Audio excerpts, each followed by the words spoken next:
So about that Nintendo Direct. Good. Num num numbing. Hello YouTube. I hope you're all doing well.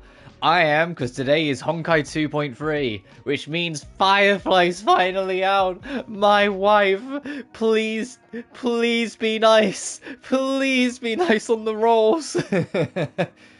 But we have a lot to talk about, because the Nintendo Direct yesterday was genuinely really good. Yeah, welcome to another episode of Road to Duke and... Yeah. Yesterday's Nintendo was genuinely super good. We're going to do our warps. We're going to start the epilogue of Penacony. And I'm also going to talk about how Star Rail streams are going to work in the future, because I've been thinking about it for a while, and I've finally come to a conclusion about how I'm going to handle it. But let's start with what I'm here for. Let's start with this, the almost cheesily named Firefly Shine, or the banner for Firefly. I have 104 rolls in a dream. I need to try and get her and her weapon. 104? Yeah, I love her. What do you fucking expect? I'm just gonna whack that button and pray. Be early. Ah, no. Okay, just a 4-star.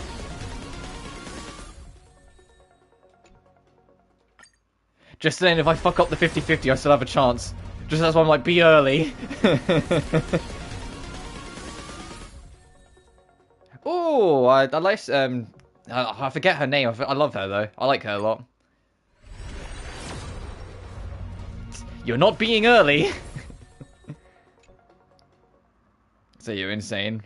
But I feel like... I know I need to pick the scene. Hey, okay, 5-star. Early enough. Shuye, yeah.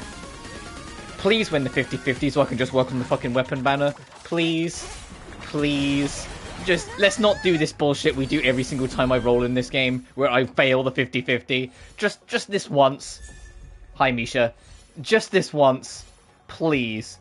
My record, I lost the 50-50 with Black Swan. I've lost the 50-50 with Sparkle. I lost the 50-50 with Acheron. I lost the 50-50 5 fucking times with Arlecchino. I lost the 50-50 with Clorand. Please!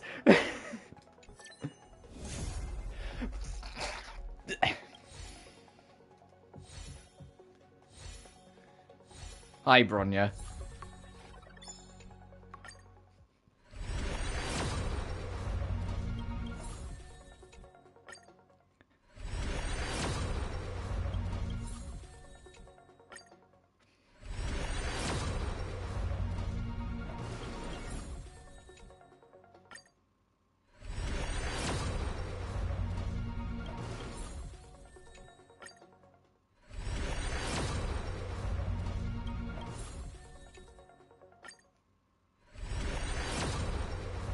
Bro, you're gonna make me go all the way to fucking pity, you assholes.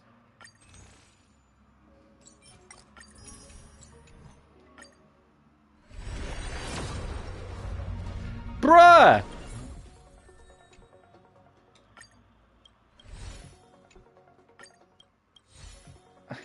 I had 104 rolls!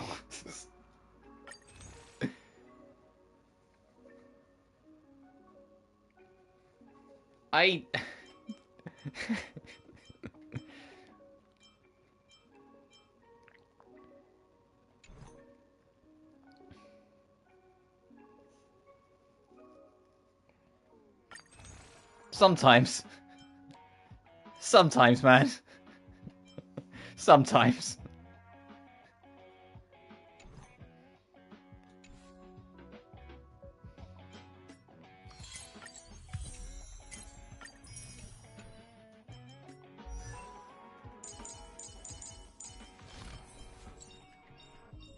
The future of Belobog shines bright. Yeah, shut the fuck up, Bronya. I'm not happy with you.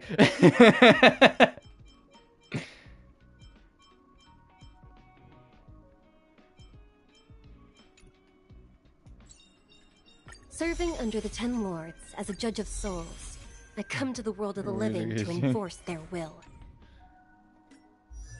Oh, who else have I got?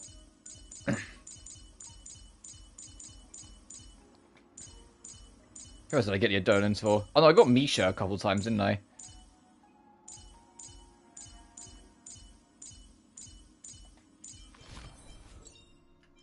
The one thing I got Misha a few fucking times, actually. Growing up, of course. The one thing I look forward to? Yeah, okay, go back to being dead, Misha. Anyone else?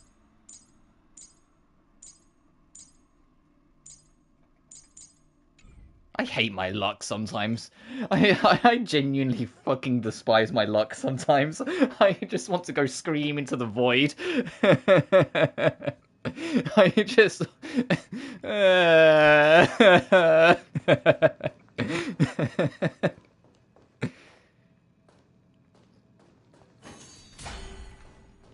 The louder I cry, the harsher the game gets to me, I swear to God. Oh, I'm going to stick with my new team. The last update, I was still using my old team. I have made a number of teams. Team 1, my baby girls, the third slot was a filler because fucking Firefly was going in there. Or at least she fucking was!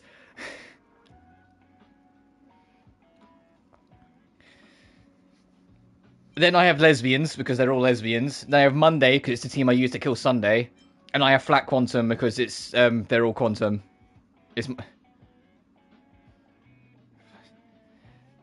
And also because all of them are, less emboweled. Less, got less kindness to them in their height and, chest. So, flat Quantum. But we'll use Team Lesbians for today. Herder, do you have something to say about all this? I'm gonna fucking kill myself after this stream ends, in-game. This haven of memories. Every touch, every moment is like a thorned rose. Do you want to know how badly this sucks? Are you a flat folk? No, I flat as justice. I haven't... well, actually, I probably shouldn't go into that story. Also, I have an ex, I can testify to that, but I shouldn't probably even get into that story.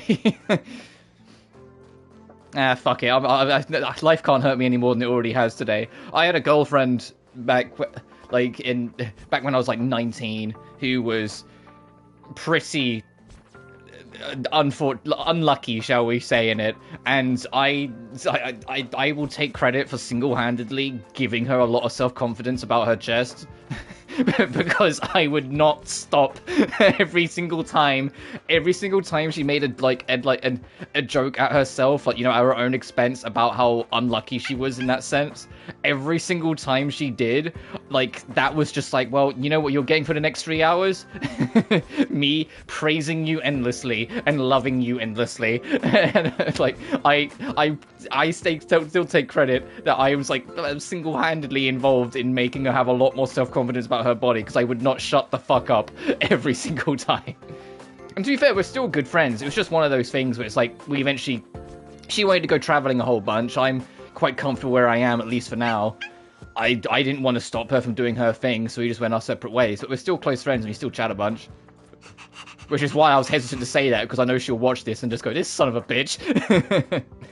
And that's how you can tell it's a friend of mine, because it's someone that will immediately call me a bitch.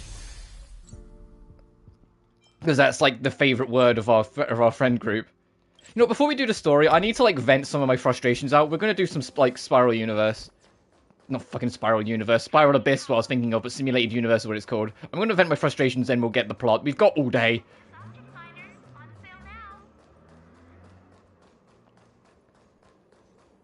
I have too many stories of like college and just after college of like experiences I've had and like and whatnot. I still stand by the fact that I still personally think I was a complete dick throughout all of college. But when I look back on it, I'm like, man, it wasn't all bad. Oh, yeah, the point was... do you want to know how bad I fucking worked on this grind? Swan Disaster, maxed out. Golden Gears, maxed out. Do you want to know how fucking hard I worked for Firefly?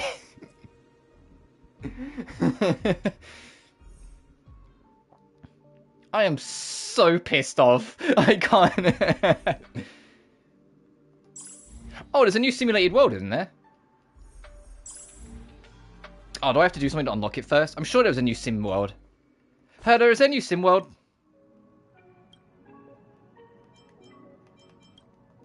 Is it in the events then?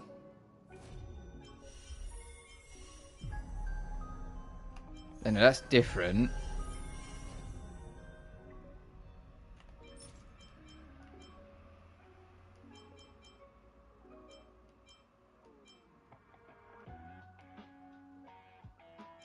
I think that's different as well.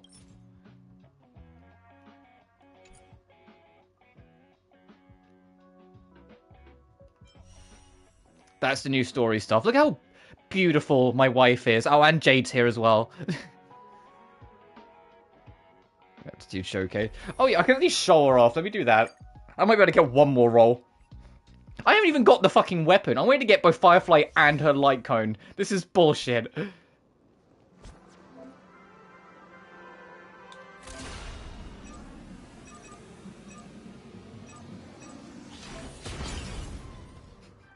That's Firefly's technique. By the way. Interesting, because you can use this to fucking destroy multiple enemies. Firefly Type 4. Activate. And they're dead. Oh, and they're nearly dead as well again. Jade, what are you? I think she's going to be very... Considering we're doing the epilogue of Penacony, oh, that's the new story stuff, I imagine she's going to be involved. Best I can do is Bronya, Grandpa Twink, and Shuye. I mean, Shuye I at least like, and I've been thinking about building, so having her C6 is real nice for when I go to do it, but that's not what I asked for. Ready yourself. Firefly Type 4.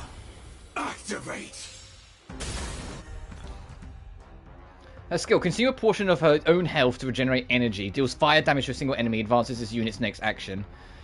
Ultimate, enters the complete combustion state, activate the unit's action by, or advances its action by 100%, enhances the attack and skill, increases speed, break efficiency, and break damage. And also, she will unironically be really good with Harmony Trailblazer if she's built around breaking enemies' guard then, because Trailblazer has super break with the Harmony, the new one. Lower the HP, less damage received. During the complete combustion, the damage reduction remains at maximum effect. Okay, so when you're in your super mode, she's got like max defense. And then her technique is apply a fire weakness to all enemies. Oh, so she's got the fucking Silver Wolf shit. But instead of having to press a button for it, she can just do it off her technique. Decided to play your ace, huh? Jesus, it's just like, oh, and here's the full suit of armor. Sam! So in... Join the battle. God, I gotta turn off... I gotta see these animations. Prime, detonate. Like fireflies to a flame, life begets death. I will fight for myself until everything burns to ashes!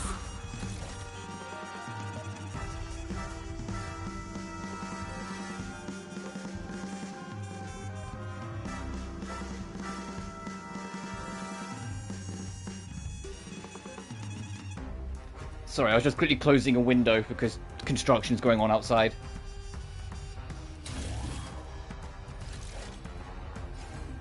Oh, I noticed how all of the enemies' health bars are, like, burning. Like, they're about to get fucked. I shall set the seas ablaze!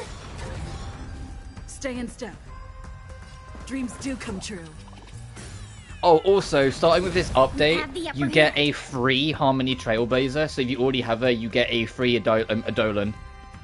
Or Constellation in Genshin terms. So you can have a C6 now.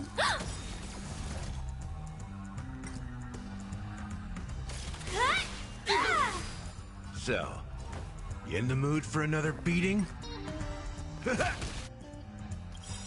Enemy data secure. Net markers activated. Time for a good old counterattack. Counterattack. The mood is set. Let the show begin.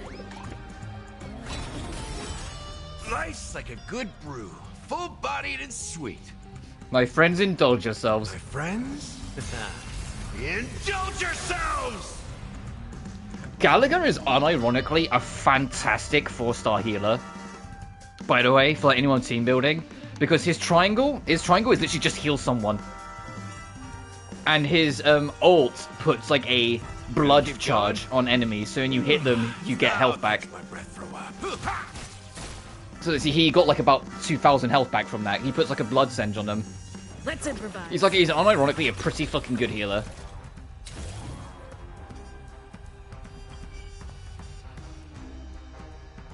God, this is so cool. Set the seas ablaze! Oh, she also heals when she attacks. I just saw that. Enemy targets. So Firefly also has. Okay, so Firefly is that she burns health when you're doing her normal attack, but then gains health when she's in her ult. So you get like a position.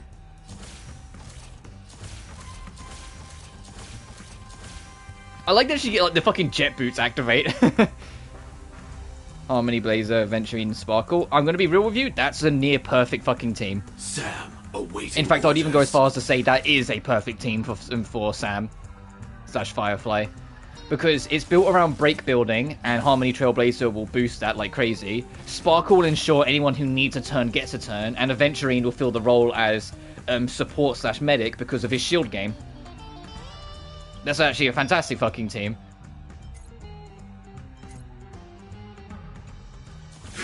Detonate. In the mood for another beating? Joining the battle. Attack. Ultimate dance move.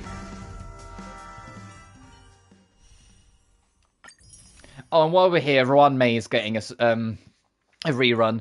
Who it's going to break my heart that she has to run alongside Firefly, because Ruan Mei is still to this day the best support character in the game, because she makes it so you're resistant to all elements and gives you speed boosts.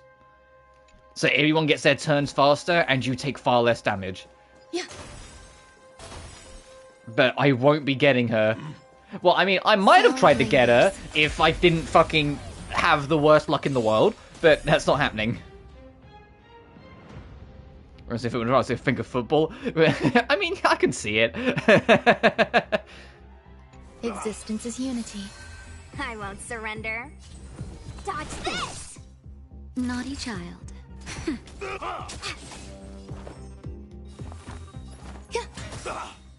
Every petal in life's garden will be swept away by the wind of time.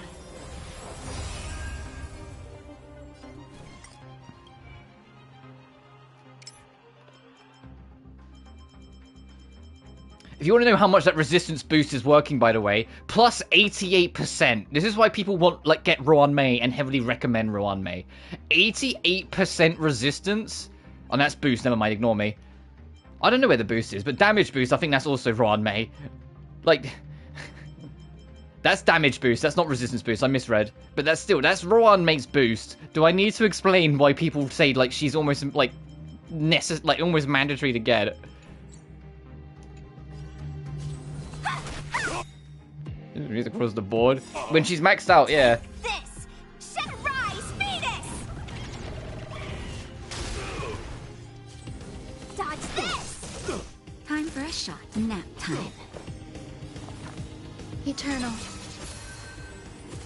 Yeah, you see that? All you do is press triangle, and you saw there it said damage boost, and now that damage boost is active.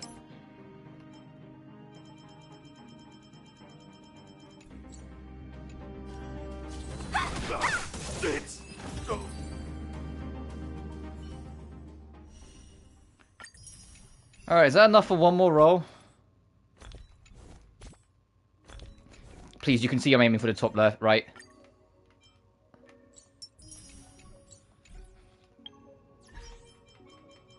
Oh, plus these achievements as well. That's got to be at least one more. Use a technique to defeat all enemies upon entering battle. Jesus. In combat, use a backup dancer effect to defeat an elite enemy and win one battle of a team comprising of Firefly and Azel, Seeing Summer, or like Firefly and your Trailblazer. That's real cute. Roll for 6 and run. Hey, is that enough for one more roll? It is. Hey, game. I ain't happy with you. I'm doing fucking simulated universe.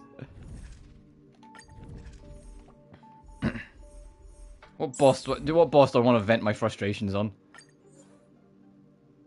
Sure, I'll murder the kid. Hang on. No, no, no, no, no. Be sensible. I need something from World 4.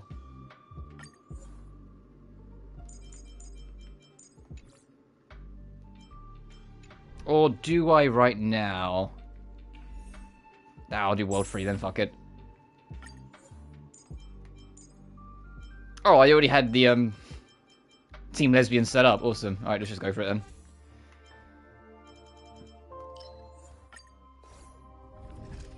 Especially if I can save shut up for Duke. Fair. Stream 4. The gleam of old blades. We'll do this. Ease my soul. And then I will actually do some plot. Yeah, give it to me, give it to who I want. I think it's going to be a while, dude, but at least, hey, by the time it comes around, you'll definitely have enough. Stream 4. The gleam of old blades.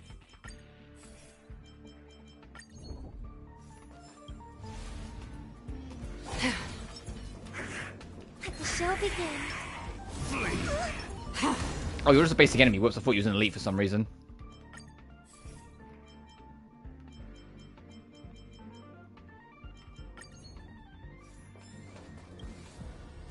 Storms on the horizon. Make a wish. Stream 4. Gleam of old blades. I'm pretend you won't release him. Dangerous thoughts. Dangerous thoughts. Need all together. That's me right now after losing my 50-50. Dangerous thoughts. Protect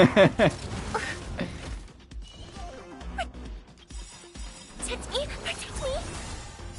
Fiends or devils, I'll crush them all. I'm glad I'm the only one home today.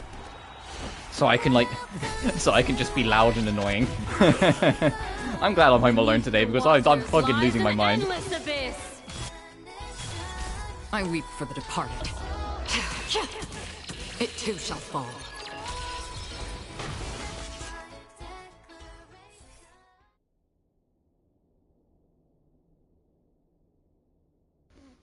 And that's my dangerous to wipe my body in Modern Warfare 3. But whilst we're doing this, then I can talk about the Nintendo Direct and how genuinely crazy and cool it was for me.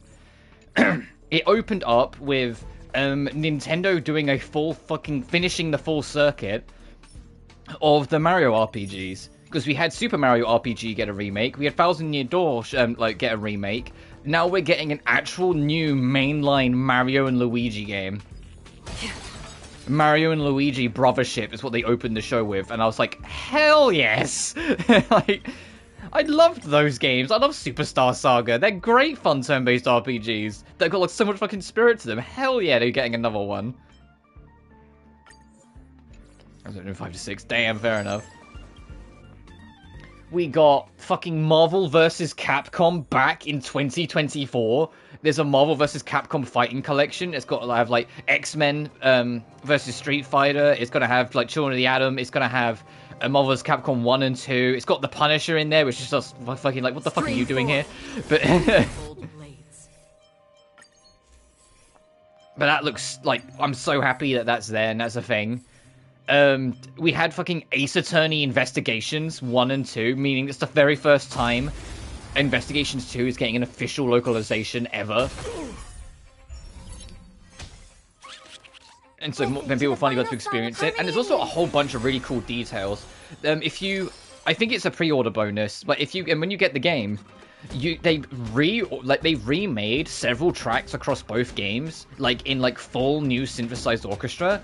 And you can have it play that version instead of the original if you want. So you can have like a cleaner version of the soundtrack instead of the original. Additionally, you can have the game be in its original pixel art form or the updated sprites, which is the first time they've done that in an Ace Attorney collection. So if you want it in the original DS sprites, like the original pixel art sprites, you can have it be that way. Whilst if you want it the cleaner new look, you can have it in the cleaner new look. Ill fate descends. Again. And so that I'm super fucking happy for. I still need to get to the feeling much better. what the fuck, the Apollo Justice collection, the 4, 5, and 6 collection. I still need to get around to that, but that's super fucking exciting. A new Mario Party is coming called Super Mario Party Jubilee, which I'm like, hell fucking yes, I'm always down for more Mario Party. Try and get some of my friends together over when it's out. I mean, I'm taking a week off in November, and the game's out in October, so I will probably like get some friends together for that then. Like just go around a mate's house and just be like, hey, you got fucking Mario Party?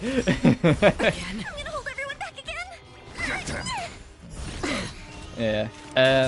We got a new Legend of Zelda game, a new classic-styled Legend of Zelda game, not something like one of the open world ones like Breath of the Wild. We mean like a top-down 2D Zelda. BRB, I know voice. Which is actually, you play as Zelda, and it's like, fucking hell yeah, Wand of Gamelon is not forgotten.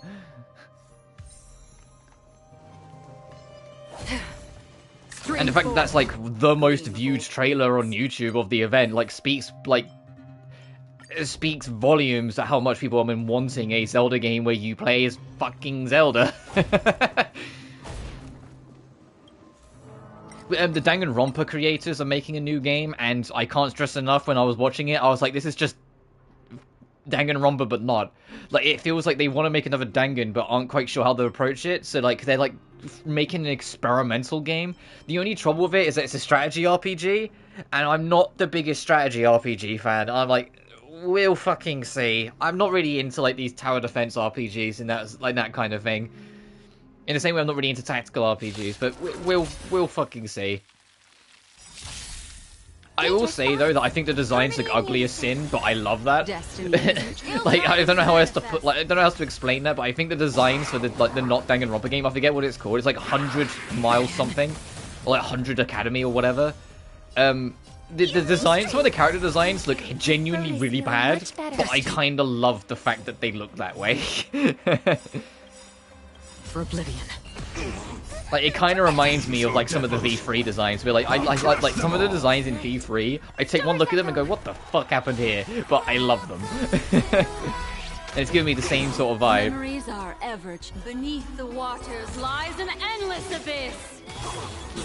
I weep for the departed. Yeah, Luigi's Mansion 2 is only a week away, that's super exciting. The ultimate big one, the ultimate big one, as someone who is a Metroid fan, was fucking Silax showing up at the end of the Prime 4 trailer. I was like, this is the world's most dedicated fucking hater. Like, how long has it been since Prime 3? 15 years? This bitch is dedicated. Shall begin. Make a wish. This guy has never fucking given up. Stream forth the gleam of old blade. Because, you know, he was in Prime Hunters, he was at the end of Prime 3 Corruption, I think he was teased at the end of Federation Force. I say I think because I never finished Federation Force, I didn't really like that game. What do you want to know? Ill fate descends. I'm scared. Stay put. Protect me. Protect me. Thank you. Like, we're cooking. Much Waters better. of Oblivion. Like, genuinely, I can't just enough the... So you had the odd, like, whiff, because obviously, like, we knew eventually there was going to be another Just Dance, because Ubisoft, fucking... Ubisoft. The waters lies an endless Fucking the abyss. Funko Pop game I could have done without, because that just looks... It reminds me why I fucking don't like Funko.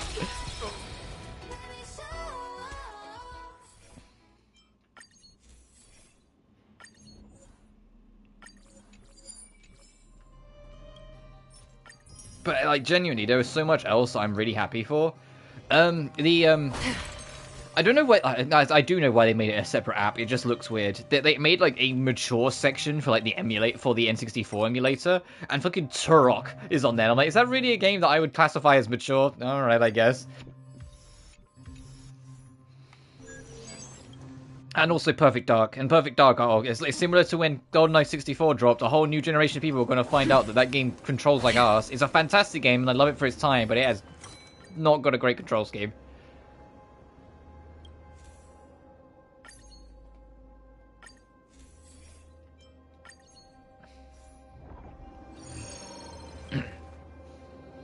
Oh, and one of my personal favorite Metroid, Zero Mission, is also coming to the into the Switch's GBA collection.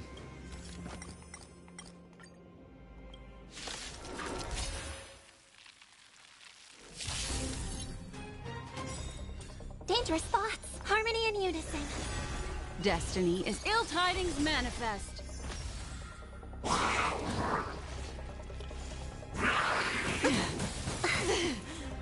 gonna hold everyone back again. Give me strength. Thank you. Another My throat journey is begins. feeling much better. But genuinely, it was wild. I think the craziest thing for me was like every time there was like a big first-party Nintendo announcement, I was like, "This isn't the final announcement of the show." Like, you know, like it kept on like. I was like, like opening the show with Mario and Luigi was like wild, but it was like fucking Mario Party. It's like, this isn't the end of the show. There's still more of a show to go. Then fucking Zelda, I was like, this isn't the end of the show. There's still more show to go. On the still waters of oblivion. But ending it with Prime 4 is like, yeah, after a like 7-year wait since its announcement, absolutely you end with Prime 4. It's now out till next year, and so I'm willing to bet, similar to how Breath of the Wild was like a cross-generational game, where it was on Wii U and Switch, I think Prime 4 will be the same, but for Switch and Switch 2.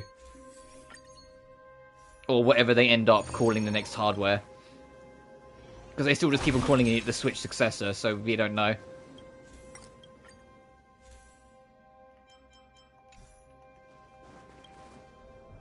Storms on the horizon. Let the show But we know they're going to keep it Make on a the wish. wrap for at least a little bit Stream longer. forth.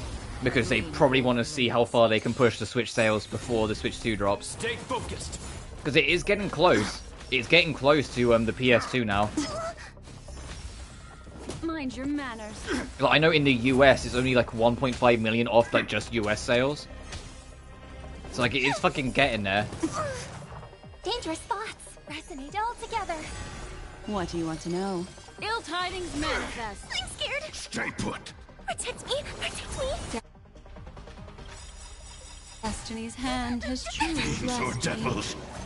I'll crush them all. Let's do this. Echo.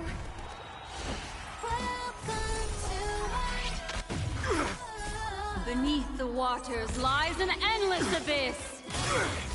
I weep for the departed. It too shall fall. Stay focused. Memories beneath the waters lies an endless I love the erudition abyss. path. Just better get spam ults. I weep for the departed. Goodbye, It Japad. too shall fall. One more phase. Stay focused.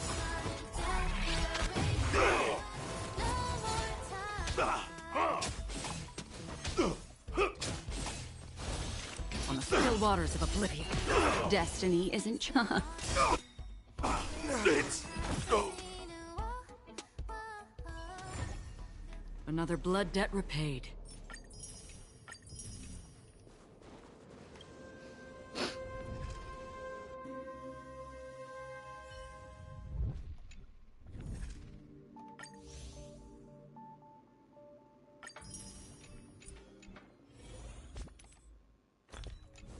Please, you can see what I'm aiming for. I still to this day don't get how Star Rail's worse with that than Genshin.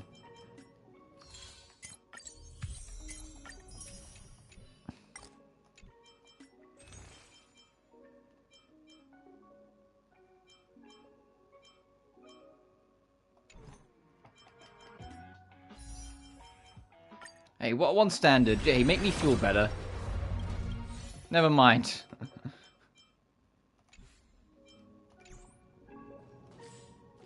Alright, anyway, I vented my frustration. Let's fucking get back to plot. Here we go. Oh, I went past it. We're just going to the Reverie.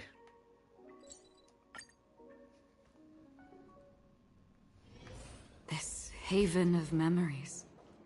Every touch, every moment is like a thorned rose. I'm so fucking depressed, dude. Like, like what the fuck? Wake up! Wake up! Hey, wake up! The sun's frying your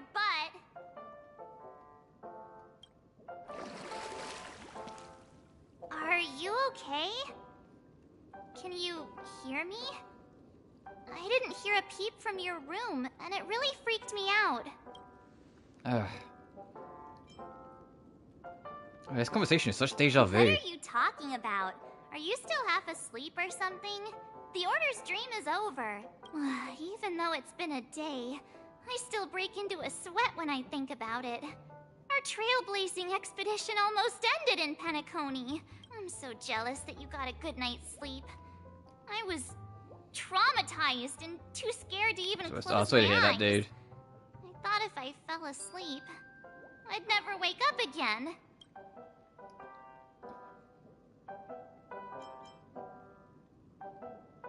It'd be nice now. Oh, she's always nice as long as you're nice with her. What happened to the Stellaron? The Stellaron was sealed while you were sleeping. She's just a little sassy if you're not. Penacony have no idea what happened. Speaking of much, can't wait to see your your new form next update. When we go to the back to Sun Show, and you get a whole new costume with a new path. The family's official statement was like, you're gonna be Little Miss Imaginary Hunt, aren't you? Unidentified Stellaron and came to a halt. After all, they can't just reveal the truth about the Order. Now, all the major lineages, except for the Oak family, are dealing with the aftermath. The family has invited the crew to the Radiant Feldspar as witnesses for an important meeting. Speaking of niceness, hey March, can you do me a solid? Yeah, what's up? Can you find me like 4 Stellar Jades? What? Why? Because then I'll be back up to 160 so I can try and get my girlfriend again. Oh. Everyone's waiting for you, so hurry up and pack. We're leaving as soon as you're ready.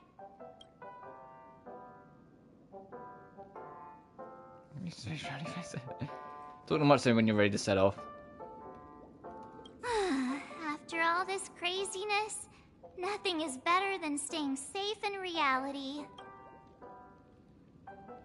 Eldspar, tell me about the current state of Penacony. What happened to you in Enna's dream? And let's go at the others. And I've got something else to do.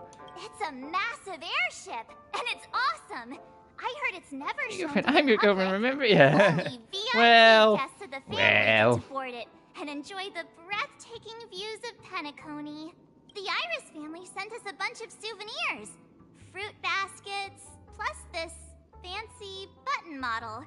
After you're back on your feet, you can enjoy them all.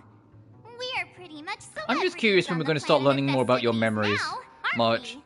We got a few glimmers of it, because Black Swan being a memo keeper means she's tied to the remembrance, and the remembrance are what are stopping March from having her memories, and she's alluded a couple times that Black Swan does know a couple things about March, but she's just not sharing. Hey, can we talk about this? Tell me about the current state of Penacony. The Stellaron was sealed while you were sleeping. The ordinary people in Penacony have no idea what happened. They just feel like something's missing from their memories. The family's official statement was like, the Charmony Festival was attacked by an unidentified Stellaron and came to a halt. Yeah, it's very unlikely. She's almost certainly the emanator of remembrance, which is just really fucking ironic that she then forgot. Remembrance. Now all the major lineages, except for the Oak family. But if anything, that's almost fitting. The family has invited the crew to the Radiant Feldspar. Because I mean, look at Acheron. Acheron's got some ironies, and she's the emanator of nihility, and yet what is she trying to do? Make everyone live. She's not always going around, embracing nihilism. She's not at all. If anything, she's doing the polar opposite. What happened to you in Enna's dream? Why the sudden interest in that? Well, I was dragged into the sweet dream.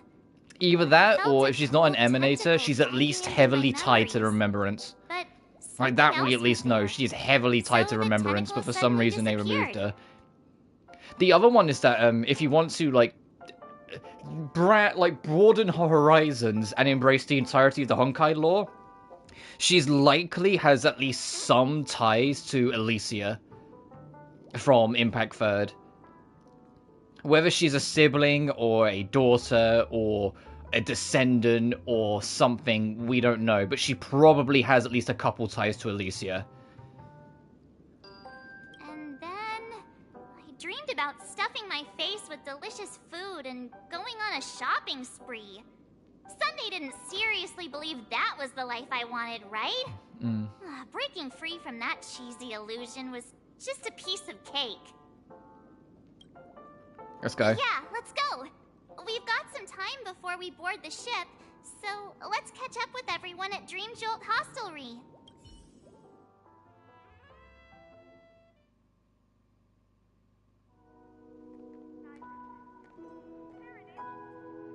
Oh, foy. Hey!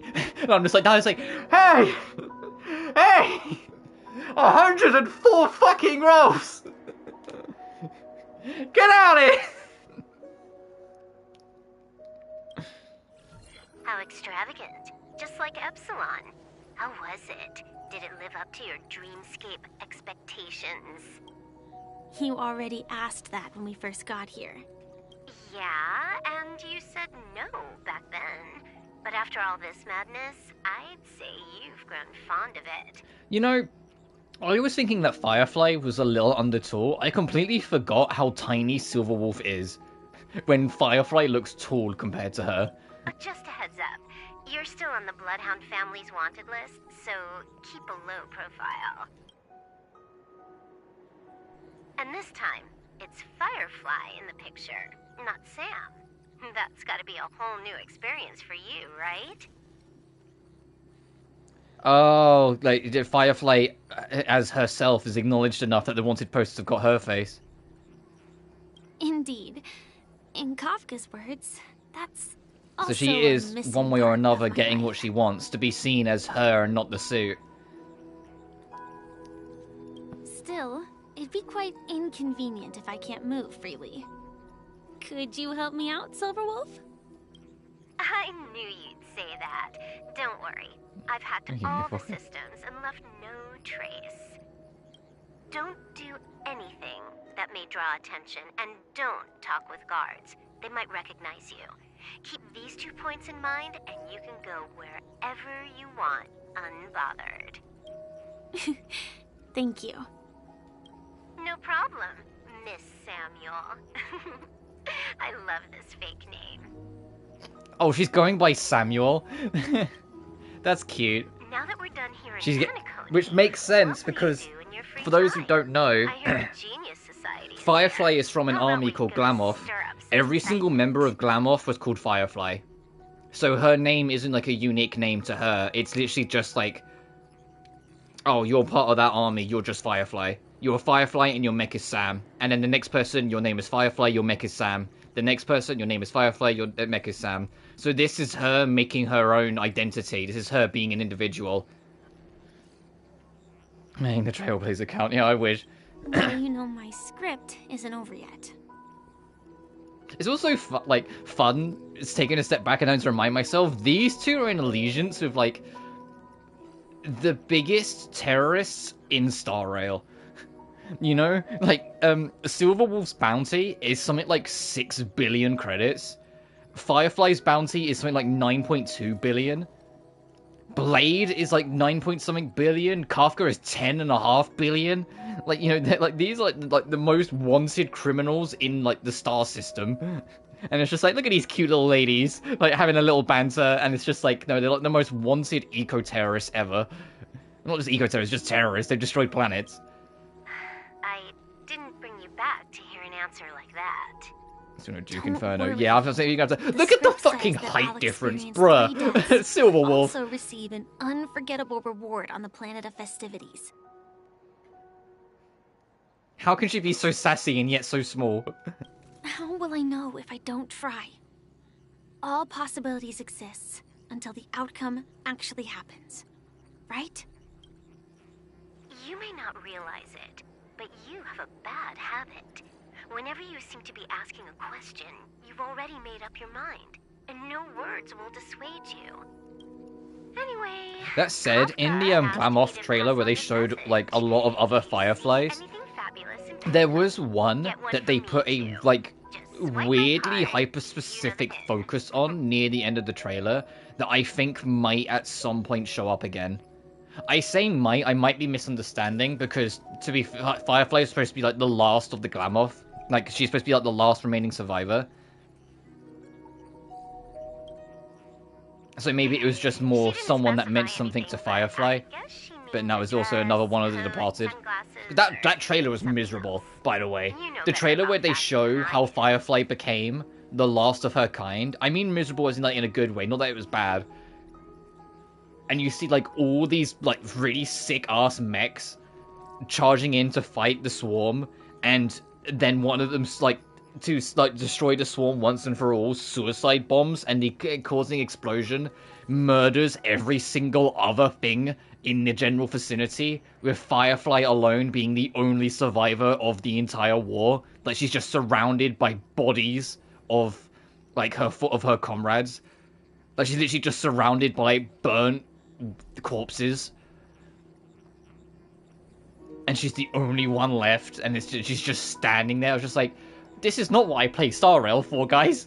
Stop doing this to me. Sure, I'll keep an eye out. There's tons of options at OT Mall. Do you think she'll like trinkets, like hair accessories or brooches? Firefly, are you gonna get me gifts? Those sound more like something for young girls. Maybe you should keep them for yourself. Oh, by the way, Blade didn't explicitly say it, but I think he was trying to say something like, temptation will show up again in Penacony. He's always so subtle with his words. Got it. He was just worried about me. Relax, Silverwolf. You know me. I won't do anything crazy. I just want to wander around and see more of the world for myself. I want to buy some oatcake rolls. I've had a cake roll every day since I arrived in Penacony, from the first day to the last. Firefly, you're just like me. You find one snack that you like, and you're like, I'm gonna have this every day. But today, I'll buy 2 and give you 1. And if you don't like them, I'll enjoy double the pleasure. Or I can bring one to Kafka, as she never refuses. Or maybe I'll give it to Blade. He'll appreciate it. That's not written in the script, right? But as you see, I have added new footnotes to my destiny. Aww. Switching to Topaz's point of view, where the fuck are we going to? Welcome, Director Topaz. Where are you going to, like, the booty family cheeks? ambassadors are still inside making preparations, but the big boss What hasn't an odd arrived. person to just suddenly It'll shift be a perspective while before to. the conference starts, I'm afraid. Little Miss Debt collects her booty cheeks. What the fuck are we doing here, Topaz? Huh. Quite a spectacle. The family really knows how to make things look impressive. I thought they would choose a more formal and low-key location for the conference. I didn't expect them to go with a luxury Based. About this, Director. I've asked around. Oh, because This of the airship trailer, we named actually Radiant know Felspar Topaz's real name now. belongs to the Alfalfa The trailer for this update. This conference between the IPC Because obviously, in the same way, Aventurine's real name is Kakafisher, Penacony's future. each member of the IPC have basically like a company name, and that's the name that we're referred to, like Topaz, Aventurine, Jade. In the moment of morning dew. But they have a real name behind that. Topaz's, I believe, is Helena, The atmosphere here, spelt with a J. it doesn't feel serious enough. If I'm right, this conference is probably just a prelude. Whoever organized it wants to assess the IPC stance beforehand. This influential figure either has their own ambitions and wants to reach a preliminary agreement, or they plan to put pressure on us to make us back off. Oh, your mind is always so sharp, Director Topaz. And when the big boss arrives, please remind her to be cautious. I like the fact that before like this game came out on PS5, I saw that there was a point where people were complaining that they nerfed Topaz's ass. Like, they made her butt slightly smaller, and I'm just sitting there, I'm like, did they? Because I wouldn't know. I'm like, if her butt was made slightly smaller, what was it originally? Because you wouldn't fucking think... you wouldn't fucking think that's the case. Thank you for the reminder, but I don't think that will be necessary. When she's at the table, it's the others who need to be cautious. Just tell everyone on our team to stay focused on their tasks and not worry about the negotiations. Oh, got it. I'll do it right away. Oh, and one more thing. Don't call Miss Jade Big Boss in front of her, or there will be serious consequences. Oh, okay, there's a part in the trailer that I want to see expanded. I want to know what the fuck's going on between Topaz and Jade. Got it. Thank you for the reminder, Director. Topaz the Aviator.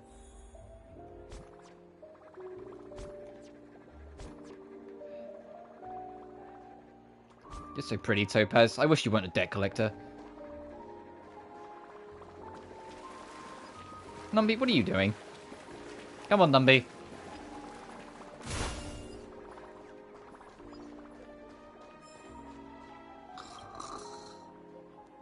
There's nothing better than sleeping in a full tummy. I had a hard time sleeping when I was at home. My condition has improved since I came here. I get drowsy as soon as my head hits the pillow.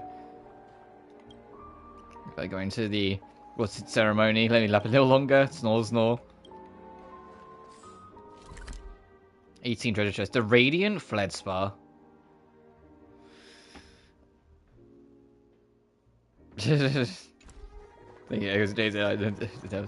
Yeah, if Jade was a real person, I'd be like, yeah, I pay all my taxes. Aren't I cool? Hang out with me, please. And then she'd think, go, ew, no, I don't like men. I'll be like, that's okay, I understand.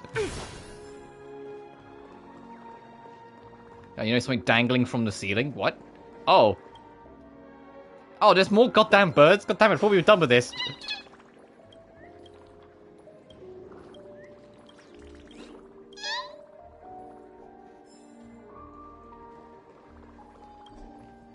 Say.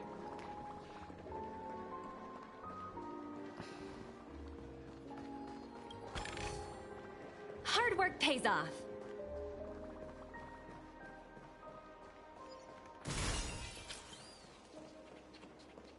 There's Numby. Where the fuck did you go, buddy? I did see a really funny video back when 2.0 dropped of Sam Slade, who is Topaz's voice actress. She was playing Penacony, and one of the things that's worth mentioning is that Numby here will automatically go and sniff out chests, like treasure chests in like the world. If you recall, one of the big things that I immediately noticed, oh, there he goes. Oh no, he's going back to the that's fine. Is there was like 50 fucking treasure chests in like the first big area in Penacony, and it was just a clip of Sam Slade loading in, and it's just like. I love my Numby, isn't he great? Turns around, he's fucking gone because he's booked it. And she chases after him, gets the treasure chest, and like Numby immediately starts running off again, and she just goes, Numby! Like, get back here! Like, Numby just would not fucking sit still because there was so many treasure chests around. And it was just in Sam Slade, like, in Topaz mode, just be like, Numby, get back here, where are you going?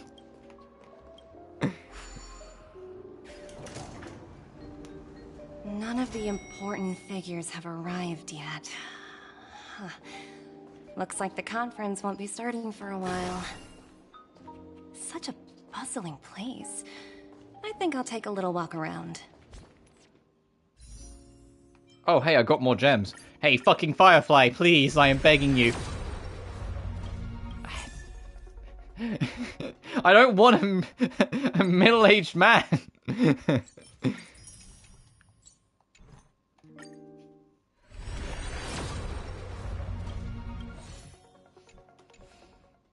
They're gonna make me go straight to the fucking hard pity, and I...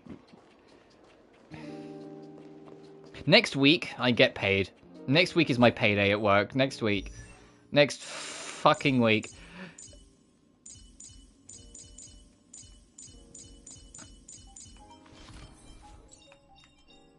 Careful. Don't get too lost in those sweet dreams. Oh, are you hungry, Numby? Food in the dream. Shouldn't taste bad, right? Toss a potato fried sundae to Numby. Toss an oat cake roll to Numby. Toss a float disc burger. I'll give him a cake roll.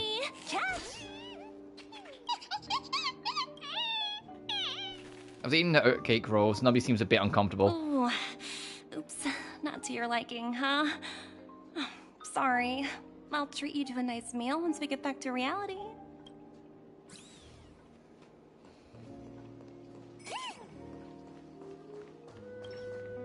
So many buttons.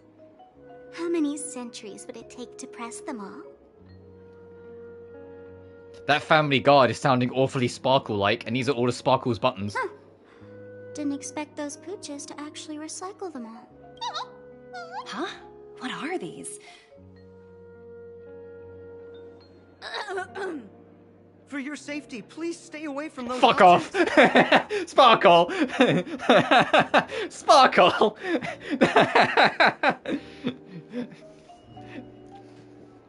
They're just like, oh, I wonder when would be the perfect time to use all these buttons. Oh, oh, hello there, Topaz. What the fuck? For my safety? Are these buttons something dangerous? Not exactly. Lately, there's been a prankster in the Sweet Dream who's been handing out strange button devices to anyone he meets. According to those involved, he said something like, just press this button and all of Penacony will explode. Luckily, no one believed him. Still, the Bloodhound family collected these buttons just to be on the safe side. Hasn't anyone actually tried pressing it? What will happen if you press it? Hasn't anyone actually tried? Well, perhaps you don't know much about Penacony? All the guests here have one thing in common. Oh, you should. Terrified You should of death. see what my account biography says. It no longer says space waifus. I actually made it a bit Anyway, more the family will personalized, deal and it with is a this. little Sparkle Please, kindly keep your orientated. distance. Because my two favorite characters that I obsess over is Firefly and Sparkle. I was about to say if my Twitter likes anything to go by, but you can't fucking see my Twitter likes anymore because Elon would rather protect less than kind and less than nice people and stop them from being called out for their atrocious things instead of actually, you know, making a good feature. But my likes is mostly just fucking Sparkle and Firefly fan art nowadays.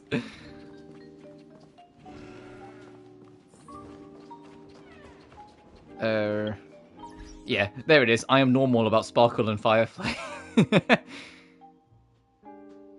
See who doesn't remember it. Oh, yeah, fair enough. Oh, speaking of the characters, is it Nameless Honor? I always forget what it's called.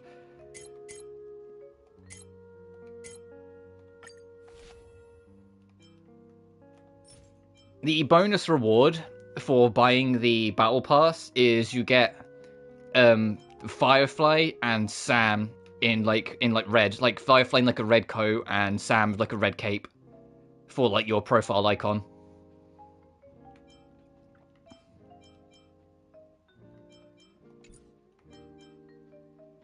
$17 GP, ugh, or GBP.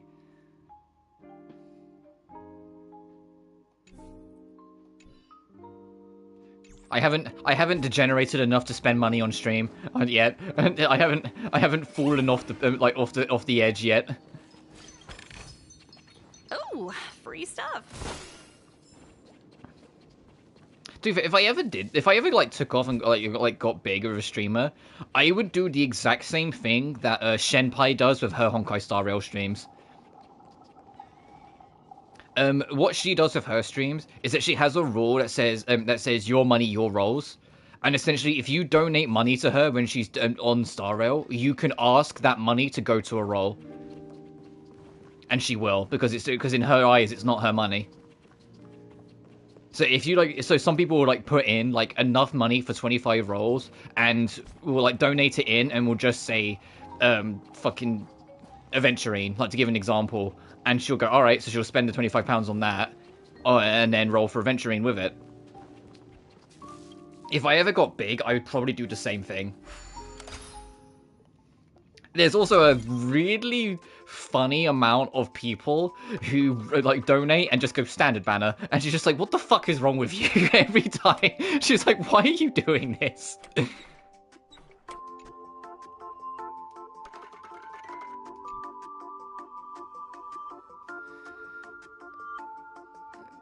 You do money fam, yeah. But it's just something if I ever took off, I would do something like that for the Hoyoverse streams.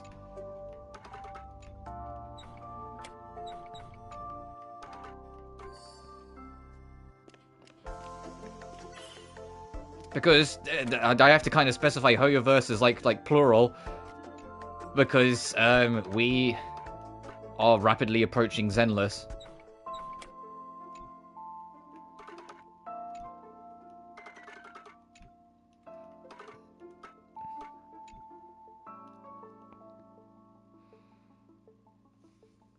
Uninstalling Genshin, so I don't spend any money on doing Zenless. Yeah, fair enough. Because Zenless is not next week, the week after.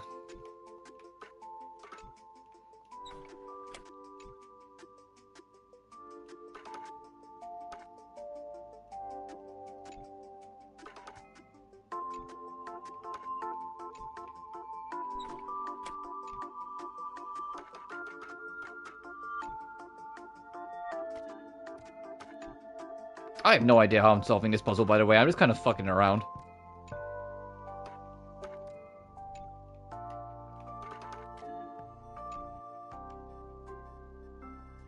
Oh, I feel like I'm mostly there. So we can get up and around there, you can go across.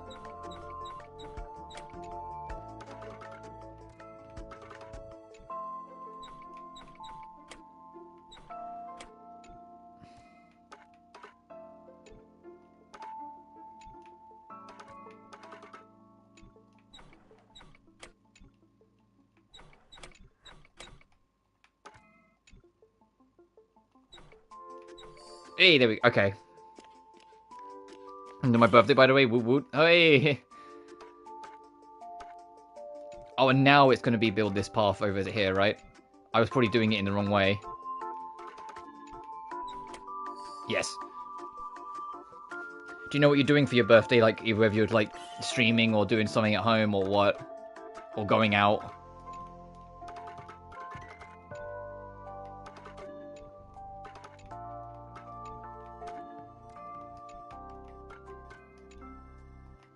Oh, that one's... Okay, I was gonna say, is it just just simple as just build the path along?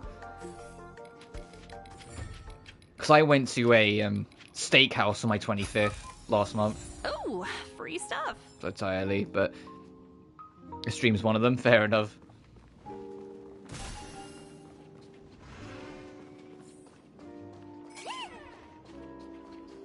Numby, where are you fucking going? Hey, Numby! Numby! Hey! I'm getting the Sam Slade experience here. Numby just fucking runs off every now and then. Numby! This was what the entirety of Topaz's actress got when she first got the Penacony. Because, of course, most of the actors and actresses, if you can believe it, have the character they voice in their team.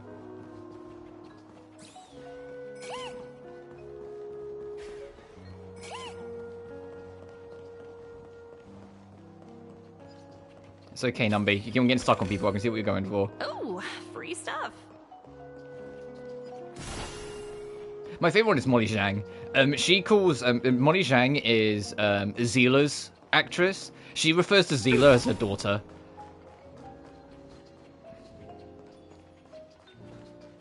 Like, every time Zila does something, she goes, "What's my child up to?" She always calls her like her kid. And I'm just like, that's really cute.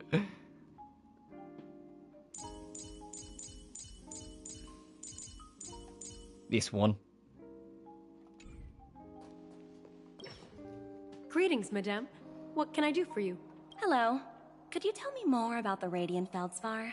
I assume you are the ambassador of the Family, friends, with his IPC family, Strategic and Investment online Department. friends. Yeah, that's fair enough. It's my honor to assist you. The Radiant Feldspar is owned by Mr. Odie Alfalfa, head of the Alfalfa family. Mr. Alfalfa invested a significant amount in building this luxurious airship an Ember era ago, and it has been sailing across the 12 hours of the dreamscape ever since. Oh, so it's owned by old Odie himself. No wonder the ship is so lavishly decorated. Indeed. But my general plan, I'll have to see how it goes when we get to it. But obviously, I'm taking next week off. I don't know if I'll be back to board this airship. before Zenless Zone Zero comes out or the day of. If it's the day of, obviously I'm coming back with Zenless, which might be fun. But I'm not sure yet. It obviously, like, I haven't sorted out that week's schedule at all yet because it's a while away. The Feldspar had been cruising over the Sea of Dreams in Penacony. Because I might start on Wednesday and then just stream for the rest of that week. But its voyage was temporarily halted due to the recent. But it also depends how, reverberation. like, eager I am to play more Shin Megami Tensei 5 after that. Reverberation? Such a formal way of putting it. You're really downplaying the whole thing.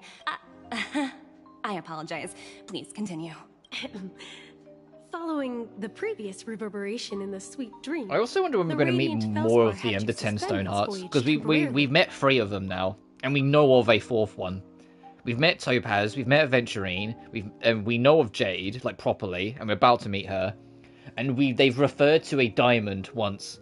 But it's like, that's only 4 of the 10, so there's still 6 more we haven't met yet. Thankfully, the factors that disrupted the dreamscape have been resolved.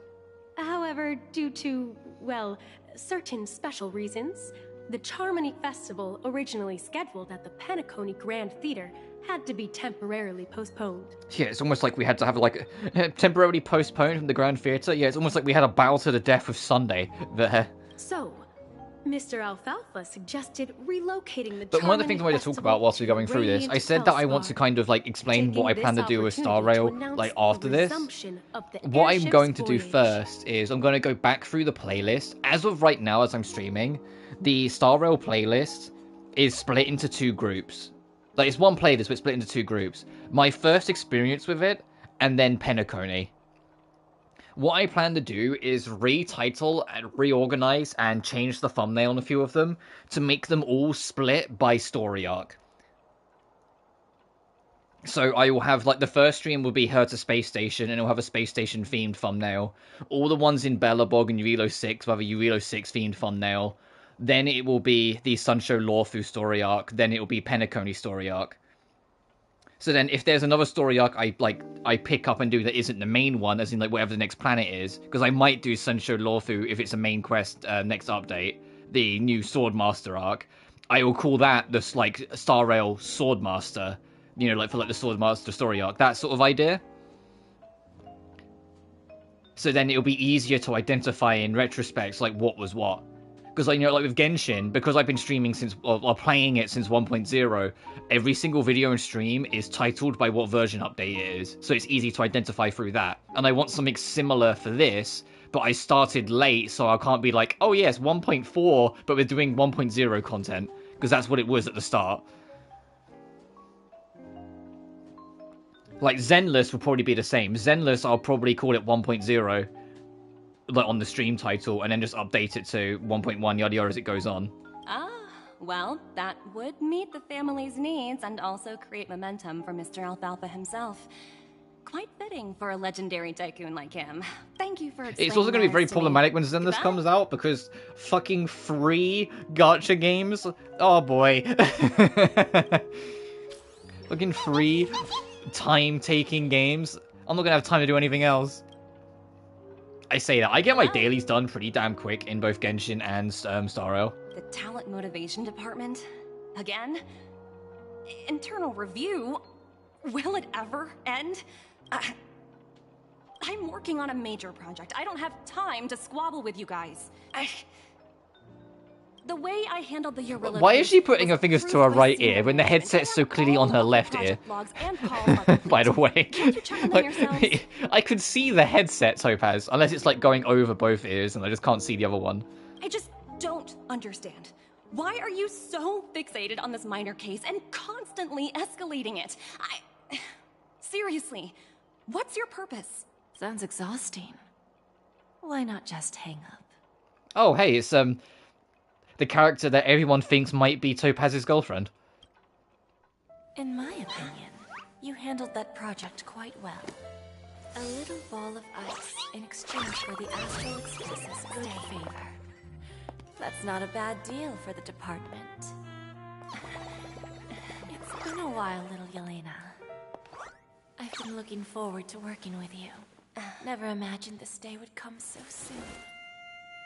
Is there trouble? You can tell me anything.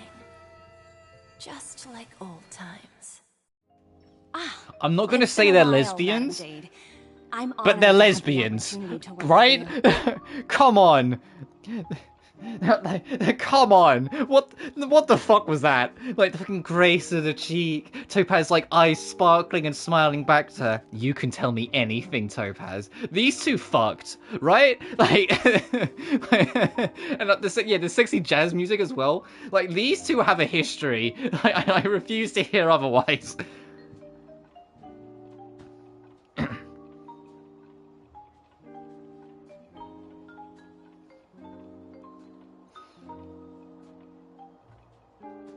Also, look at this pretty lady. You're still so formal, aren't you? Forget about the hierarchy and treat me as your equal. No need for unnecessary titles like madam. Yeah, no, it's like my favorite, one of my favorite bits in any piece of media is fight, fight, fight, kiss, kiss, kiss.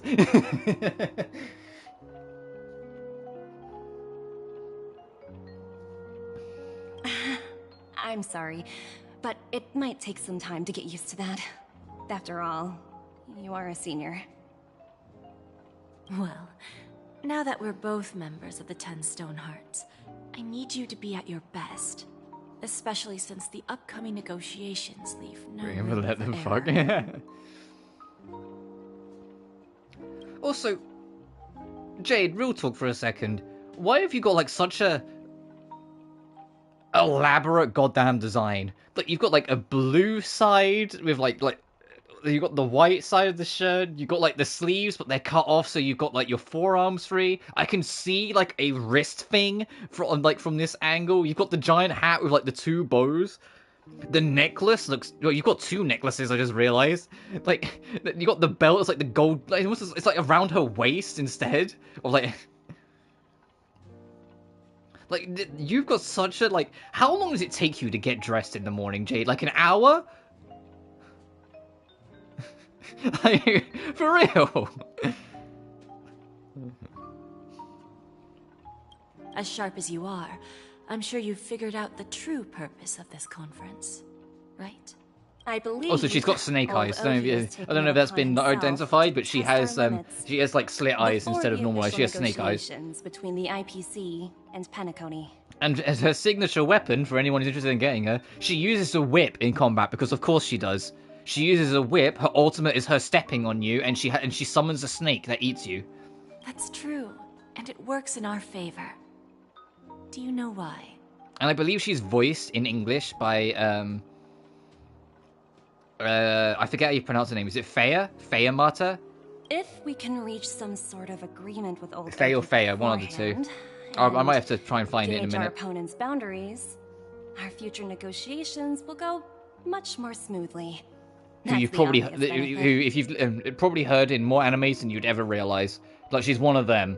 Like, she's one of them, but she kind of just shows up in a lot of fucking things, animes and anime And games. the hidden benefit is that as the head of the Alfalfa family, his actions suggest that the 5 lineages might not be as united as the Odes of Harmony would suggest, as long as the influence of Harmony hasn't completely permeated their core.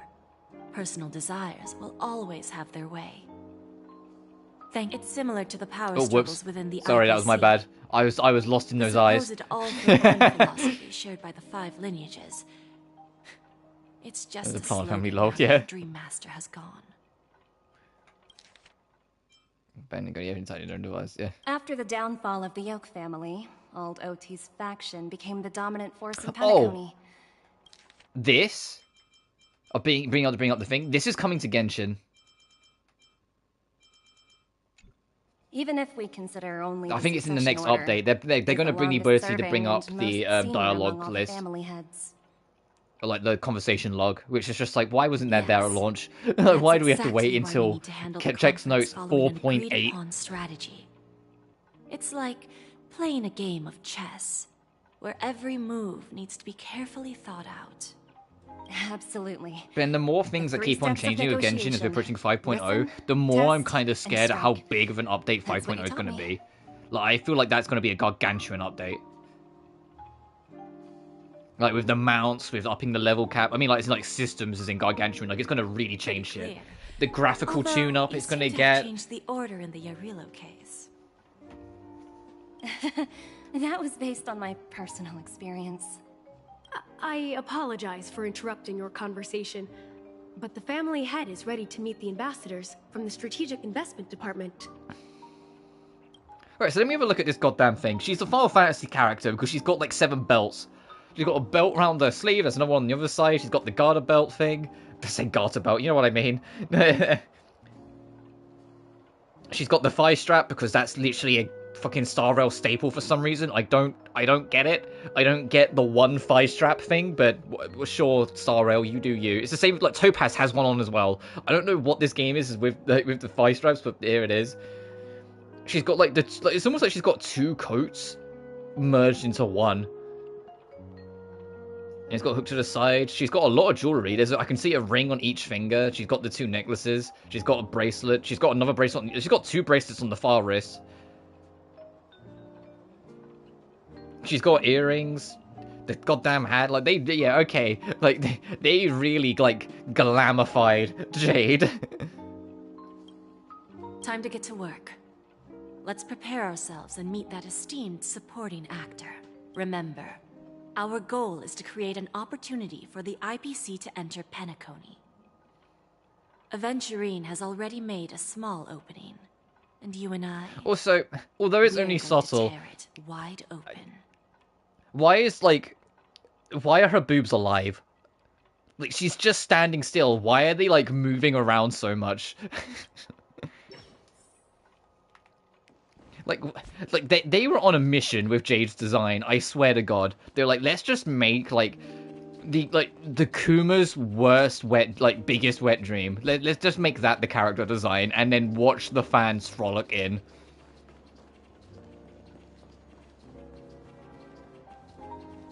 I digress. Let's go explore this ship for a minute. Okay, I don't think we're going to be able to explore it too much.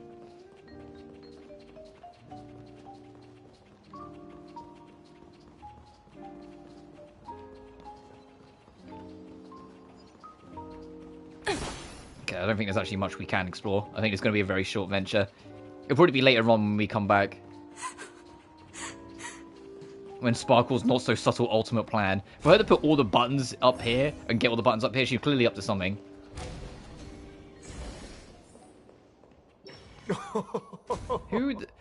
Welcome aboard my ship, the Radiant Feldspar.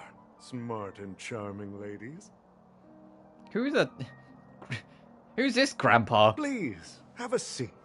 Let's have a pleasant conversation.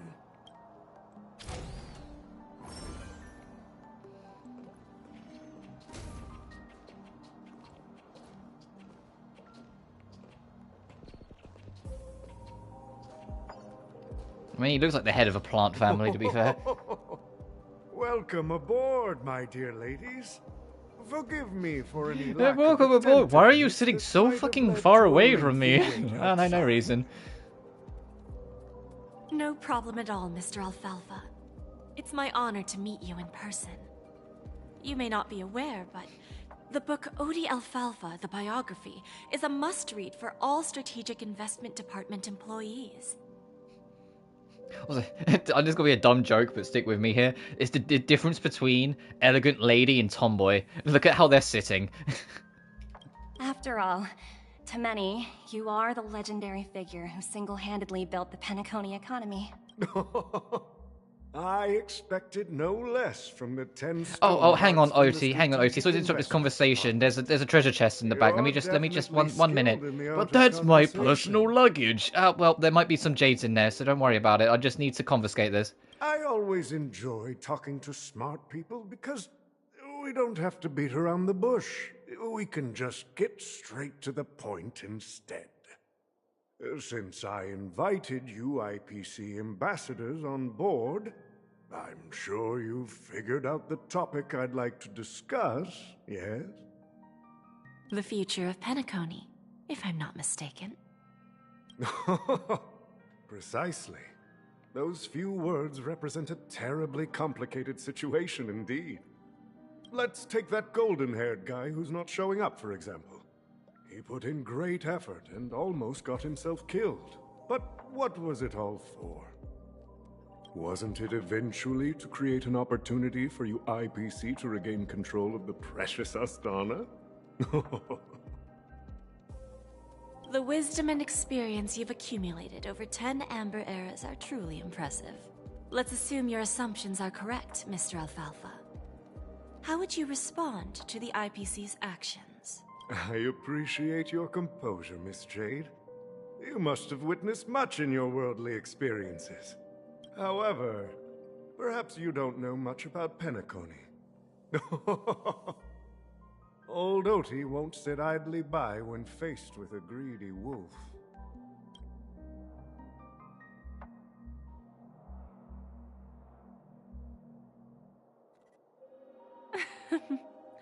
Please, go ahead. I'm all ears. Then I'll be straightforward. I requested this meeting before the official conference to dissuade the Strategic Investment Department from trying to lay a finger on Penacony.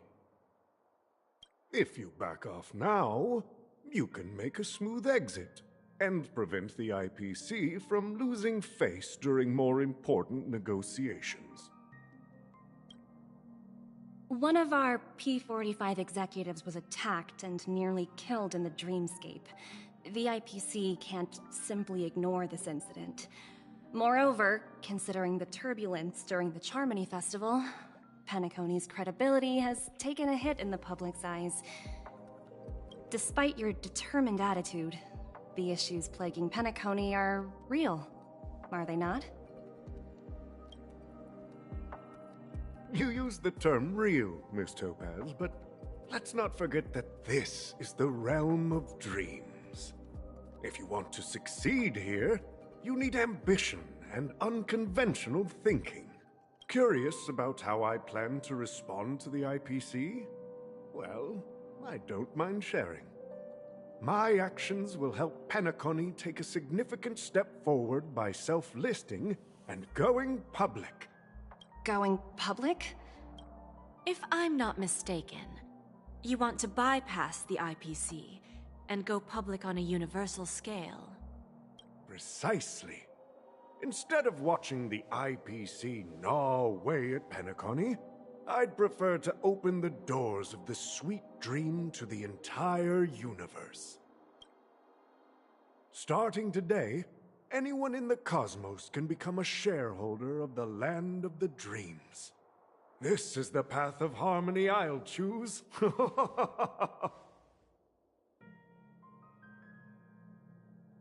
This reform should have been implemented earlier, but unfortunately, the Oak family were a bunch of blockheads blinded by order. That's a real nice way of saying the Oak family were too busy deeply manipulating Sunday into being the pawn of their scheme. And that's me being nice. Thanks to the little reverberation earlier, the biggest obstacle between me and my reforms has been eliminated. The Alfalfa family will publicize the financial results of Sweet Dream Paradise, so that the entire universe can see that despite the catastrophe, Penacony still holds immense potential and opportunities, and that the family remains confident in its future.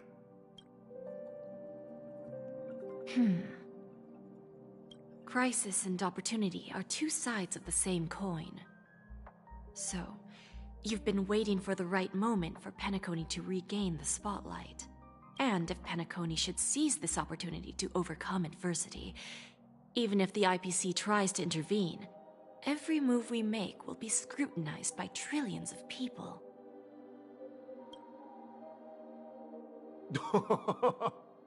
Now I'm convinced that you've indeed familiarized yourself with my biography, Miss Jade. So, about your next move. Please, consider it carefully. Indeed. We need some time to digest such a wealth of information. I suggest we conclude the first half of our conference, Mr. Alfalfa. Please allow Topaz and me to confer privately for a few moments, and to respond on behalf of the IPC later. Of course. Take your time. dear lady. Jade pulls Topaz to the side. I think we're gonna kill him. What? No, we're here to negotiate. No. If he makes us go public. No. Oh, I guess we'll have to face up that later. Had a meeting with the IPC? I got this information from a message sent by that IPC ambassador. The trade? He said it was to return the favor. It's not hard. I wonder if they're going to imagine. do this more in later Penacony stories, have the today perspective is jump around a pretty lot, much or if it's like just the going to be more of a frontier Penacony prison thing. once was, with external forces casting greedy eyes and the undercurrent of order lurking within. Because it was a good idea to make it so you can see everything that's going on. There's a Instead lot of story falling here. into a There'd be a lot that would situation just where have to be they are explained to plagued you by if it both was external and all internal from threats, Trailblazer's perspective. Penacony would So being able to rather just take a show step the audience back it, and then, like, you know, invite Trailblazer the learns what they need IPC to learn as it goes. negotiate at the table, ostensibly to cooperate, but in reality, to secure more opportunities for their own survival. Well, So I mean, heck, I even wonder they sought Genshin's the like mediation dabbling from into the it a Astral little bit. Express. I say a little bit. It was literally In just as your simple opinion, as like in the Korand who quest, should we we played as stand Korand by? for a minute, and we could like see ourselves in the distance. I don't think the followers of the Harmony are completely innocent victims in all of this. For reasons unknown, they have a strong desire to smooth things over, which leads to speculation about their motives. If either the family or IPC were to assume full control of Penacony, it would return to its previous illusory dream of hedonism, and the efforts of those previous nameless would once again go to waste. There you are. Did you rest well? I didn't disturb you since you were in a deep sleep. Because I had a really long dream. Where's Himiko? Please continue the topic. After Enna's dream was shattered, the family branch from the Montour system soon arrived and swiftly took control of the situation. Most members of the Oak family fell unconscious, but fortunately, their lives were not in danger. The mastermind behind the plans was confirmed to be Gopher Wood, the previous Dream Master. But by the time we arrived, he was dead already. He'll face a trial. Oh, whoops! I was trying to advance dialogue. What did I click? And what about Sunday? He'll face a trial. As for further details, the family would rather not disclose them. Ultimately, the public perceived the incident as an attack by evil forces targeting the Charmony Festival. They believe the family failed to safeguard the sweet dream, significantly eroding their credibility in the process. While quite different from the truth, this appears to be the outcome with the least impact. After all, you don't know who's awake and who's pretending to be asleep. Well, they'll open their eyes in the face of danger.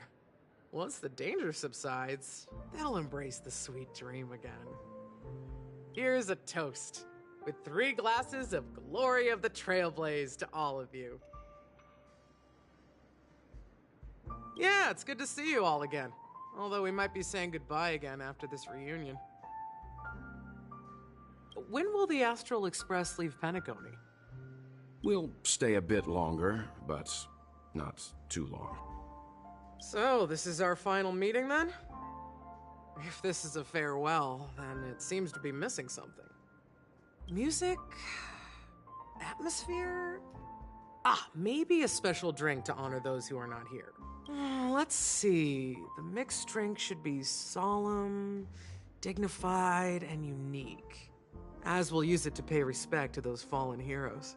To the nameless, resting in peace. And to Gallagher.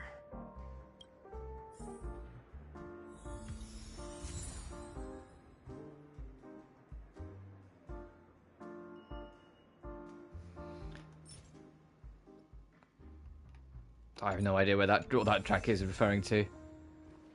Talk to Siobhan or talk to your party members first. Yeah, sure, talk to the gang. You haven't seen them in a minute. This trailblazing expedition has been thrilling and memorable. Hopefully we've all gained insights. Is this mostly going to be an ideals, epilogue? Are we actually going to find out what the deal clarity, with Sparkle's and bombs is? Dreams from the experiences we've had. Robin, Sunday, and One Robin. bird longs for the earth, and the other longs for the sky. Even if Robin had to stop her brother with her own hands, she won't give up on him. However, facing punishment from the Harmony is inevitable. He will face a trial.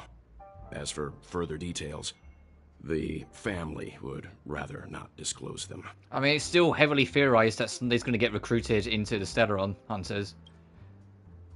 So they might break him out of his, or like free him of his trial, or he might just vanish into the God knows where. In plain sight, under the guise of. And if he does, I'm very curious to see what path Sunday will take as a character. Strengthen their hold on the sweet. Because it means if he ends up getting pulled into the Stellaron Hunters, it means we'll see him again. That's the claim the family makes. Whether they were truly. And I imagine if they do pull him into the Stellaron Hunters, they'll give him a new look too. Venturine's efforts finally earned the IPC a seat at the table. As a result, a more senior representative arrived in Penacony and initiated negotiations with the family. As far as the Astral Express is concerned, the IPC will make for an invaluable ally during the negotiations to prevent Penacony returning to its former ways. Well, it was somewhat surprising. In that dream, I returned to my homeworld and reunited with my long-lost friends. And, for some reason, Acheron resurfaced in my mind. When I realized that her conclusion was not preserved in memories, I became aware of the bitter truth. The conclusion of a journey can often be sorrowful. All we can do is to try to make sure it ends on a happy note. So he saw his friends from Impact third, and then when he saw Acheron, he realized something didn't add up. It's rare for all passengers to leave the Express together during a trailblazing expedition. But for Penacony, it seems most appropriate.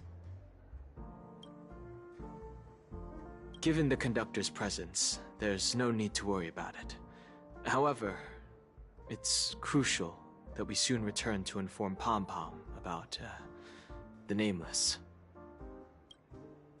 In my dream, the Express stopped at many places, and passengers came and went. However, the 5 of us were always present, and the journey seemed never-ending. Perhaps this could be a deep-seated desire inside me, and upon realizing this, I knew it wasn't real. No related records exist in the databank, but I have a theory. The hidden dangers of the Order have always been within the Harmony, and this issue existed within the family from the very beginning. However, now that more powers in the universe are aware of this secret, the situation in the cosmos I feel like you're playing a video game at any point and someone vaguely says theory. There's someone else in the background, like in a long distance away, that'll be going, "A game theory!" I think that's just the legacy of the internet now. I think that's never going away. Like I said, we'll go and see. Once we've packed everything, we should head to our next destination. Oh, whoops, just completely fucking whacked my mic. Whoops, sorry about that. Who else can I talk to? Who's around that if I can chit-chat with? I haven't seen Himiko yet. Where is she?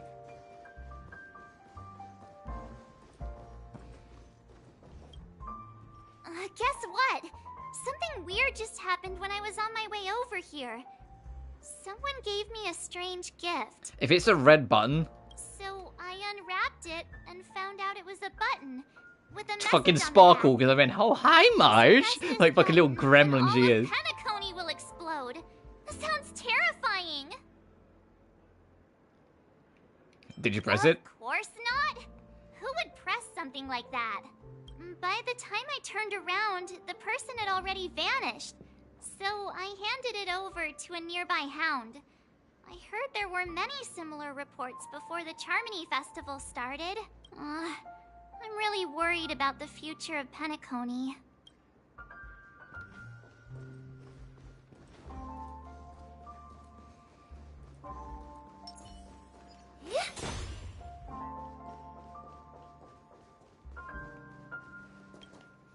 Ready to mix your drink? Having the Galaga. I'm not sure. I haven't seen him since our last meeting at the lounge. Come to think of it, he always did come and go quietly. We used to discuss everything here. But every time he'd leave, I'd realize that I didn't know him at all. Such is the mystery that is Gallagher. I have a hunch.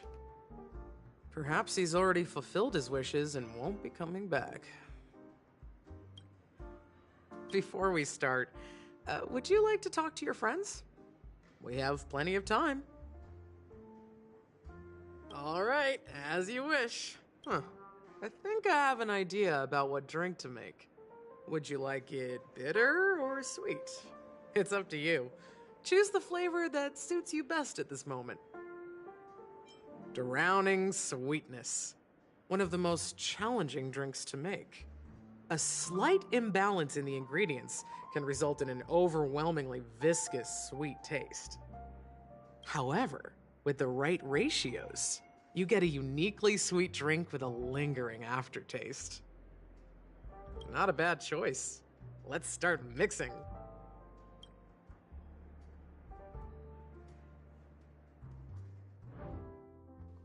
Oh, I've actually got to do this shit? Okay.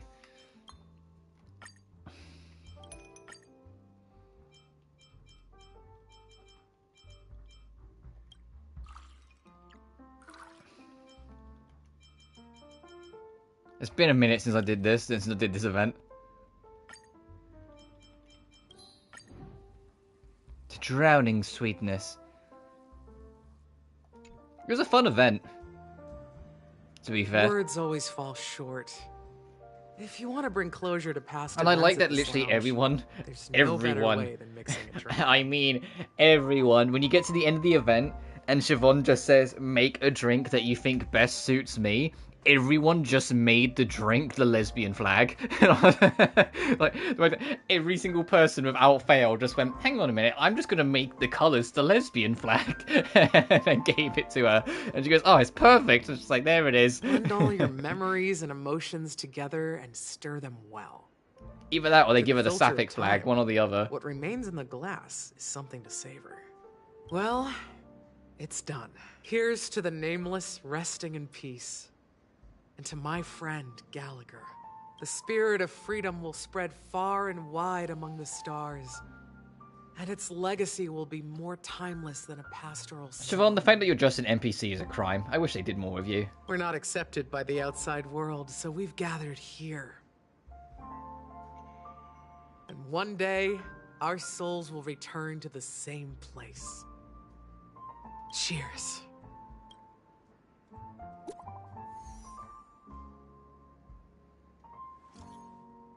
Guys, let's make our way to the Radiant Field Spa. I'll wrap things up soon. It's me at the aft pool in the stern. Roger, catch you later.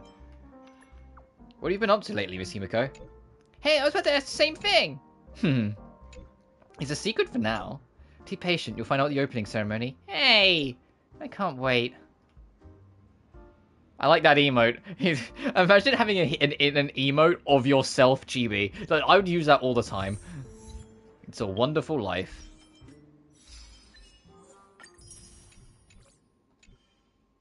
How many gems are I on? Just to kind of keep a mental track. Okay, I need about 40 more. Oh, are you leaving? Oh, then take this with you. I've mixed more of this last special drink for you. The past shouldn't be forgotten. So I hope it brings back the flavors of Penacony. Thank you. I'm sure it'll leave a lasting impression. If you happen to run into Gallagher, make sure he has a sip too. I know his tastes, and he'll be thrilled.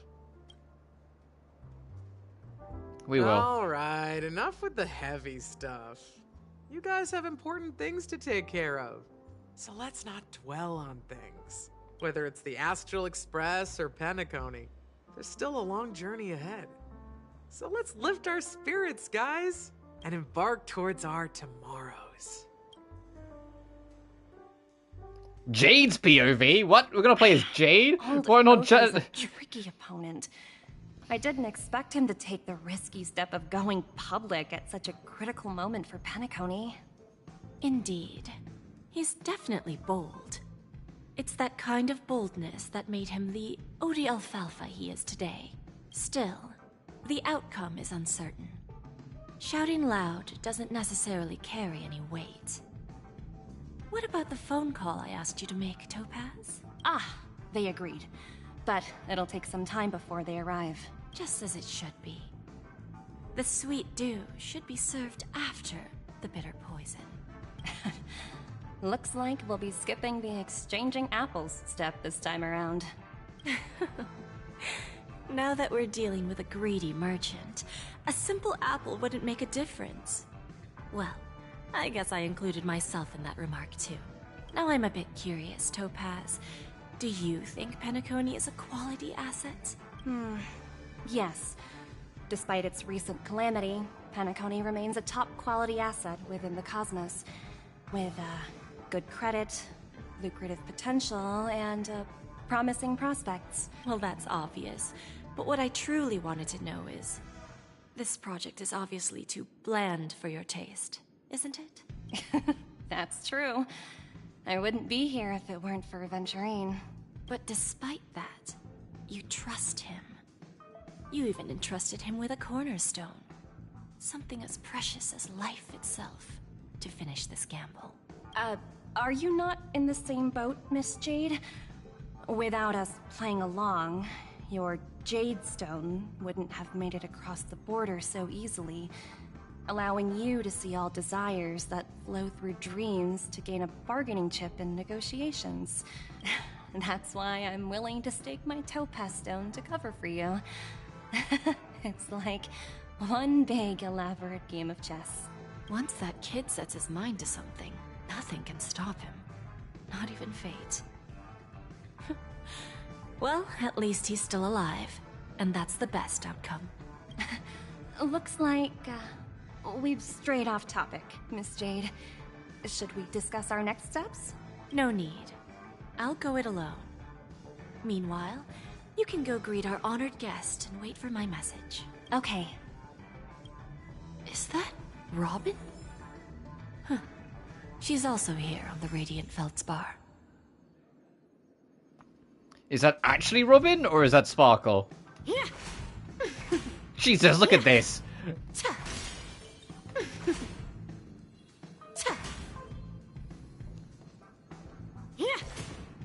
There's a good child. Do as you're told. What the fuck? There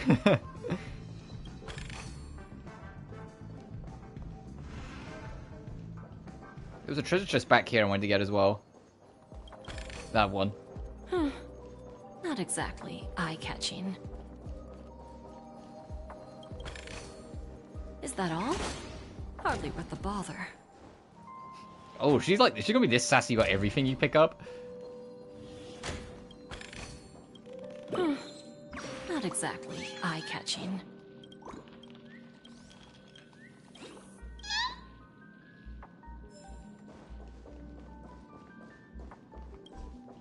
Oh, damn it. I can see it.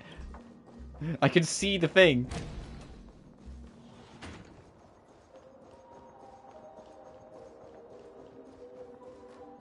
Anything else hidden in here?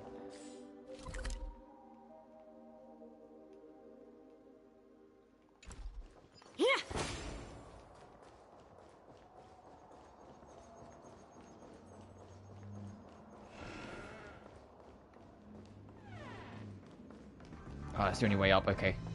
Alright, is this Robin or is it Sparkle? Oh, actually, we can go past them. Okay.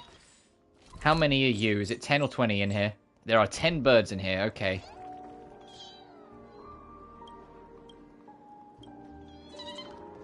Wait, what did it say? You hear a faint sound emanating from somewhere, resembling the chirping bird or a figment from your subconscious. You glance downward, and as expected, nothing is there. After all, real birds do not exist within the dreamscape. Oh, so they're not actually here in reality. It's just only we can see them.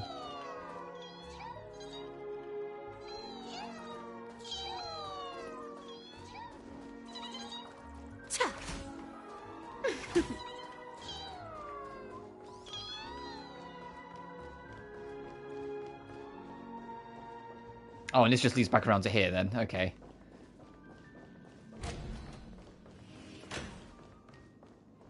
Alright. Alright, are you Robin or are you Sparkle? Greetings, Miss Robin. I didn't expect to meet you here. Miss Jade? Greetings.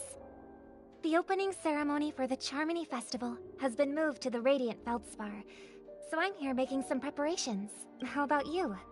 Have you spoken with Mr. Alfalfa? I'm actually on my way to meet him right now. Do you know him well, Miss Robin? Unfortunately, I've never met him. I've only heard a few comments from the former head of the Oak family. Mr. Alfalfa is respectable when it comes to business. But in other respects, I can't say the same. Where do you think the future of the planet of festivities is headed? I believe the sweet dream will see its rebirth. Just like the Radiant Feldspar resumed its voyage. The Harmony needs a new direction. Only by bidding farewell to the past can we actually sail into the future. There are no permanent allies or everlasting enemies. So let's both take what we need from this deal. Naturally. I'm looking forward to your performance. See you at the festival. See you later, Miss Jade.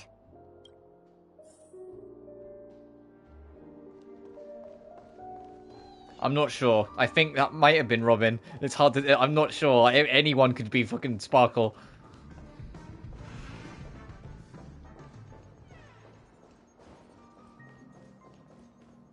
Alright, back to this deal. Start the second half of the negotiations. Just fucking... negotiate this! That has insane range. Look at that.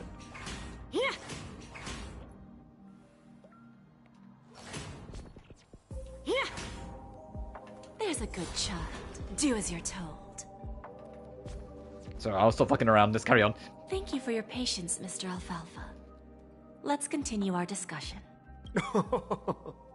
Figured out something already, Miss Jade? But where is Miss Topaz?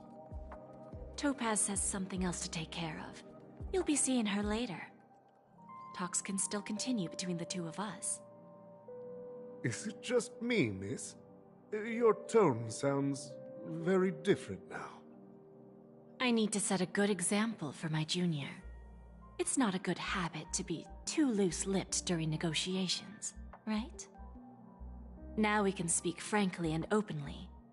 Do you believe what I said, Odie? You're not the only merchant who has seen the changes in the cosmic market over the past 10 Amber Eras.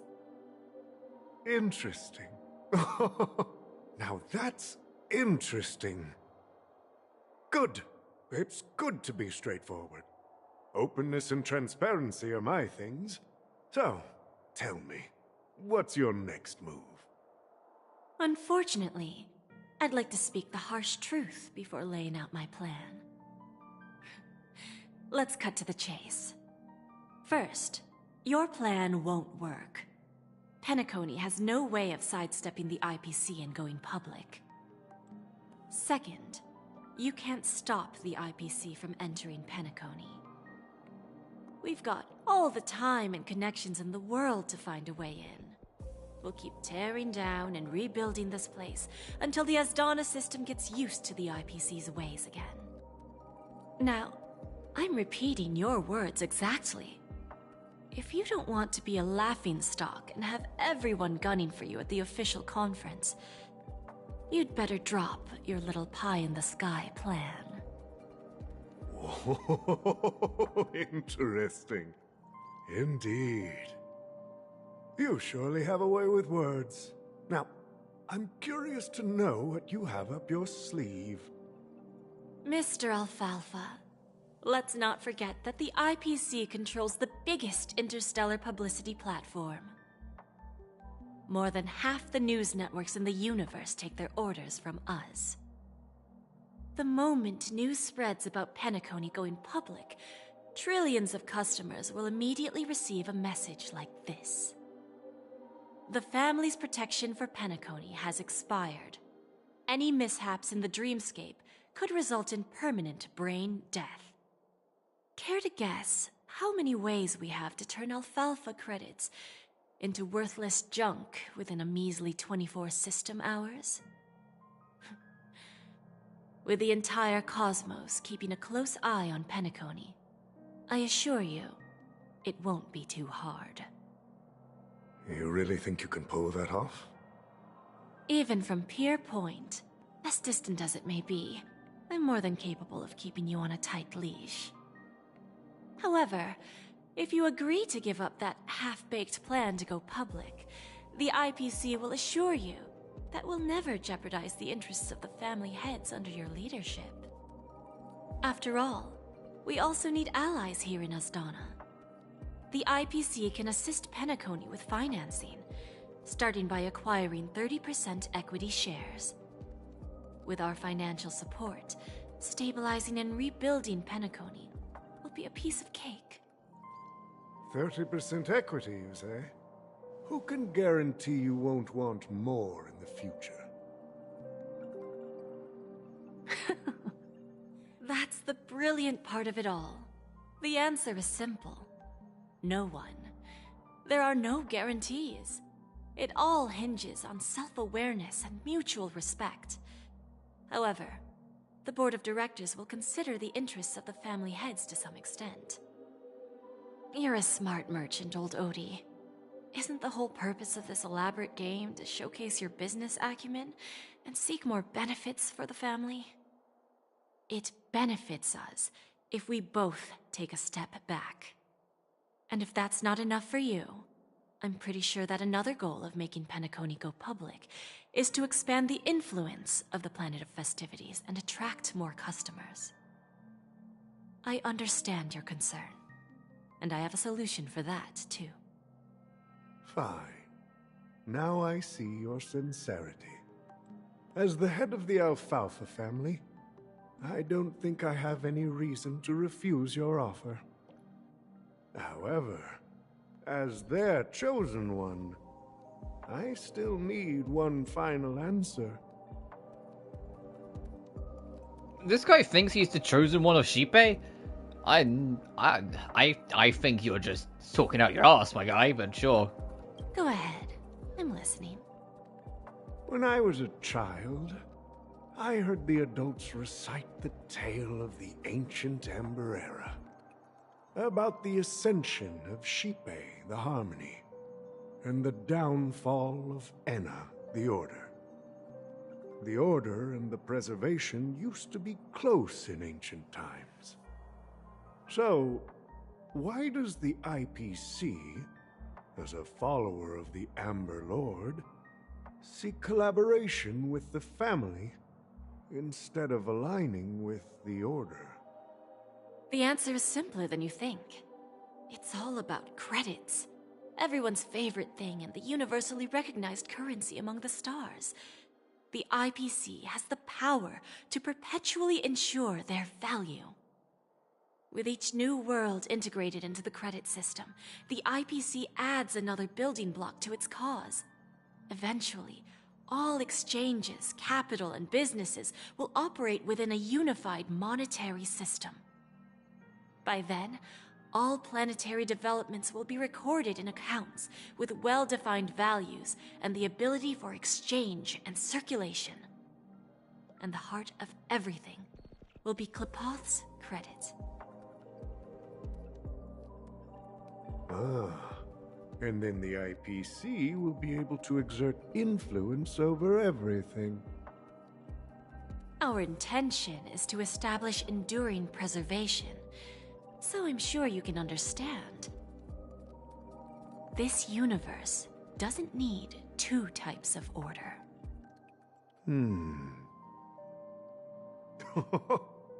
Well said. Now you've convinced me. All right. Tell me your solution. Let's see if we're thinking the same thing. Then let's continue our conversation. Please, Topaz, invite Sweet Dew to join us at the table. Topaz, how long have you been there? And who's Sweet Dew?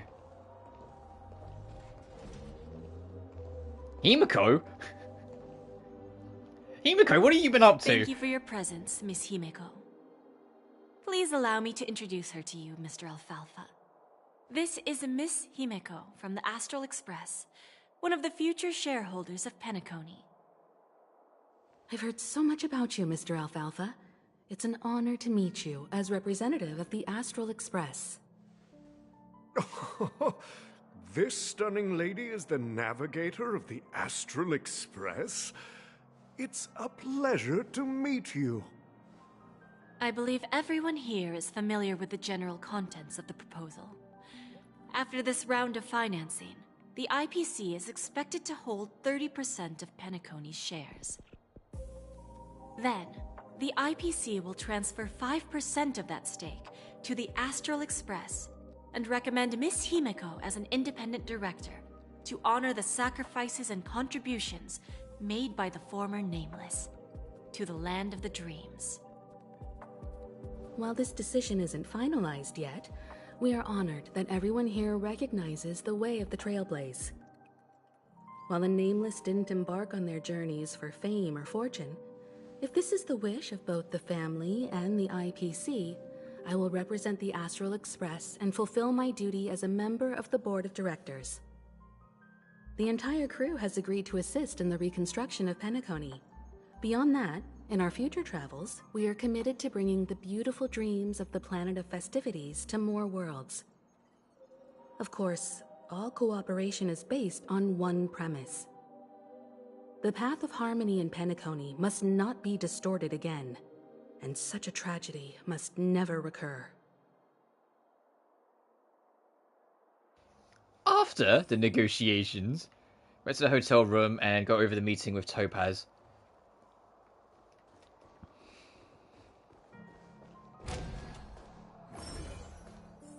I was wondering what the point of like this whole thing with Jade and Topaz was alongside the trailblazing stuff. It's because it's intertwining.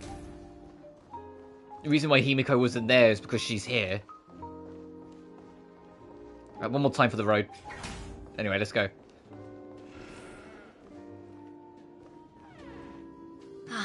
Old OT is in agreement, so the issue is settled, I presume.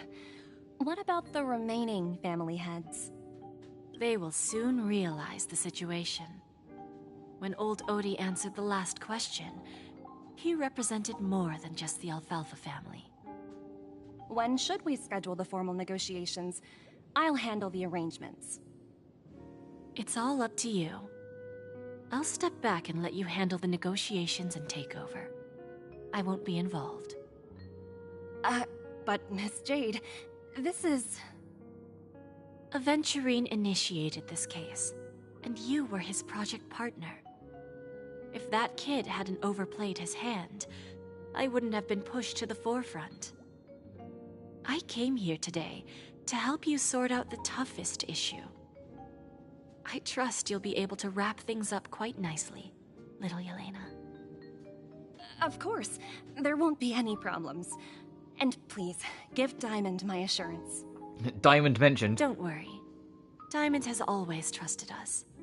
I'll put in a good word for you, and you'll have your P-45 position back in no time. Radiant Feldspar. What a fantastic ship. Eventually he was the Doom guy of this arc. I mean, yeah. It's time for me to indulge in my own little hobby. You want to open a Bonajade exchange branch on this ship too? A Bonajade exchange? What? Opportunities like this don't come around often. Sorry, I'm not talking much. I'm just kind of absorbing the story. They're surely holding a wealth of valuable treasures. Well, I'll take my leave. A pawn shop can't run without a boss. He was not a menace. I mean, he was not a menace, but for a good reason. If it wasn't for him, I have one more question for you. If it wasn't for him, most of this story wouldn't have planned out the way it did. Go ahead. That dose of bitter poison. I'm curious as to how you found this information. My farewell tour of Genshin. I didn't find the information. You've got your plat. I hope Zenless's trophy list isn't too brutal. It was from Star Rail's trophy list was actually alright. The future of the Harmony. In return, I've agreed and to Genshin, the only trophy that really bugged me for the longest time was the co-op one because I had no one to play it with. I highlighted every single one but the co-op one for ages. That's what investment is all about. The seeds Speaking of, new trophies came out with this update, and as soon as I fired it up, I got 3 of them. Because it was beat Aventurine in the story, discover the truth, and get the harmony path. Like right now, for example. The only trophy I'm missing is finish the Penacony storyline, which is obviously doing this epilogue. Firefly! Oh, she's on here too.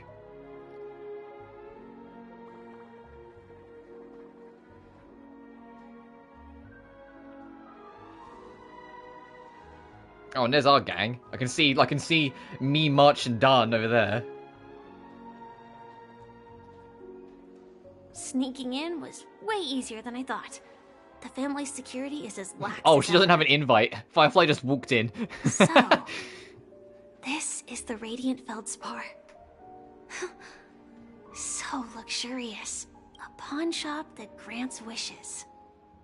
Is there really a place like that on the ship?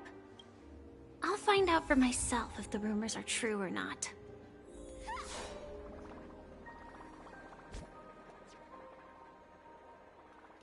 Look at that little smile. Hey! Fucking... come back to me. Fuck! We must be close. We must be close to the pity. Hang on, I'm gonna check. 1 second. Record. 5, 10, 15, 20, 25, 30, 35, 40, 45, 50, 55, 60, 65, 70, 75. The 80th. So yeah, I am 10 off hard pity. Fucking,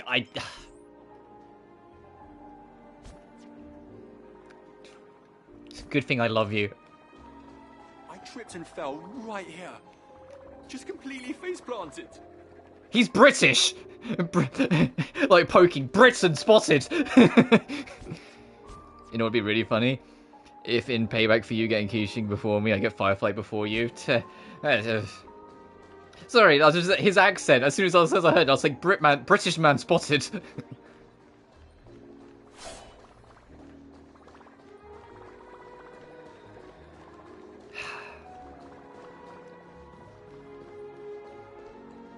I can't even begin to explain.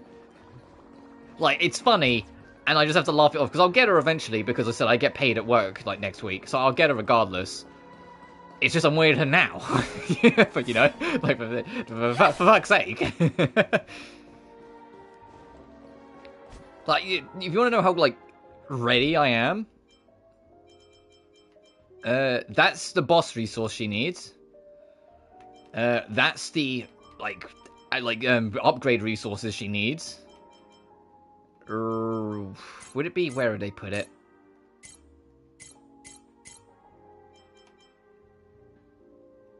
Oh, I don't go through the menu often enough. Oh, there it is. There's the other boss resource I need. I have exactly enough. I literally have all the preparations in place to, as soon as she joins, max level her. I was in such grass. Hey, I do. I work 4 days a week. I just did pre-grinding.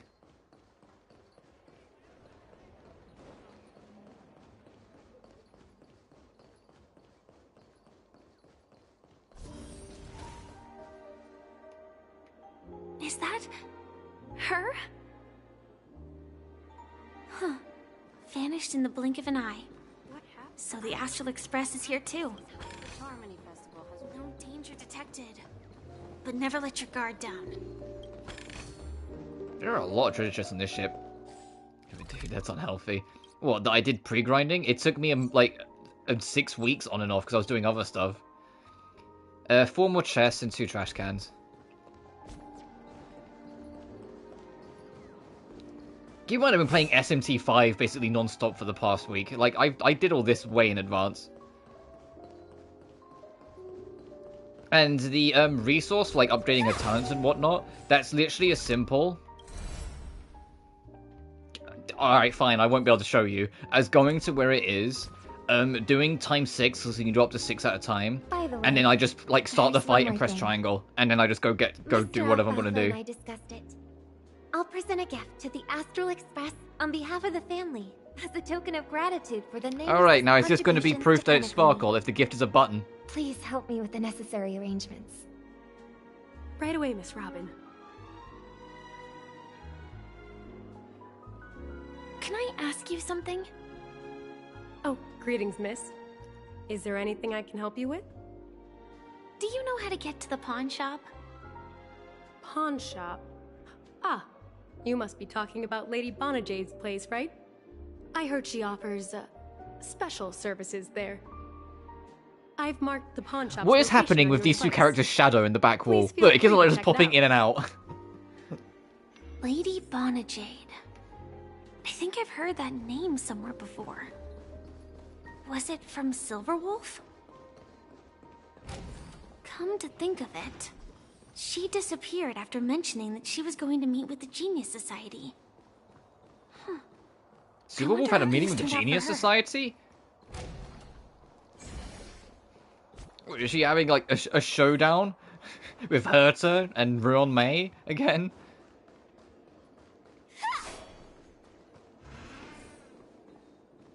Oh, hi Jade. Welcome to Bonajade Exchange, Radiant Feldspar branch. How should I address you, dear lady? Just call me Samuel.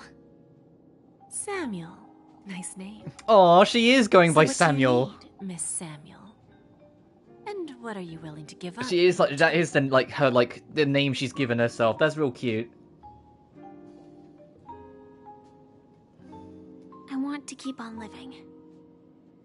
And for that, I'm willing to give up everything I have. Everything you have. That's right. Everything. Miss Samuel, I think you'd best turn around. It seems you're not quite familiar with the term pawn. What do you mean? I mean it literally. I sense your burning desire to live, but unfortunately, you don't have anything of equal value to offer. I take that name. Well, A yeah, pawn no. shop So that grants when wishes. Silverwolf mentioned it, she was mentioning it in I passing see. because Firefly had It's already just a taken the marketing name. She was just acknowledging the name that That's she had quite a taken. harsh accusation. I understand you may not fully comprehend what I mean, but don't worry. I'll help you understand. Go and talk to these people. They're all customers Firefly's of my like pawn Firefly's shop. had this whole story arc for a See for while that she wants to yourself be if her your own wishes have person come and true. not be tied to her past. Once She doesn't you've want to be done Sam. that, And she come doesn't back really to want to me. be Firefly. She I'll just wants help to you be a understand the girl. true She just wants to be meaning a of pawn human enjoying her life. and make you realize what you're missing. So her picking her own Lady name and it being Bonajade Samuel feels makes more like sense. a So it's like still in money reference to the lender rather past, than but at the the same owner of a time pawn allowing her to shop. be herself. Well, I've got nothing better to do anyway. What is happening over there? What is I'll Hazel do as doing? she says and see what happens. Which one should I pop? Fucking 1, 2, 3, 4, 5. Don Hung and Void Ranger Jive. Don't change the words. No, it's not the best time to do that. Sorry. I'll catch up with you later. I'm glad that my Trailblazer is a dumbass, even when I'm not in control of her. Encounter the Astral Express unexpectedly as Firefly run into the Astral Express on the Radiant Feldspar. Do they say anything else, or is it just the same thing? No, it's sorry. Would be a part of you. Oh, that was a Hazel song Mamba number 5. Yeah, she went 1, 2, 3, 4, 5.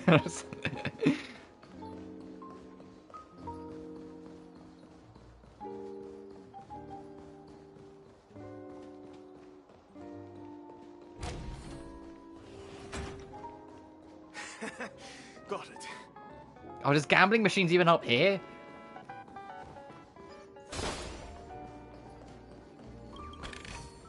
I want to play some more.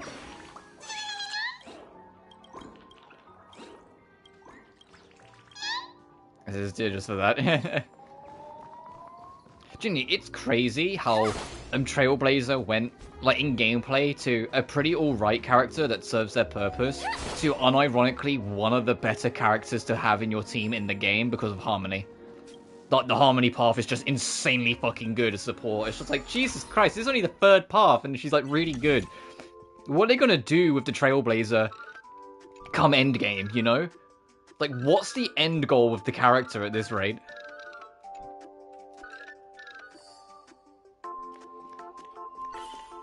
Because, like, we've got Destruction, we've got Preservation, and now we've got Harmony. So we've still got the Hunt, we still got Erudition, like, in terms of, like, paths that Trailblazer can take. We've still got Preservation, we've still got Nihility. Nihility, I think, will be a real interesting one to see how they handle, because I think, honestly, Nihility is when you'll start seeing the parallels to the theory that they used to be a Stellaron Hunter.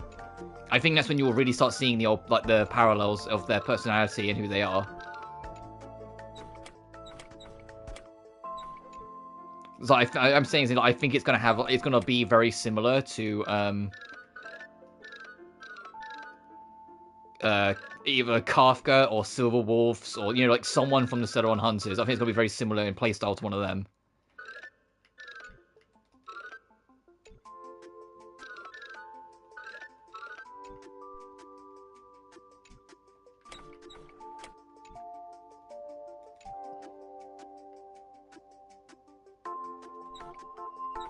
Is that not it? Like, you can see the path up that way, up there, along. Is it because?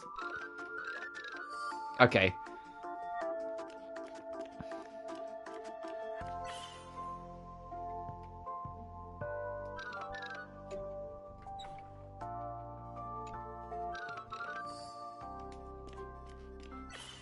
Oh, come on.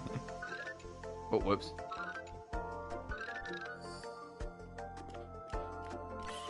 Still more, bruh.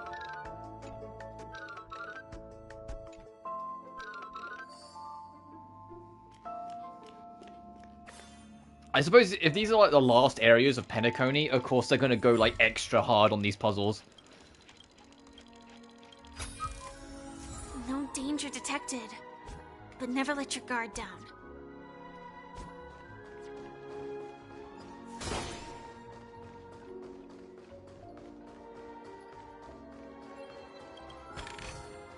Inspection complete. Nothing suspicious.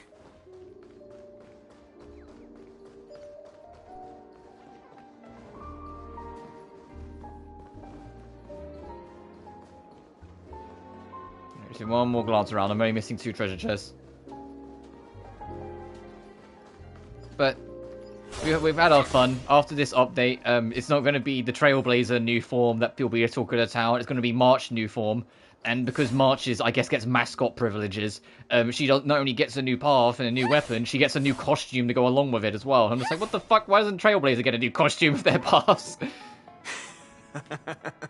You stupid little girl. Coming back to lose more money, huh? I say that, but March is adorable in a new costume. Let's get started. This will be our final game. I'm betting my entire fortune. Oh, a big talker, huh? All right, let's see what you've got.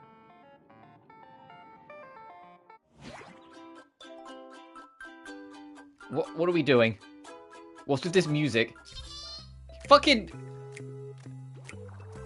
Origami Bird Clash is a match-free battling game where you have to match and clear fruits within a certain number of moves. Is this fucking Bejeweled / Candy Crush? Any other term, the system will calculate damage based on the combat power difference. If your opponent is reduced to 0, you win.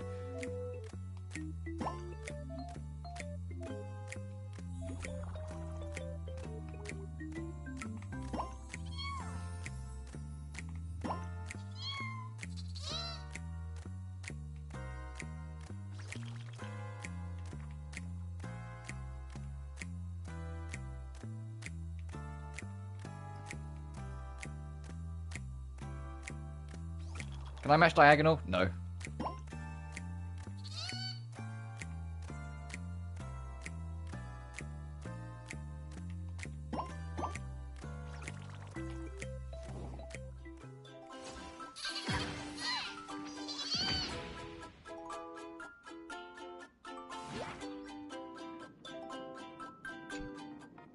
I won? Tactical Candy Crush, okay. This can't be! You lost to me 10 times in a row. How could I possibly lose to you at such a crucial moment? It's true! Lady Bonajade has truly blessed me! Finally, my luck has turned for the better. Great new era for Stacy. The Master Gambler has arrived! Okay. I was going, Jade, what the fuck did you do? Excuse me, I was here first.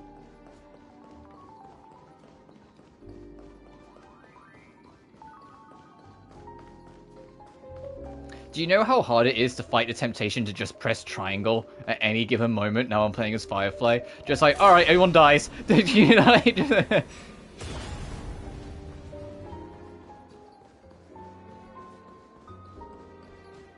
just like, da da da da. And then, you know, what they should do, you know, like when you see the memes where it's like someone turns and looks at you and for like a split second you hear like the Goku Ultra Instinct theme, like you hear the Glen, Glen, like you know that? They should do that but with Sam, and it's just the like the da da da da da bit of like Nevermore, like Sam's theme. Every time you press triangle, you just hear like da da da da da.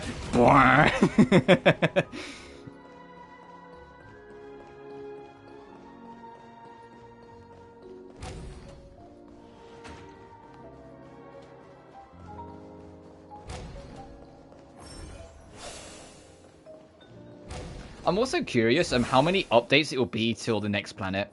Because Genshin is every 8, but, for those who may recall, it wasn't always every 8. In 1.0, it was after 1.6 we went to 2.0, and in this, it was after 1.6 we went to 2.0. Is it going to follow in Genshin's footsteps and keep this going all the way to 2.8, or is it going to go to 2.6? Because for those who don't know, the plan was never for him to go to 0.8 in Genshin. It was just because of internal delays, mostly due to COVID, that to make sure the team had enough time, they gave them the 3 extra months. So it just kind of went from there, and it just because that put them behind, it's kind of why a lot of Genshin still goes to 0.8, even though it's been a few years after the fact. Oh, I just realized what's wrong with the shadows. Look, they're tied to the camera. The camera's a light source. How weird. Prepared a gift for you, Dorothy. Check this out.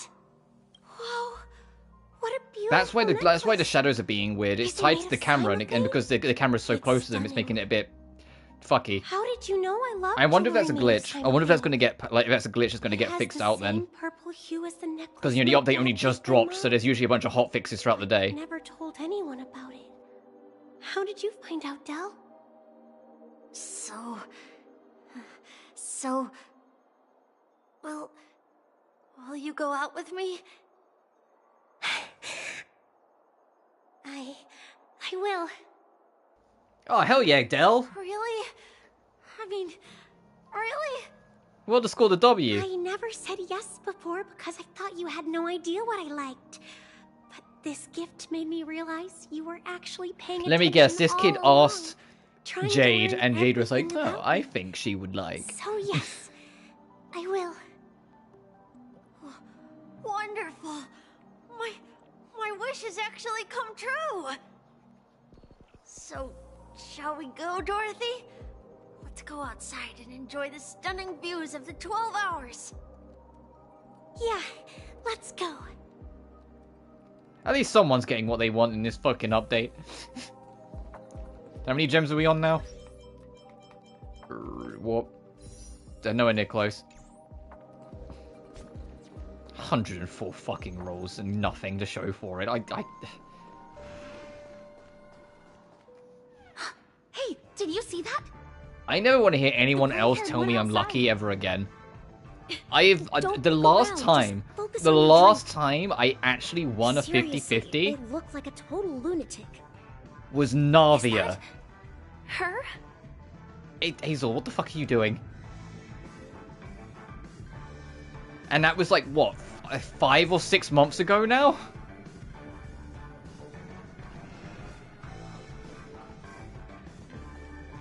I want to see what my dumbass is doing. origami bird. Hey, little birdie. Come on. Oh, calm down already. Everyone's staring at you. No, it's not the best time to do that. Sorry. I'll catch up. You know, we make the memes and the jokes that, you know, like the Trailblazer is just like a complete, like, little gremlin of a character, like a complete, like the trash raccoon, as people call her. But I love the fact that the devs completely embrace that when you're not in control of her. It's just like, hey, let's just make her, like, basically be like that one child you can't take with you to parties because they will always cause trouble. That's basically what Hazel is right now. Like, March is having to be, like, the big sister, like, come on, you're embarrassing us. Come on, get down here.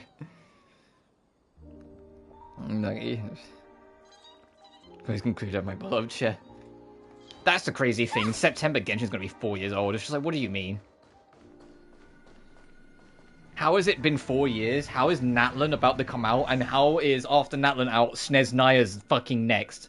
When it felt like it was only yesterday I was joking about how Sneznaya will be like half a decade from now. And like, yeah, it was half a decade from launch, it'll probably be. That's a cute idol. Oh, is she gonna like use the mirror on her phone to make sure her hair's all fine after the wind blast? That's a cute idol. But it's the fact that it's only a year away now. Yeah. Like, how we got that far already? I've got him. He's been hiding at the moment of soul in Penacony, using a fake identity. And he even posed as a professor at Paperfold Academy. I've made a deal with the family. I'll leave the extradition-related paperwork to you. How'd I find him? Well, let's just say We know half a decade got it so fast. Yeah, that's basically what I'm getting at. Like, it's wild how quick it's here. Like, I remember when it came out, I was like, oh man, I'm going to be like 26 years old when Sneznaya drops, and now here I am at 25, like, oh fuck, I'm going to be 26 next year. You know, never thought it'd end up like this. Right here. I'm gonna hang up for now, partner. I need to raise a glass to myself. It was fun being like, you know, a young 21-year-old, full of life and whimsy. I want to read this. Walter hangs up the phone, and a drop of fuel seeps out from his deep metal-constructed eye sockets.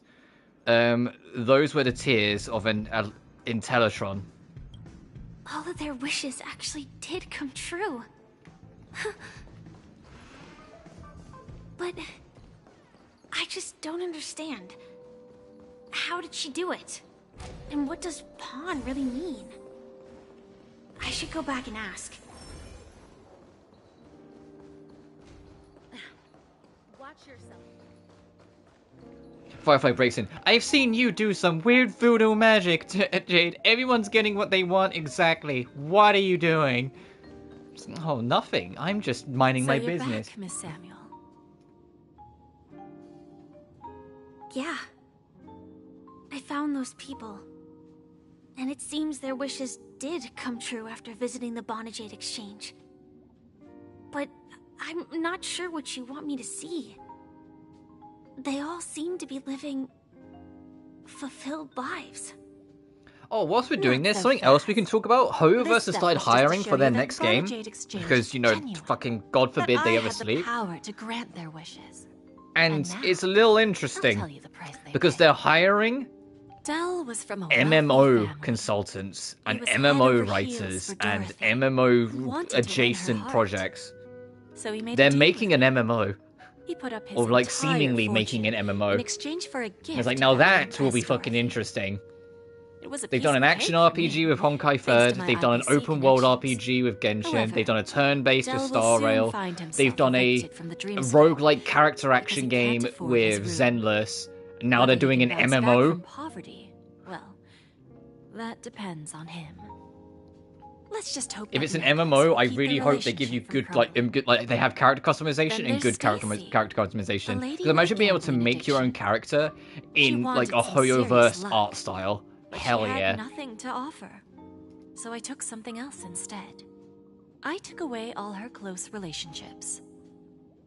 From the moment she stepped out of the Bonajade Exchange, every casino in the cosmos would remember her name. But her Oh, parents Jesus and Christ, siblings Jade. would set a You're time literally the monkey's paw. and it would be impossible. You can win your for Stacy to gambling, make but you'll any never have friends ever again. She will accrue a vast wealth, due to her good luck, but she'll never be able to use it for the people who truly matter to her. As for Detective Walker, he spent 2 decades chasing down a wanted criminal for some heinous crime. But he never caught the guy.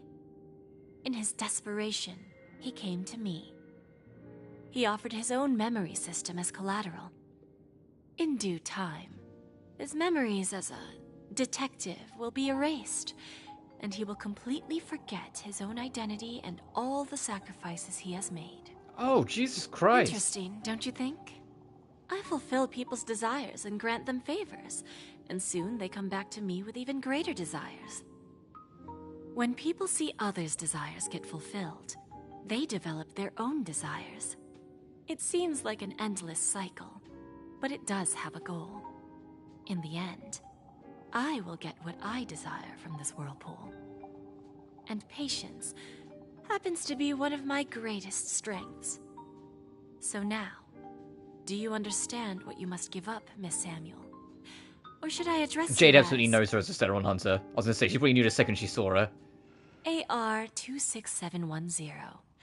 A remnant of Glamoth's iron. Oh, she super fucking knows who she is. Well, yeah, how wide Firefly's eyes went for a second there. She super knows who she is. She literally has her down by the number.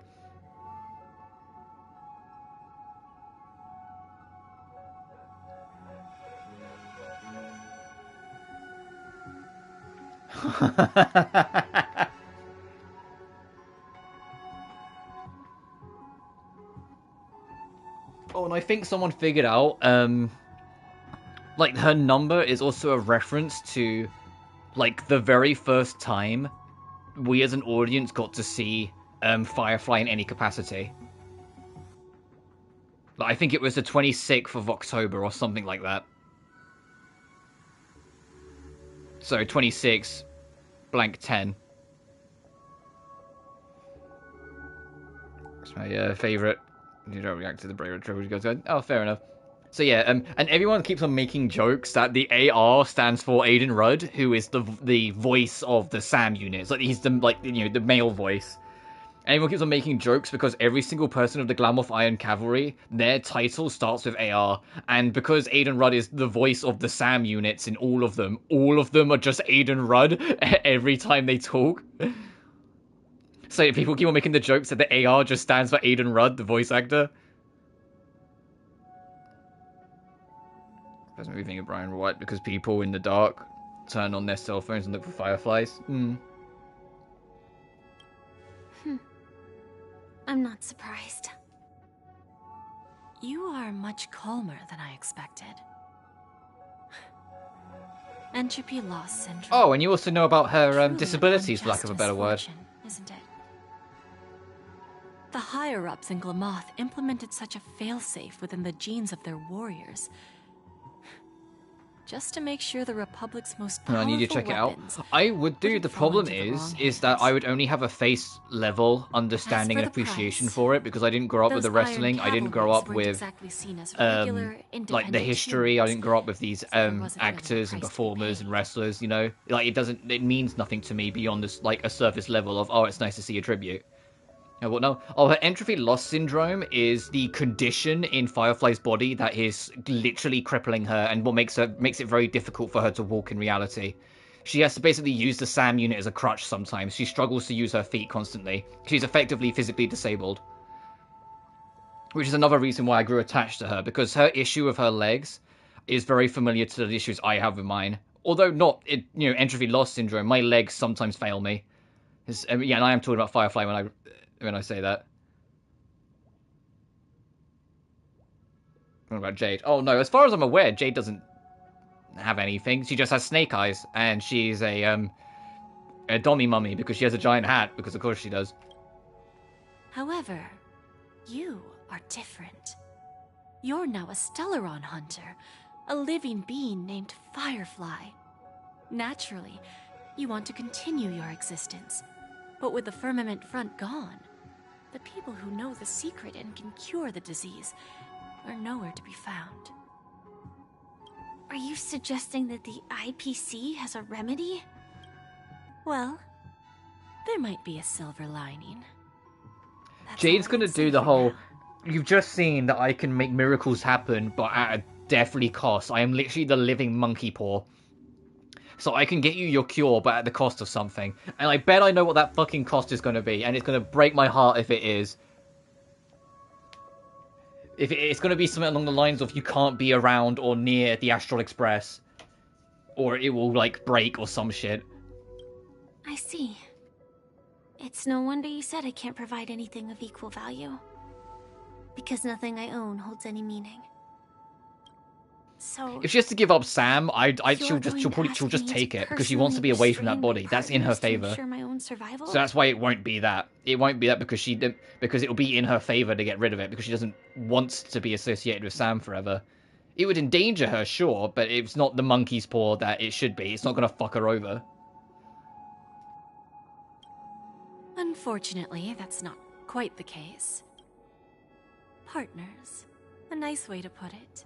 It would be more likely that the cure will only work Stellar if you're in the Hunters. Sam body, so she's Each not of you allowed to be has her your human own self. Identity and a special bond with each other.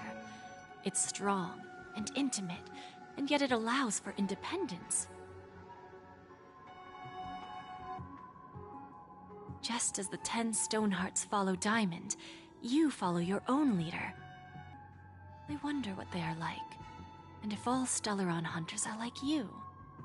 You can't guarantee she won't be able to Traveling move. on the path of Ah, true, but I struggling don't think against that's your like on the destiny. highest priority of her Attempting concerns. to move in the opposite direction. Trying to part finality, but struggling against your destiny, attempting to move in the opposite direction. I really hope that one day, all of you will come and visit my pawn shop. I'll be waiting patiently for that day. Can I see this as an invitation? From Diamond to the Stellaron Hunters while keeping the IPC in the dark?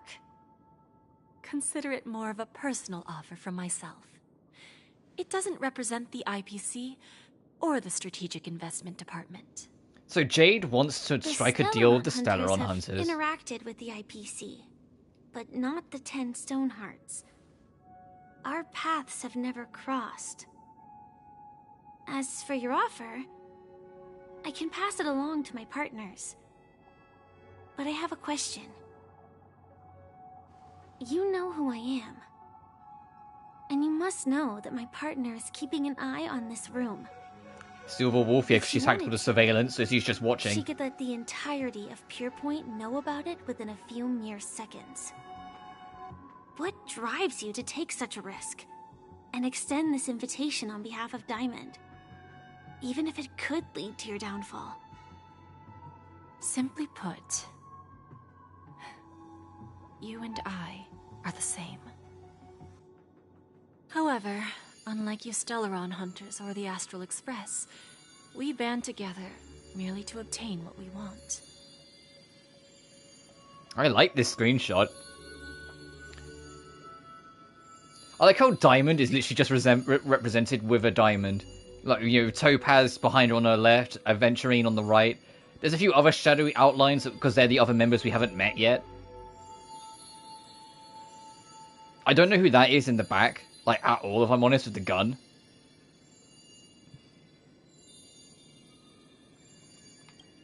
Each of us has our own past and destined ends, and on this journey, we have been invited by Diamond to join him. This journey could be either brief or long. Unless the guy with the gun Each is of us supposed to be carries a Diamond. void in our hearts that can only be filled from the outside. So, Diamond made us a promise to divide the power of the Emanator of Preservation into 10 pieces and give each of us a cornerstone to fill that void. Mortal flesh is fragile, yet my heart is unyielding like the monolith. For without this resolve, the way of preservation would fade into oblivion. So, you understand? This pledge goes beyond a mere oath. It's our collateral in exchange for opportunities, wealth, survival, and a future. And whatever we gain from it will fortify the Stonehearts in return, allowing us to achieve the great cause of the preservation when the war among the eons eventually comes.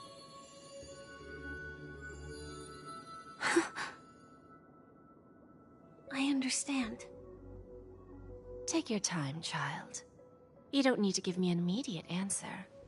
Like I said, patience is one of my greatest strengths. If fate turns that page, our paths will cross again. It's a shame, though, that this pawn shop can't give me what I desire. My last attempt in Penacony. Well, it ends with hope.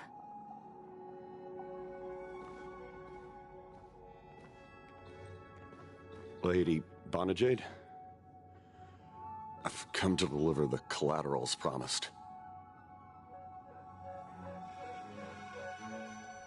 Back to our preview. Turns out, the meeting to decide the future of Penacony went much smoother than expected. Hazel, you weren't involved in it, that's why. You was busy fucking around and having both your brother and sister basically tell you off. Don was going, please stop being a pain in the ass, and Marge was like, please stop embarrassing us. This airship has quite a few treasures. A bountiful harvest.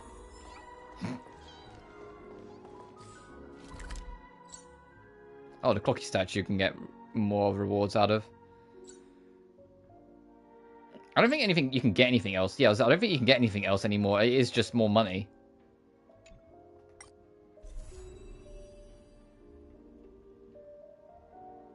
Alright, this is one full map.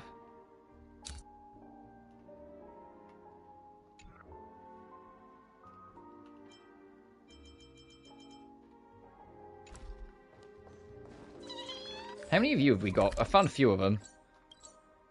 Oh, only 3. Never mind. We found far less than I thought we had. Chat with the guests. Fucking Aventurine? Boo Hill?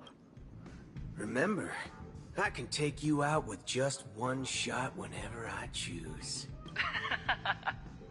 Oh, that'd be my honor. Don't worry, I hate cheating at the table. You better. Ah, look who's here.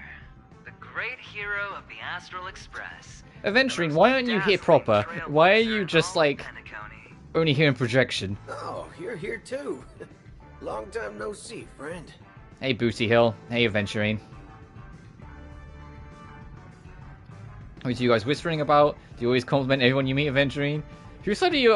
Why are you on the IPC side now, cowboy? Why do you always compliment everyone you meet, Aventurine? Merely a greeting of platitudes. As long as you and I have an understanding. Let's set aside those under-the-table dealings for now, partner. Don't want to spoil the festive mood of the Charmony Festival. Oh, I agree. Now let's congratulate Miss Trailblazer. I hear the family intends to thank the crew at the Charmony Festival. It's a real pity I can't personally be there to witness this. You sure left in a hurry, Aventurine. Well, my job was just to give the IPC an opening. Other things aside, I think I did a pretty good job at achieving this. While you were at Dreamflux Reef, we were actually close by. You wouldn't have been able to dig up so much dirty information without the help of a knowledgeable friend. But that emanator didn't pull any punches. My body couldn't hold out too long. Otherwise, this would have been settled in a much cleaner manner. Yeah, what was you expecting, Aventurine, when you got fucking slashed in half by Acheron? I had to thank you for all your help in the battle, cowboy. No problem. Punishing the wicked and eradicating evil is a top priority. Would have been strange if we sat it out. Making an entrance like that, us Galaxy Rangers are making a comeback. Reckon you'll meet quite a few followers of the hunt on your journey. Do me a favor, pass on my regards, will ya? Forget it. I'm not one to beat around the bush. I've got a score to settle with a high-ranking executive fella named Oswaldo Schneider. Yeah, the guy that basically bombed Boot Hill's home, killing his wife and child. The feud between the Marketing Development Department and the Strategic Investment Department is well known across the cosmos. But what I didn't expect was the involvement of the Galaxy Rangers in this feud. Looks like things are about to get spicy. Well, I hope you guys have fun. Thank you. And I also hope you enjoy yourself, great hero of Penacony. I'll pass. But I do hope you guys have fun. If you don't mind, let's play a few rounds next time.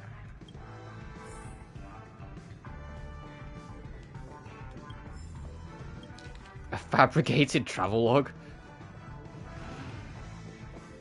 Dr. Ratio! Of course, as soon as I bump into Aventurine, the very next person I bump into is Ratio. Ah, yes. I remember. Ratio stands strong. That ship will never die. Space station was adequate. Hello, handsome. How are you? No wonder that gambler likes you. Fucking, he never leaves your lips, does he? That gambler. Do you know Aventurine? This individual is my responsibility during the trip. Nothing more than an errand from the Office of Academic Affairs. Very well. The Charmony Festival is about to commence soon. Take advantage of this unique opportunity. A blend of work and play is essential for superior knowledge absorption. How do you rate Aventurine? The executives of the IPC and the Guild say that we are strategic partners. Yet, from my perspective, I am invariably the teacher, and he, along with you and every other individual, is the student. From this perspective, Aventurine isn't what you'd call an ideal student. Yet, he's also not utterly obtuse. Alas, the void within him can never be filled by talent and knowledge. Let's hope he doesn't turn into a philosophical zombie. I also, shout out to Shenpai for getting me to appreciate Dr. Ratio a hell of a lot more than I used to. There was a lot I just didn't really care to look into about him, and then, like, she opened my eyes to it, and, like, now I can see, I'm like, oh yeah, Ratio is actually a pretty interesting character. I think the easiest way to, like, to try and simplify Ratio down, to, like, try and explain him in as few words as possible, is that he doesn't like foolishness. He hates foolishness. However, his definition of foolishness isn't people who are stupid, it's people who are unwilling to learn. People who are stubborn and unwilling to learn and unwilling to expand their knowledge and unwilling to experiment and live new things and have new feelings and he sees them as foolish. Whilst those who are willing to just see where life takes them and be a part of the adventure and see what they pick up, and if anyone basically just learns the lessons of life as they go through, he sees them as wise and respects them. So sometimes he comes across arrogant because he sees himself as a teacher to try and teach people, but it's not as simple as he thinks some people are idiots. It's more that he wants people to try and learn more about themselves, learn more about the world, and pursue knowledge in any form it may take, not just simple, like in an academic form, any form of knowledge or learning, instead of like resisting against it just because. I thought you were going to make me get my act together. Saying such a thing merely indicates that you have not truly grasped the essence of learning. The principle of balancing work and relaxation is scientifically grounded, with the relevant proof process detailed on page 21 of the 31,467th issue of the academic journal Star Caesar. Acquiring knowledge aims to enhance living. Don't invert priorities like those dolts at the Guild. I hope you have fun at the festival. Then you'll excuse me.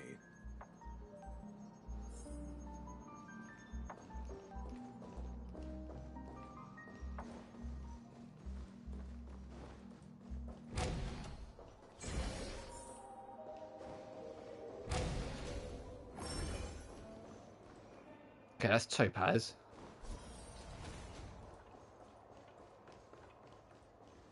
Hey, TP. Been a while.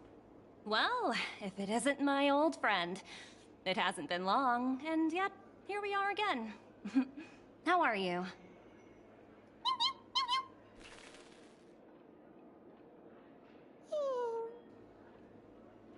I'm in the mood for a job change. So direct. Aren't you afraid I might take you seriously? Thinking about it, though, The lives of the Nameless are so excessively exciting. I heard you guys pulled off a big stunt, cutting down the Oak family in one fell swoop. If one day you're tired and looking for a change in work environment, or if you want a desk job, just contact me. Look how bustling this ship is. Not bad. Someday when I'm less tied up, I plan to host a grand party on my eco-ship, and you'll all be on the guest list. I want to ask you a question about that transformation. Are you able to transform yourself? Form? Yeah, I think What she's are you referring to saying? Aventurine. Oh, I understand now. You're referring to Aventurine's cornerstone, right? Sorry. Compared to him, my ability is not as visual. Guess there is no harm telling you. The abilities of the 10 Stonehearts' cornerstones are all different.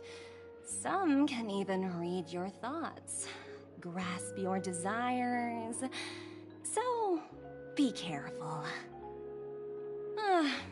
Now that I think about it, it was good that Branya got there when she did in Bellabog. If she came any later, we probably wouldn't have ended up as friends.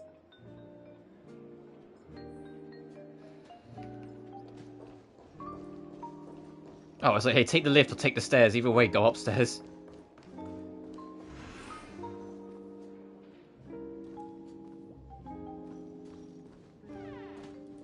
Do we really have to... Oh. Hey there, lively lady. Welcome to the Bonajade Exchange. What should I call you? My name is Azel. My name is March 7th. Yeah, let me just throw March under the bus. My name is Sunday. No, I'll be honest. My name's Azel. A unique name. Thank you. So, miss, what do you wish for? And what are you willing to sacrifice for it?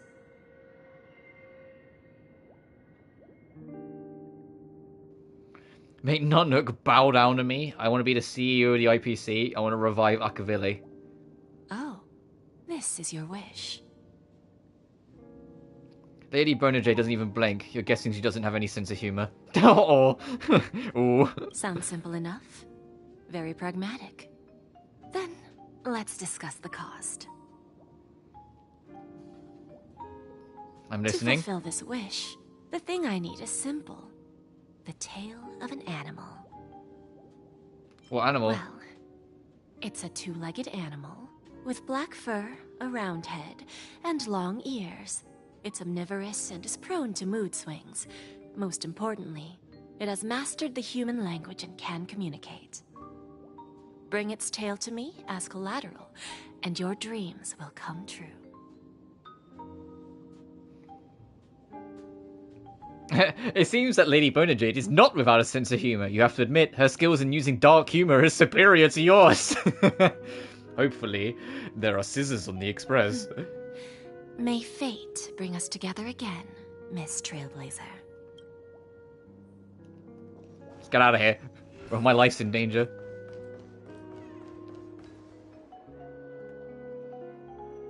To the poop deck.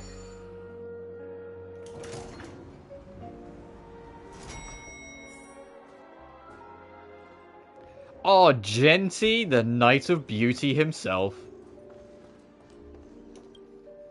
Are you actually going to have voice lines today? No. Oh, God, Genty, how have you got done dirty 2 updates in a row? How have this... We meet again, my dear friend.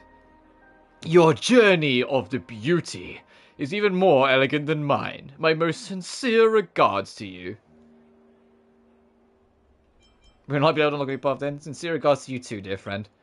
Even after achieving such remarkable feats, you remain humble and gentle.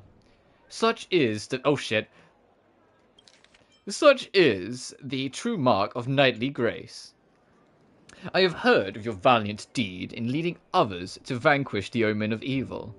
Though the tale bears a tinge of regret, you have undoubtedly championed beauty and justice. May Idra smile upon you. I have no idea why 2 updates in a row are Genty like, his audio is glitched and we don't have his voice acting. I don't know how this has happened. The Omen of Evil. If an admirer of the beauty gets lost in his pursuit of power, they risk descending into the Omen of Evil, a form which is neither human nor beast. Although Mr. Sunday did not cross paths with the path of beauty, his actions were no different from the Omen of Evil. A lamentable soul lost on the path of righteousness, truly a matter of deep regret. Why were you not there during the final battle? I'm ashamed to admit, Enno's dream was too realistic.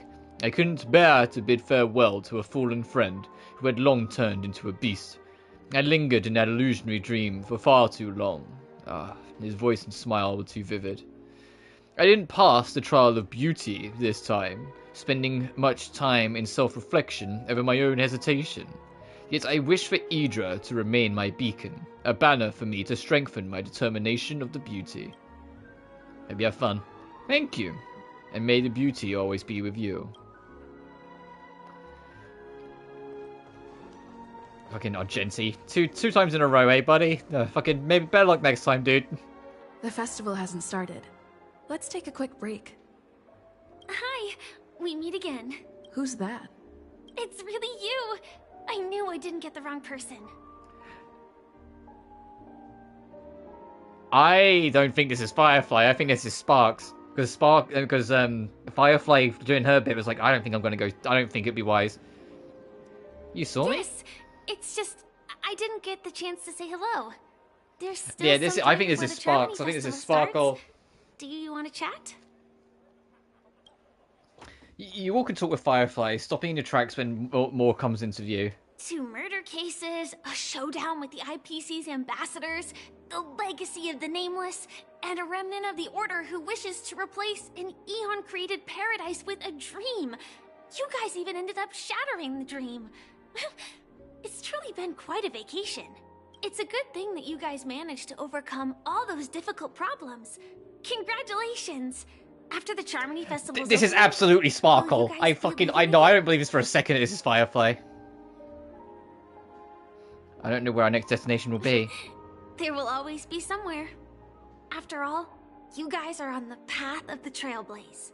Before joining the Stellaron Hunters, Elio told me that this journey will tell me how to live on. That's all he said.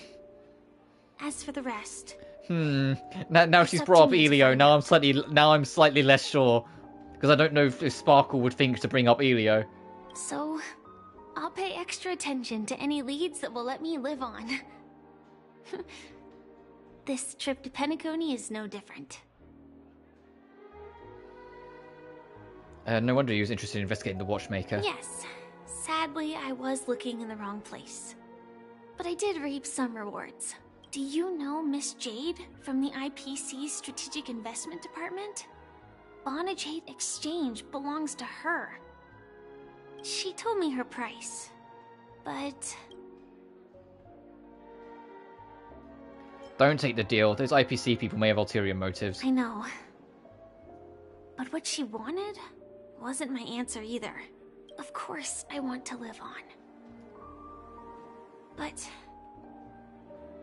what fate owes me, I want it paid back, not passed on.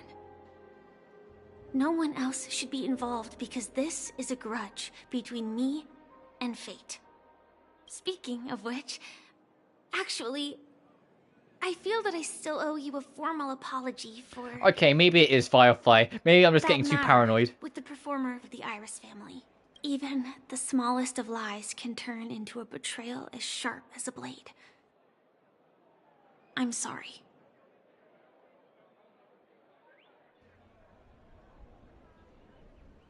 I never felt hurt by Really? this. Then it seems what Kafka taught me was correct. Otherwise we did all this for nothing? Not necessarily. We got a lot more information, and if we hadn't stepped in, fucking God knows what Sunday would have done. And what he would have got away with, and how far the Order and the illusion of creating it would have gone, and how much trouble that would have caused for everyone else. Like, we still saved the day, You know? Like, fucking Jesus Christ, that would have been a hell of a time if we weren't here and Sunday's plan went off without a hitch. Everyone just trapped in an illusionary dream with him in complete control.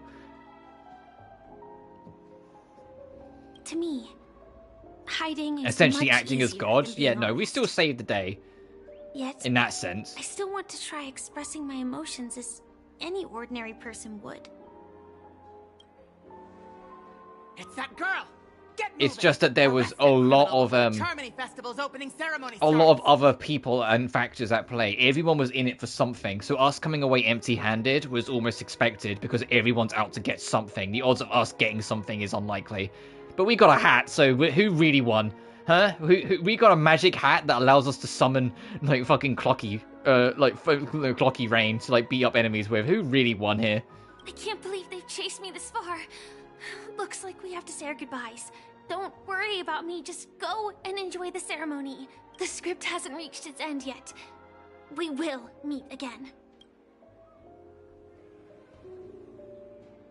I hope she's okay. Well, But if it's we only as a those two collective, I'm hounds sure there'll be again, people within it. she'll Me, probably be however, fine. I got fucking nothing. I'll send a message later to check in on her. Let's go attend the Charmony Festival first.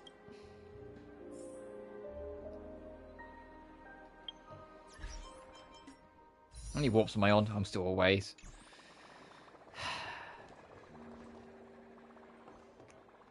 I'm so annoyed. I'm still annoyed. I'm still on about this. I'm still like, what the fuck? I don't know.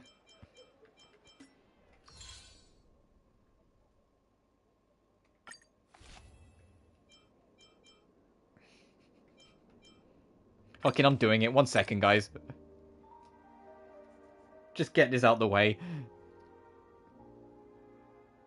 But no for me? Oh, I don't agree at all.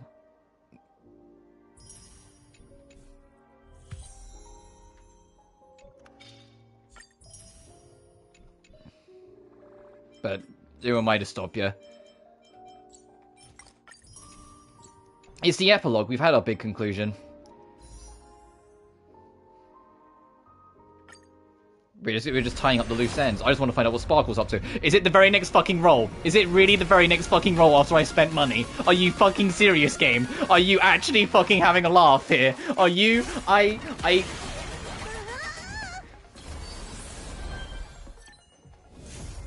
you fucking serious? Ugh.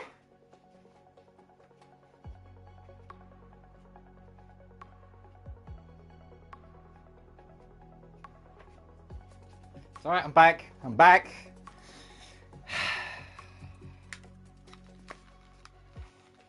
I'm back. I just had to walk away for a minute. I had to walk away for just a minute. I had to kind of get my bearings.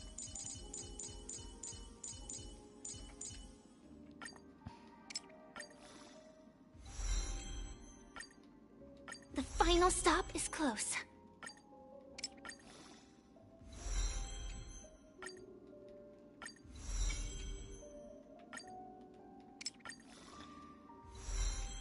This has been a stream of all time. The final stop is close. This has been, like, the next time someone comes at me and goes, oh, Rob, you're so lucky, X, Y, and Z, yada, yada, I'm going to send them this stream and say, you fucking... tell me again, you motherfucker.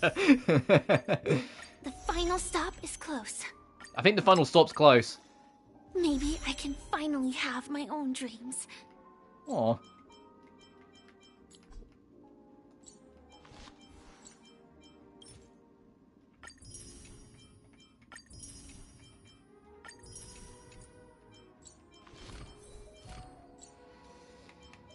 One step at a time, and your dreams will come true.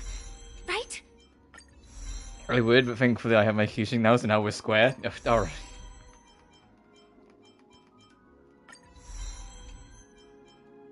One step at a time, and your dreams will come true.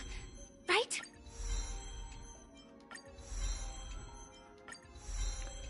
I haven't actually, like, crafted, like, the extra materials, so we'll probably run out of the purple ones and I have to craft up as we go, but let me just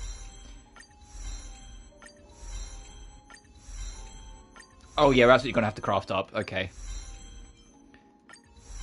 Let me get all of these to blue.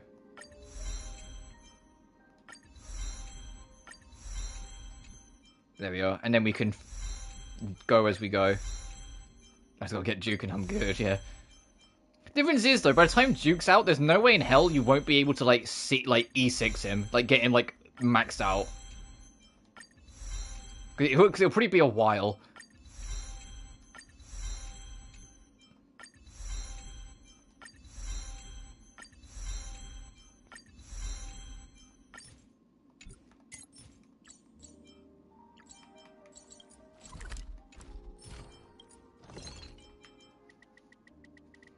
I don't even need to do that, we got loads.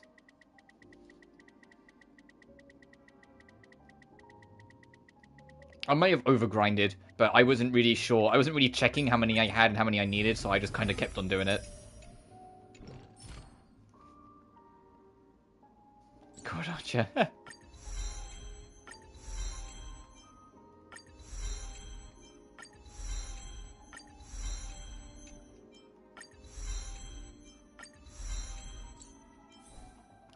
I don't have anything for her relics because her relic set came out with this update, so I'll work on that later. Hey, if you get her again, when using the enhanced skill, ignore 15% of the target's defense. When in her super state, her basic attack and enhanced skill defeat enemy will break their weakness and allow Sam to immediately gain an extra turn. When you're in your super fate, your effect resistance is increased by 50%. And when you're in your super state, your fire resistance... penetration, I think that's what that P is, as in breakthrough, is increased by 20%. When using enhanced attack or skill, increase the weakness break efficiency by 50%. I'm cool without any of these right now after that bullshit. I just need her weapon.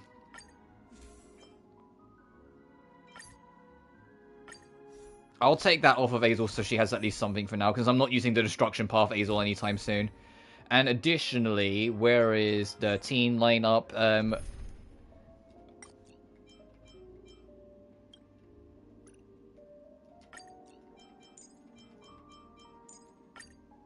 Welcome to Team Baby Girls. But I won't use that team just yet.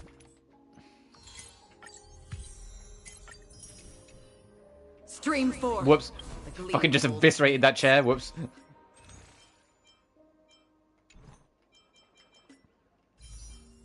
Hey, wouldn't it be funny if I get the weapon, like, instantly now, and, like, as, like, a forgiveness from the game for, like, fucking me over brutally? Wouldn't that be really funny and really fun and, like, great and really enjoyable for the stream if the game, like, gave me the weapon?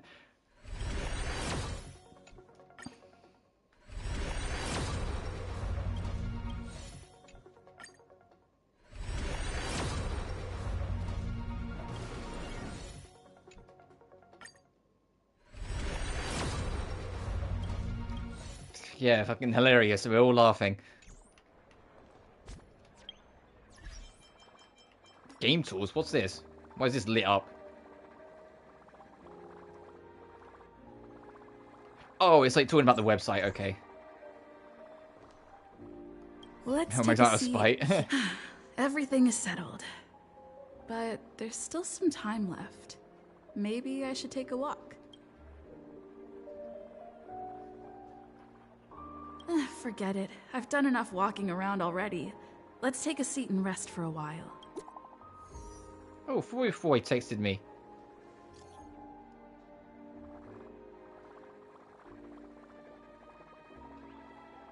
It's me, Firefly. I'm got it all handled. A bit of a typo there, Firefly. Don't worry, I didn't do anything rash. I've hidden myself away. It's a pity I won't be able to see Miss Robin perform. Huh? Looks like I don't have to worry about her. Let's wait for the opening ceremony to start. Oh, doorbell. 1 second, guys.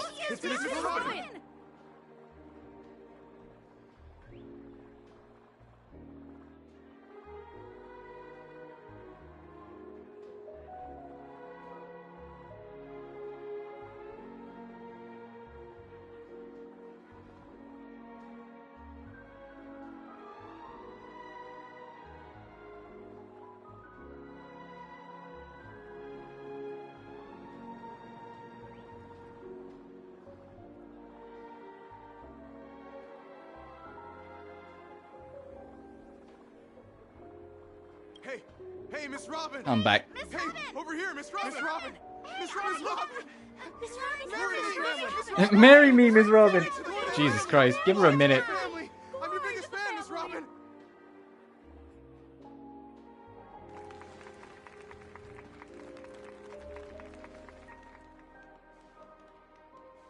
Distinguished guests, fellow family members, ladies, gentlemen, and friends from all over the cosmos. It's a pleasure to join you all in celebrating the grandest ceremony of the Amber Era, the Charmony Festival. Firstly, on behalf of the Penacony family's 5 major lineages, and on behalf of myself, I'd like to extend a warm welcome to all our guests.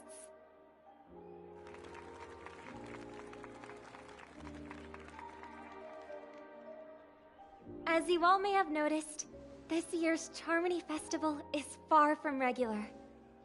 Thanks to the efforts of everyone, this celebration is unprecedented in scale, with factions from across the cosmos in attendance. Not only that, the customary opening ceremony held at the Penacony Grand Theater has now moved to the Radiant Feldspar, the very airship you all stand upon. We invite you to express your warmest applause and deepest appreciation for Oti Alfalfa, head of the Alfalfa family, for his selfless devotion to the Harmony's cause.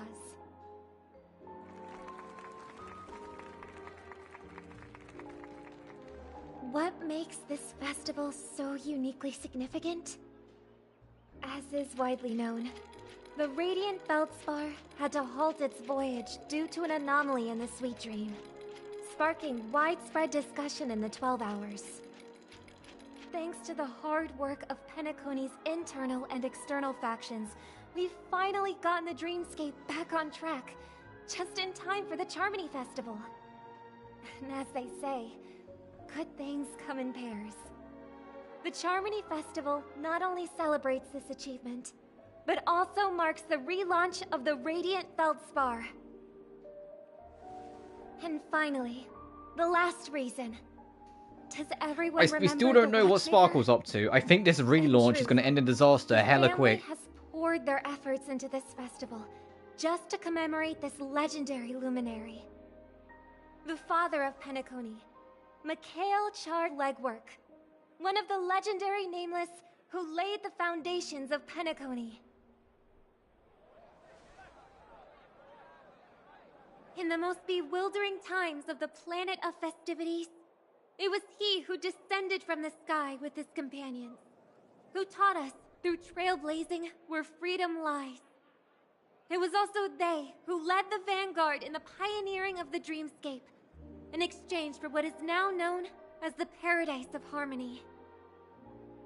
It can be said that Penacony's splendid success today is deeply rooted in the trailblazing ethos the Watchmaker planted within us. Only by honoring this trailblazing spirit can we fulfill our mission and spread harmony to a broader audience. Aww, that's so nice of her. She's talking about us. We haven't been mentioned yet. Our trailblazing spirit is unparalleled. The Express crew would have been disbanded long ago if it weren't for you. Oh, yeah, I'll be nice. Obviously. Wait, why does that seem so ominous? And now, the Sweet Dream is back on track. All thanks to the Trailblaze, of course. If it weren't for everyone on the Astral Express, we wouldn't be able to successfully host this Charmony Festival. Thus, with unanimous consent from the 5 major lineages, Penacony's family, on behalf of all family members throughout the cosmos, offer a token of appreciation to the Nameless. Oh, I wonder if it's gonna be a big one. We will transfer ownership of the Radiant Feldspar to the Astral Express. What the fuck? Meager appreciation. Yeah, even Marge's like, whoa! Marge's face, it dropped immediately. Let us give gift our applause and cheers to these brave and dauntless nameless. Yeah, that's a huge deal. And now, I propose a toast. To harmony. To the trailblaze. To the future of Penacony and the universe. Hey, this giant glamorous ship we're on, hey, it's a gift of the Astral Express now. Oh, okay, fucking, alright, sure, we'll take it. O.T. Alfalfa. Cheers! Cheers! Okay, now where's Sparkle? We know she's in here somewhere. To make a decision like that. This little bird is no less capable than her brother. All's well. Right. But have you forgotten someone, my gray-haired friend? I put a bomb on this ship. You have 10 minutes to find it. Better hurry. I love the little bit of Sparkle's theme that crept in there. There's still so many bombs. Now's not the time for plot twists. I can't handle this alone. Time to create a group and inform everyone. It's a remix of Sparkle's trailer theme, Monodrama. Oh, Monodrama's like one of my favorite fucking tracks. I love that they're remixing this. Sparkle just went, like, oopsie doodle, it's me, pressed the fucking button and went, alright, see ya.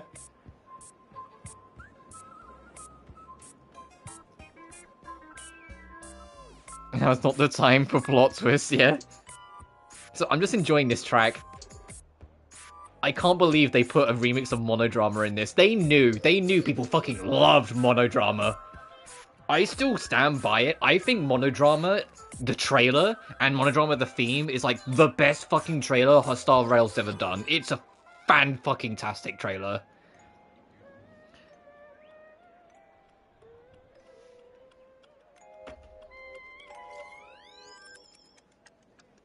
What's this number? 111111. Report the situation about the bomb.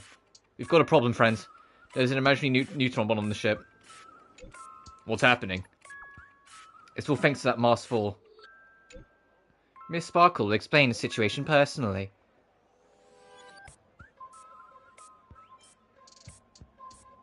The theme is amazing. Explain. Fine, spill it then. You're good at reading the room. I like that. Alright, down to business. Is everyone flabbergasted yet? Weren't Miss Sparkle's buttons all confiscated already? Why is the bomb timer still active? Actually, all credit goes to our brave hounds, thanks to their meticulous I can't stop writing. I'll catch up in a second. Boot Hill! Where'd you get here? Argenti! Flabbergasted yet? Weren't Miss Sparkle's buttons all confiscated already? Why is the bomb timer still active? Actually, all credit goes to our brave hounds. Thanks to their meticulous efforts in gathering the buttons, Miss Sparkle was able to press all of them one by one. Miss Sparkle certainly worked her finger to the bone. Pressing for a whopping 100,000 buttons, she spent a whole 48 system hours on it. I'm marching down like, what the fridge is wrong with you? Do not be crass, my silver cowboy. For all the things you could have done with that level of patience. Your appreciation is received. Of course, it was still down to Miss Sparkle's luck. I don't know why, but there are a total of 16,537 esteemed dream chasers who volunteered to help Mistress Sparkle bear her burden.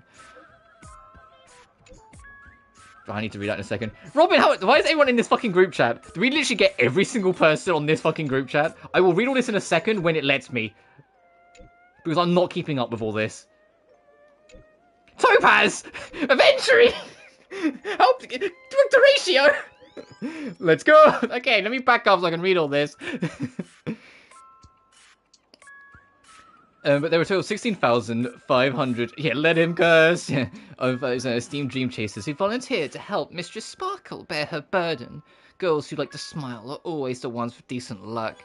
Anyway, the bomb Miss Sparkle placed on the cruise ship is hidden among 999 dolls.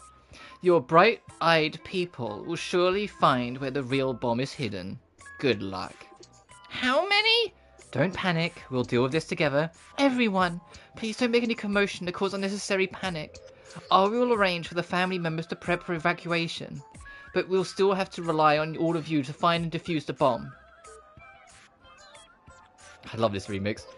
Our Oak family has always relied on the strength of the Order to guarantee everyone that death never occurs in dreams. If she used to use fakes as a bunch of people. Oh, you think these are all Sparkle? That would be funny. Or at least some of them are. It's a dream. But the blessing of Order are now lost. Its consequences may be unimaginably detrimental. I agree. If anyone finds anything, please update the group promptly. The beauty is duty bound. The IPC will lend our aid too. Don't worry, everyone. Wanna bet who'll survive this? Okay. And meanwhile, Boot Hill, let's go! Having the old time.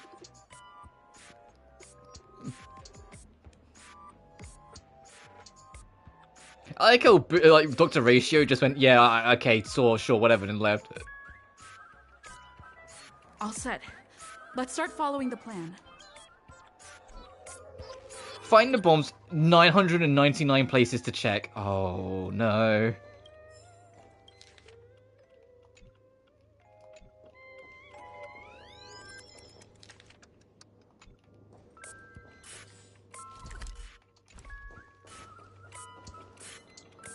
You finally arrived, oh great gray-haired little one. Oh, I want this plushie in real life. This thing's cute. And right now, I'm posing as a bomb.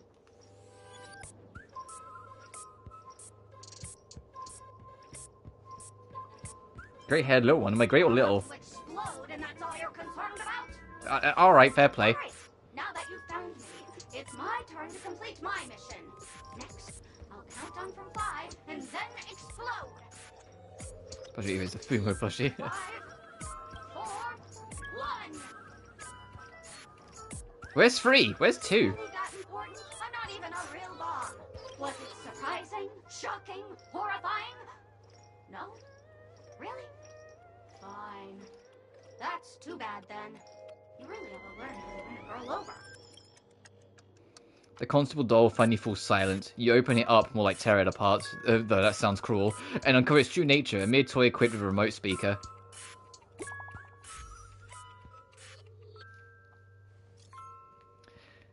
There's progress with the bomb situation. I've got good news and bad news. Which one would you like first? Good news first. The good news is, I found 131 bombs. The bad news is, none of them are real bombs. The most fools really know how to pull a stunt. Don't worry, process of elimination is also a problem-solving tactic. The evacuation of the family is underway here. The bloodhounds are hot on everyone's investigative trail. Keep it up, everyone. At least I made some progress. Gotta keep working at it.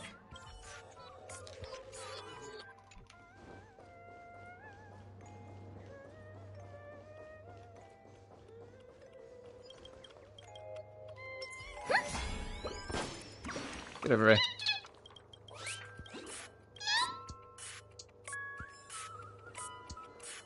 Oh, see, I found it. The Firma doll is a Sparkle lookalike. According to the book, Compilation of Sparkle Vocabulary in Modern and Contemporary Times, the term Firma was first coined in 2005 AE on the Sparkle planet and the Sparkle star system. Its original meaning is fluffy. Nowadays, the inhabitants of the Sparkle planet often use Firma specific to refer to a plush doll. In other words, Firma doll translates to fluffy doll doll doll doll. It may sound peculiar, but considering its Sparkle's origin, it actually makes a lot of sense. Sparkle, wait a minute, this arc ended with a bang? Yeah, no shit. The Firma doll is staring right at you. Stare back. The Firma doll continues to stare right at you. Continue to stare back. The Firma doll's eyes never blink. Honestly, if they did, it'd be quite unsettling. Anyway, it's just an ordinary plush toy. You really expect it to utter a single word? Keep staring at it.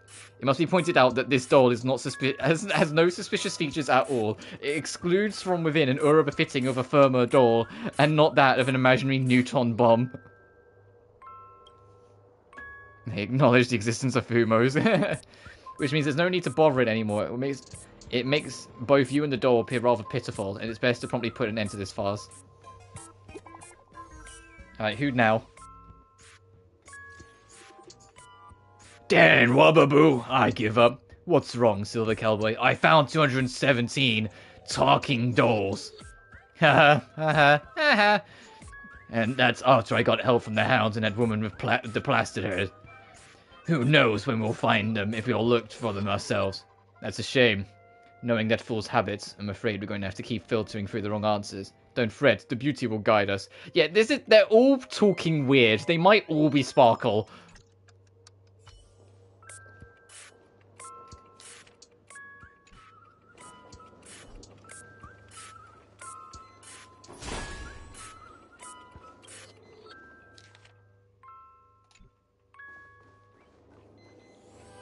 Oh.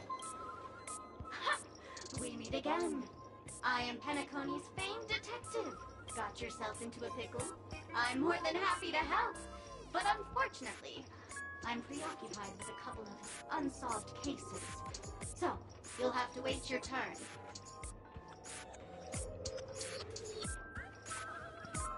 You're telling me your case is related to the bomb? It completely slipped my mind. Dr. Boom specializes in explosives. I need your help, miss. You've had quite a few run-ins with Dr. Boom. And with the recent bomb situation, you're bound to find evidence that proves Dr. Boom is the killer. The first case is the Soul Glad factory arson case. We found a hammer, a doll, and half a liter of unidentified fluid at the scene of the crime.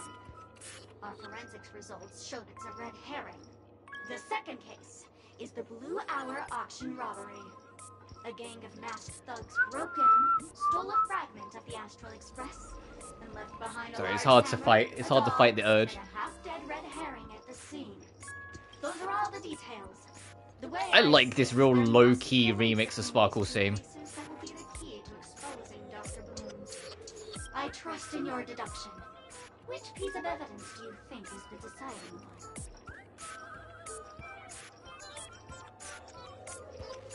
It's you. You was at both crime scenes. Correct answer! You're good, gray hair. Your mind is pretty sharp. Seeing as you've put in so much effort, I'll throw you a bone.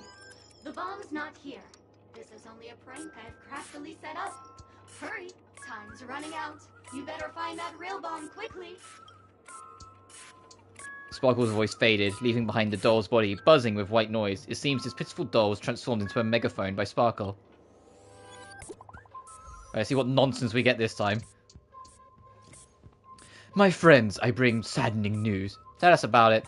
The trial of beauty is especially dangerous. I found 145 adorable dolls, but thought they were the fool's bombs.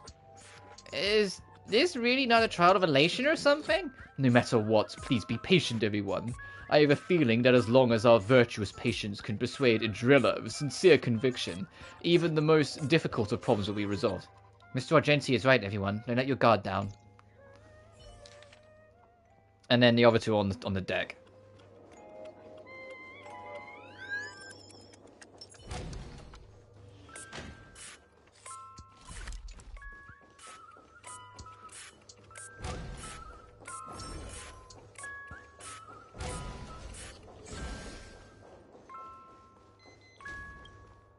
Hello, lovely actor.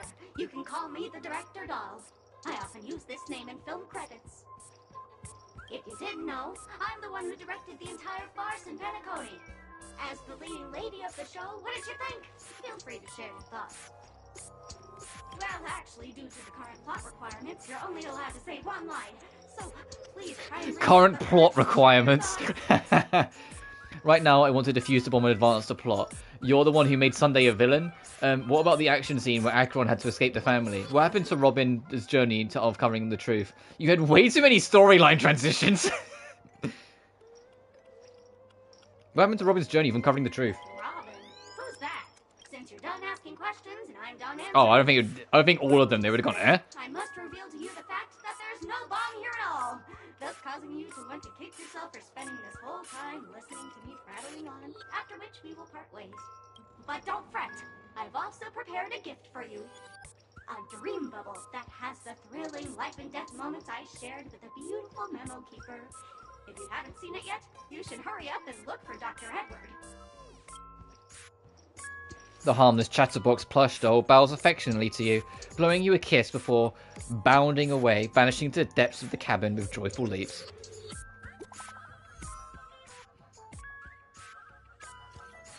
The IPC Special Investigation Team is wrapping up here. We found a total of 329 dolls, but no bomb. Thought I'd drop this update with you guys. Even you guys can't do anything about it. Holy forkin' shirt balls. This is actually going to be killer. Don't give up. We're close to 999. The express crew is also about to be done. Keep up the good work, everyone. I'll be taking over the evac team now. Good luck.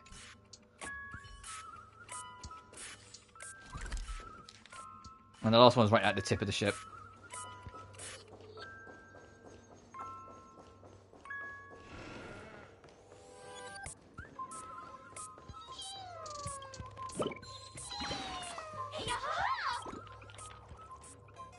Oh, you're a bomb, you're not a doll. So you found me. I mean, say thank you, Tweed. So you're an origami bird now, then? Can't you tell? I'm the origami doll, Tweet. Actually, there are 998 more dolls that can pack a punch just like me on the Radiant Feldspar, Tweet. Please call them back to the Golden Sparkle Tree. I will prepare a worthy gift for your troubles, Tweet. As for that imaginary neutron bomb you want, don't interrupt me. I know you never mentioned those 3 words to me before. Well, the bomb isn't here, Tweet. I'm afraid you'll have to look elsewhere for it. The peculiar doll flicks its twin ponytails and vanishes into the sky of Dreamscape, a sight much more thrilling than an origami bird. As for the Golden Sparkle Tree, forget about it. Most likely it's just some random boulder dash that Sparkle made up.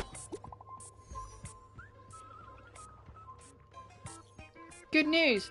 I found the remaining 172 dolls here, but they're also just dolls. What's going on? That girlie putting a fast one on us? Long time no see, everyone. I love that emote.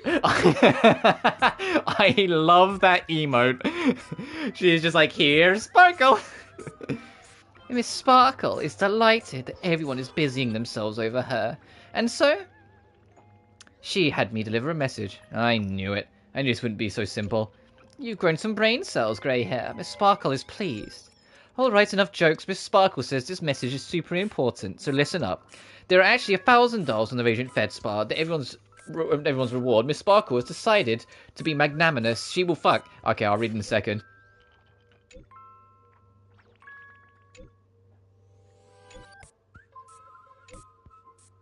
I'll read it all in a second. I need to catch up.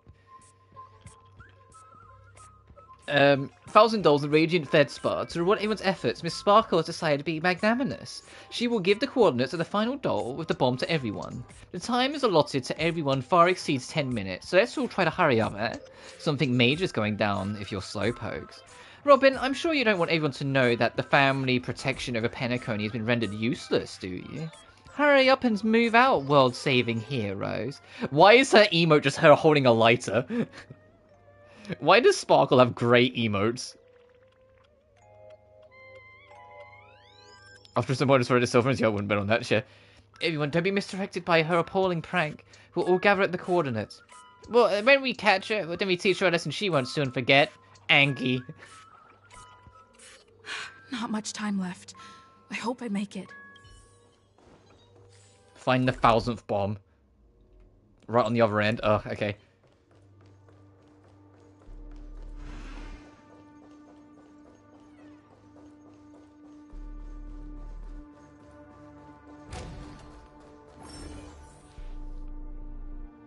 Decision must be to get those SWAT emotes. It's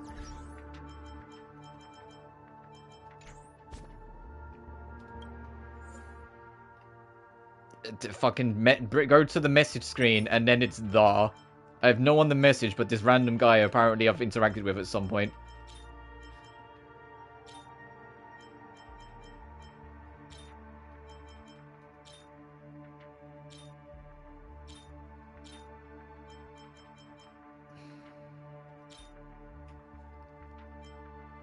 Oh, Hua Hua has a really fun one. That one, Daydream, is really cute. Sparkle emotes? Oh, yeah, I do. They're just there to go scroll through it a lot. I like how the emote's just called lighter.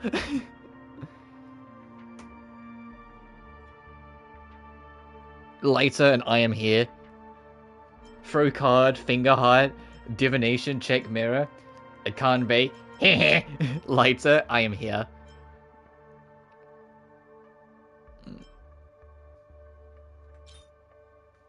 Chop, weep, puzzled, eat peach. Eat peach. Play cards, calls, cheers, throw money, headache, threaten, angry, buy, undercover, celebrate, embarrass. Sing, hello, sneeze, undercover, be quiet, nom nom. Okay, I like that emote too. Joked, yo, it's you, yes you. Okay. Bleh, dig trash, bliss. Hey, first anniversary, mad.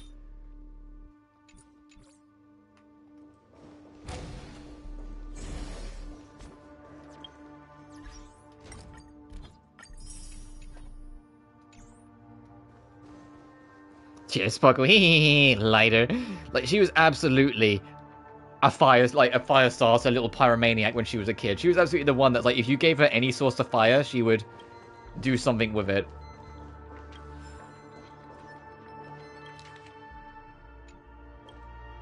Oh, by the laughter!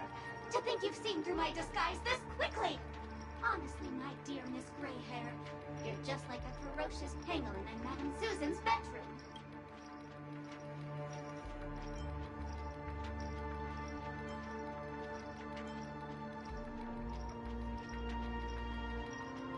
What did you kept him touching as a kid? Oh, what exactly have I seen through? Your acting prowess is almost on par with Miss Sparkle, but you still can't fool me. I'm on to you. You're here because you accepted bribes from the duplicitous and corrupt leader of that Sparkle gang. The scoundrel who wants to become mayor of Sparkle City. Blazing Bro! This evil city has fallen into depravity. As the sheriff doll, I cannot idly stand by and do nothing. And now, Oh, there's more ominous music that's now playing, yeah. can completely cleanse Sparkle City of your ilk. If you wish I hope we get that remix of Monodrama for the for the Astral Express, so I can listen to it when I go back to the train. Oh, this is a battle? I hope for an end to strife in the world.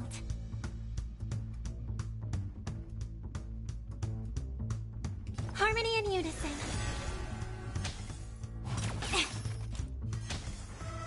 Again. Converge and awaken. Destiny isn't chosen. Ill fate descends. No matter. Memories up beneath the waters lies an endless abyss. The dark version of regular battle theme. Yeah, true. That's half the work. Oh, have you guys ever seen All things in this Fushuan world Super? have their If not, well, here you go. Yet stratagems, constellations, are human creations!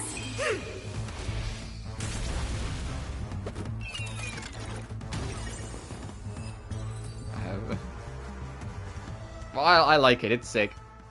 To think I was defeated by the despicable underling of Blazin' Bro. How's it going, Maxwell? You'll never get away with this. Because I'm just an adorable doll. Not some imaginary neutron bomb. The sheriff doll lets out a long sigh. Exquisite acting feigns death. Unfortunately, the imaginary neutron bomb isn't there. The rest look elsewhere.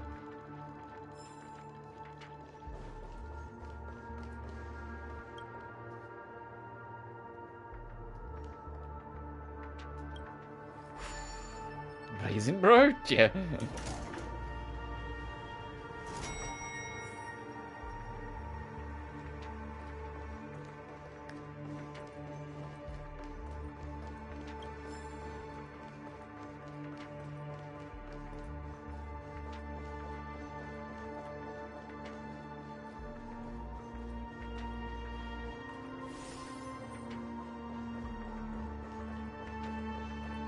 Oh, I'm guessing Firefly found it then. Or if someday is collaborating with Sparkle, that would be crazy. Is that a Firefly? 28 minutes, 46 seconds. 28 minutes, 45 seconds. You're here! Sparkle, eat my bat! No. You also summoned it by the Masked Fools? No, I'm not gonna assume. I'm gonna be nice. Masked Fools? Huh. So this really was their doing. Since you're here, I'll just keep it short. Just over half an hour ago, I received a message from an unknown sender and rushed here as soon as I could. Yeah, Miss Bomb, you joined the swimming pool there? 27 minutes, 52 seconds. 27 minutes, 51 seconds. Hang on a minute, I gotta take a screenshot of this, and then what I'm gonna do in my spare time is super zoom in on it, and then I can make it a React image later on, and it just be like, and I can just put like "leave me alone" on it. The sweet dream has lost the protection of the Order. If it were to blow up here, the consequences would be unfathomable. I've scrutinized it for a long time, but the bomb's design is incredibly unique, as if it's been locked by some mysterious path force. Yeah, unless it is like a force bomb. Like I said, like neutron, so maybe like more of like a force explosion and not a fire explosion. This is Robert Duck Simulator game. Apart from its creator, I fear no one knows how to That was a fun city game we played last year. Fucking the Robert Duck Simulator.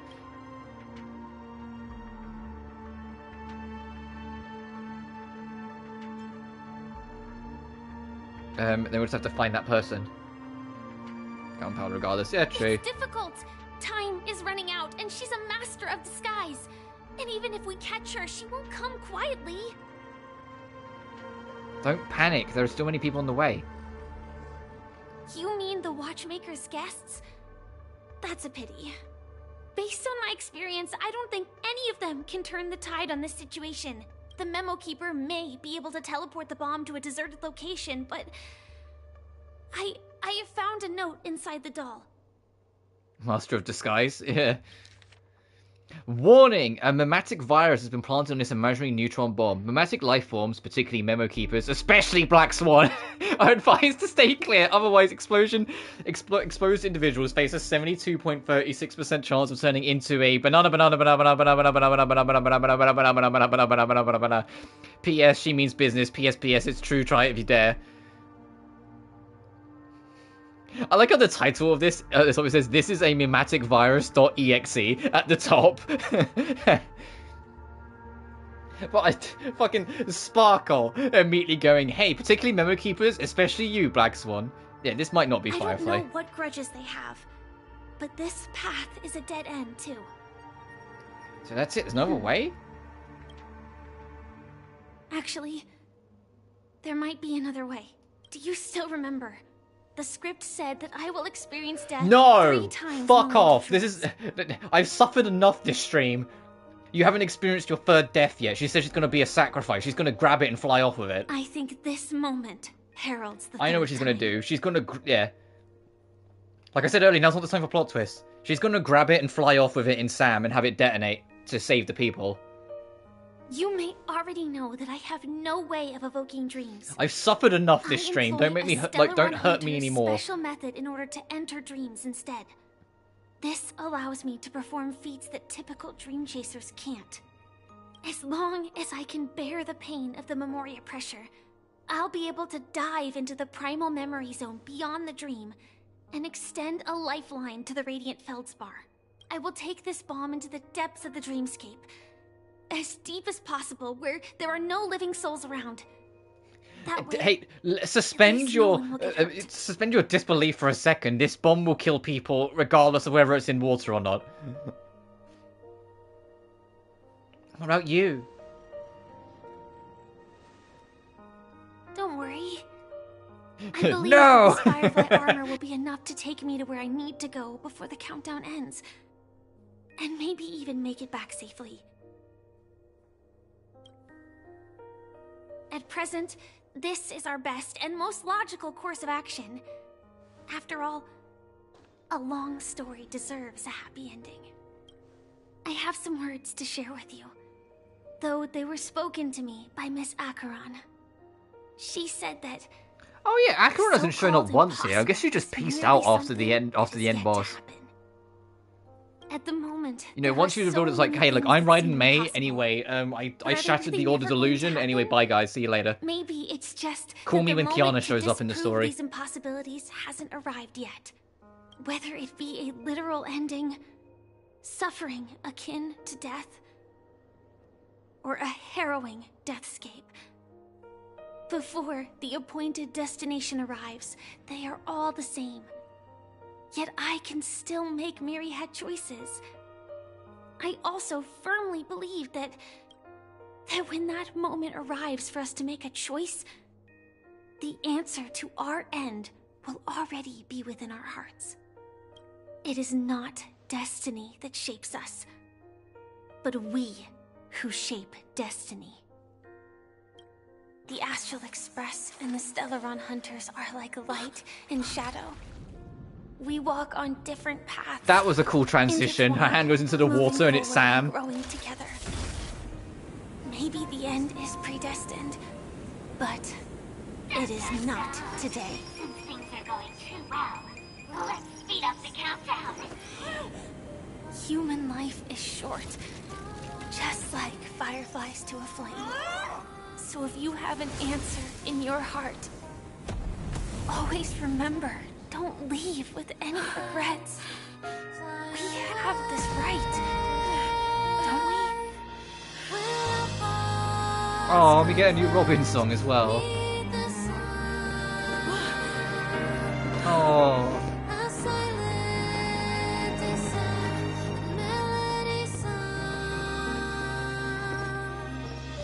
Since you care so much about other people's safety, why don't you go take a closer look? Fucking ah!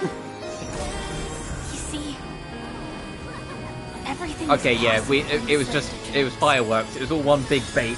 We each came here with our own Aww. goals and realized them in unimaginable She just wanted to like get ways. us. She was trying to test how far we would go. Was a sweet That's what that illusion was. Or a bitter reality. It was an answer we longed for, day and night. So, why do people choose to slumber? I think it's as you said. Because in the end, we will wake up from our dreams.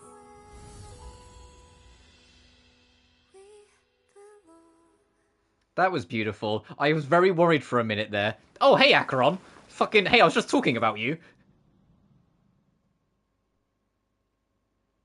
Trophy unlocked, the Ship of Fools. Add new footnotes to our destiny. Successfully resolve the bomb, in quotation marks, threat, and watch the grand fireworks show. When I arrived, I happened to see a child holding it. He said the flowers were prepared by Aunt Jessie for the watchmaker. So yeah, all of that was Sparkle on just that trying to he feel missed us his whole out. She was trying to see how far we would go. What were those three graves? They were the original three Nameless that helped form Penacony. We learnt about them in the last update. They were the original Astral Express crew that took to the cosmos, that eventually settled here as they got older, and fought and built what later became Penacony. Mikhail would place 2 bunches of flowers here year after year. And after he left, it became 3. Your wishes will always be remembered by someone. Now, Penacony, as you hoped, has welcomed the dawn after a long, dark night. The path forward may not be a bed of roses, but at least people are prepared to step forth towards freedom. Tiernan, you can go home now. While the Nameless are also preparing for the next stop of their voyage. Oh, we came to visit her.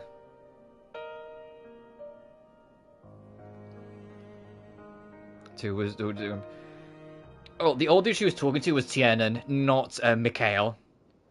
So, no.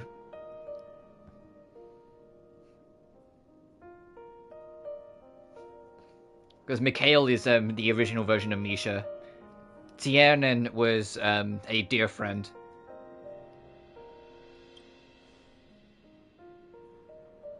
But And the one that she Before spoke at the edge of we nihility, still have basically at the one edge of last life. thing to do.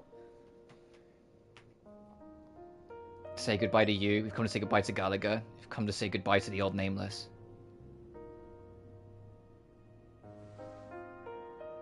A fitting end to the tale of the departed. One could not ask for a better farewell. Go on. This won't be the last time we meet Acheron, especially now it's 110% confirmed she's Raiden Mei. She might not be exactly the same Raiden Mei from Impact Third, but she is a timeline split version of Raiden Mei. There's no other way of putting it. If your name is Raiden Mei and you're in a Honkai game, you're one of the most significant characters to the overarching narrative, full stop. We're gonna see Acheron again. It might not be immediately, because, you know, she might not be in the next planet, she might not be in the next 2. But she'll come back, and when she does, it will be very significant. It will probably, if I'm honest, I wouldn't be surprised if the next time Acheron is brought into the picture, it's when we're introduced to Star Rail's version of Kiana, or we find out who it is if it isn't already someone we've met. Because the director himself has said at some point, yeah, they are going to do something with Kiana. They're just not going to do it straight away. Because they know that will be so significant and need to be done so right. They're not going to just immediately be like, okay, here's Raiden Mei, here's Kiana. Kiana will be later on. The shipper falls.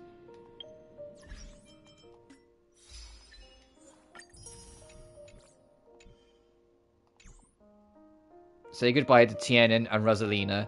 Say goodbye to Mika and say goodbye to Gallagher. Okay, doorbell, 1 second.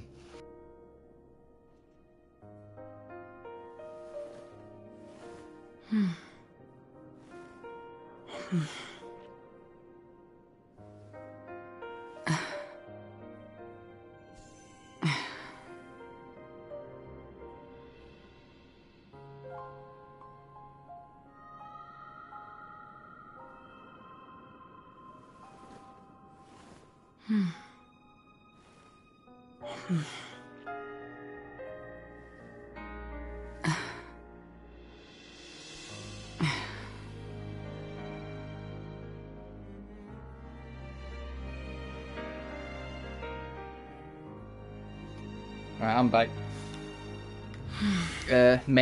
Crazy idea, Mei and Kiana are the final bosses.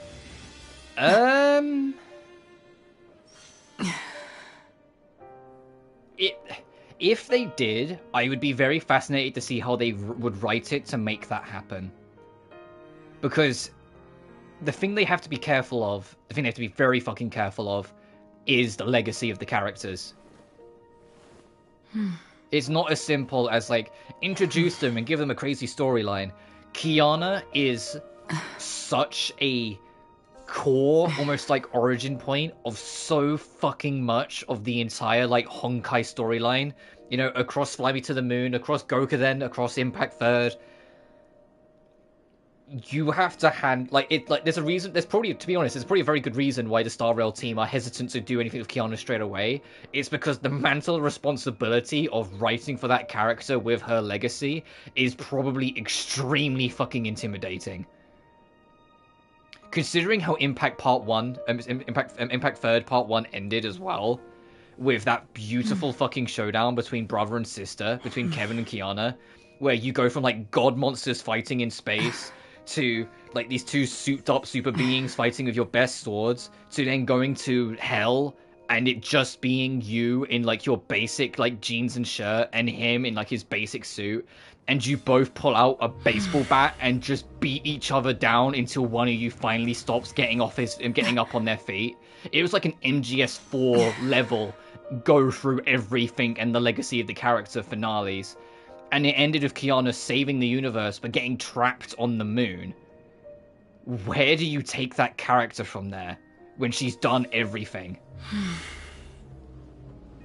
The final boss fight, the actual final phase of the final boss, having next to no music other than just atmospherical sound, and you just being in, like, a limbo pitch black realm, and it's just you and him, both with baseball bats, just beating the shit out of each other until one of you falls down, was such an insane and powerful finale to, like, Impact Third Part 1. It's like, where do you go from there? You know, like where do you take Kiana as a character? Especially considering it's extremely likely that the unknown goddess in Genshin is Kiana.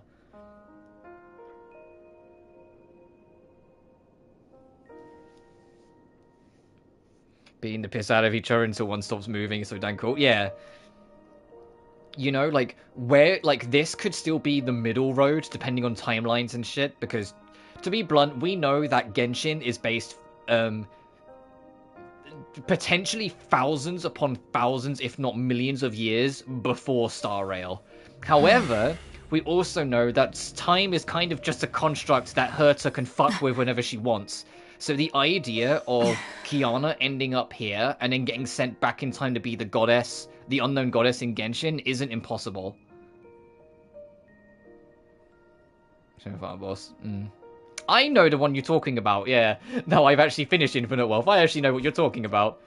Oh, right, we're not supposed to be playing as Acheron, hence why Acheron's there. Alright, let me make this more fitting. Hang on, where is my squad? No, that's not the menu I was clicking on. That's you diagonal.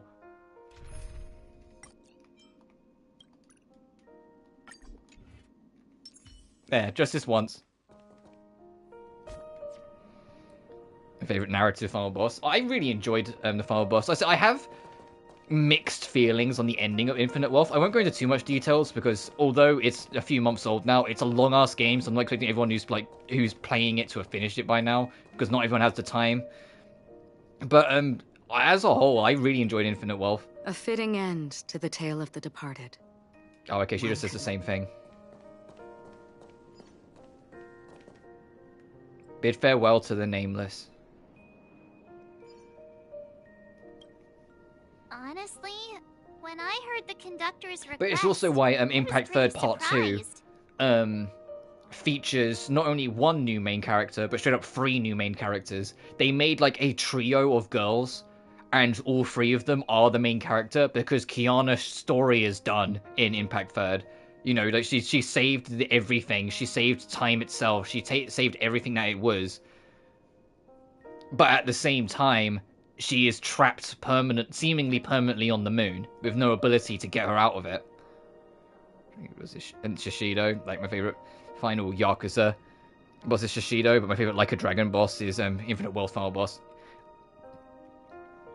I think there's so many Yakuza bosses, I'd find it hard to pick a favorite, but in terms of just like the Like a Dragon stuff, yeah, I think I can agree on that. Want to see when I had the nameless. Those who trailblaze, doing good deeds but never seeking recognition. After all this time, how would we even I just want those Impact 3 Third to come to people in such a console. vast place like Penacony? How can we be on chapter 42 of Impact Third and it still only be on mobile and a PC client? Like, come on. I would have thought, especially after Genshin's success, they would have spent a little extra money to just make a console port. Especially when Part 2 was making the rounds. It's like, come on, that's the perfect opportunity. I mean, there's still, like, those rumors floating around that have been around for ages that there's going to be an offline version of all of Part 1, which, if that's the case, that would be brilliant, because then it allows people to keep up with the story and what's going on, and start seeing the connections, because I've mentioned it various times throughout Penacony's story arc, that Penacony in specific is so deeply rooted in Honkai lore, it's kind of wild, and it's almost entirely because of Acheron and Welt's conversation, where both of them basically explain their backstories to each other, and they're both explaining their perspectives of Impact Third.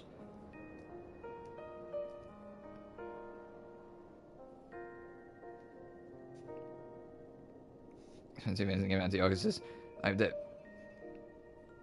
BT, one goes to console.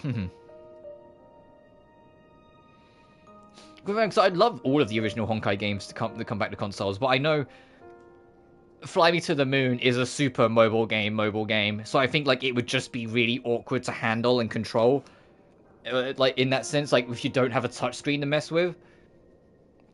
But Gokuden, people still play Gokuden to this day. They literally that game celebrated its 10th anniversary, I think, last year. Like people still play Gokuden to this day. Like that never got any kind of extra life. And then I said Impact Third is doing the best it's ever done. The finale of Story 1, everything starting from Chapter 9 has just been peak.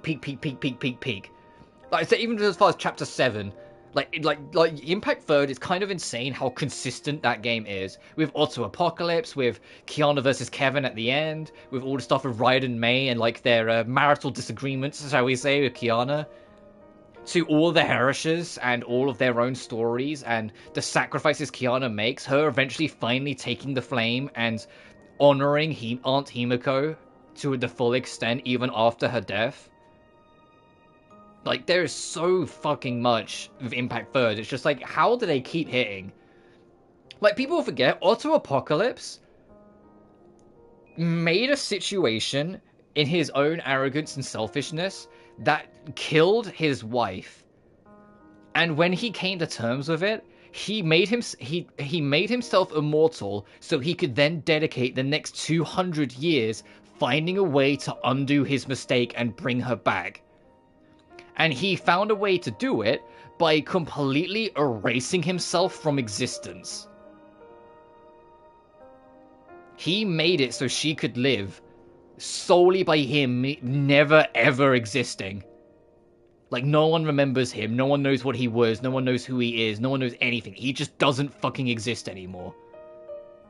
Like, he literally erased himself from existence. In every sense of the word. Erased himself from the timeline sort of thing. Just to correct a mistake he made 200 years prior. To give a life back to a woman who unfairly lost it because of his immature selfishness at the time.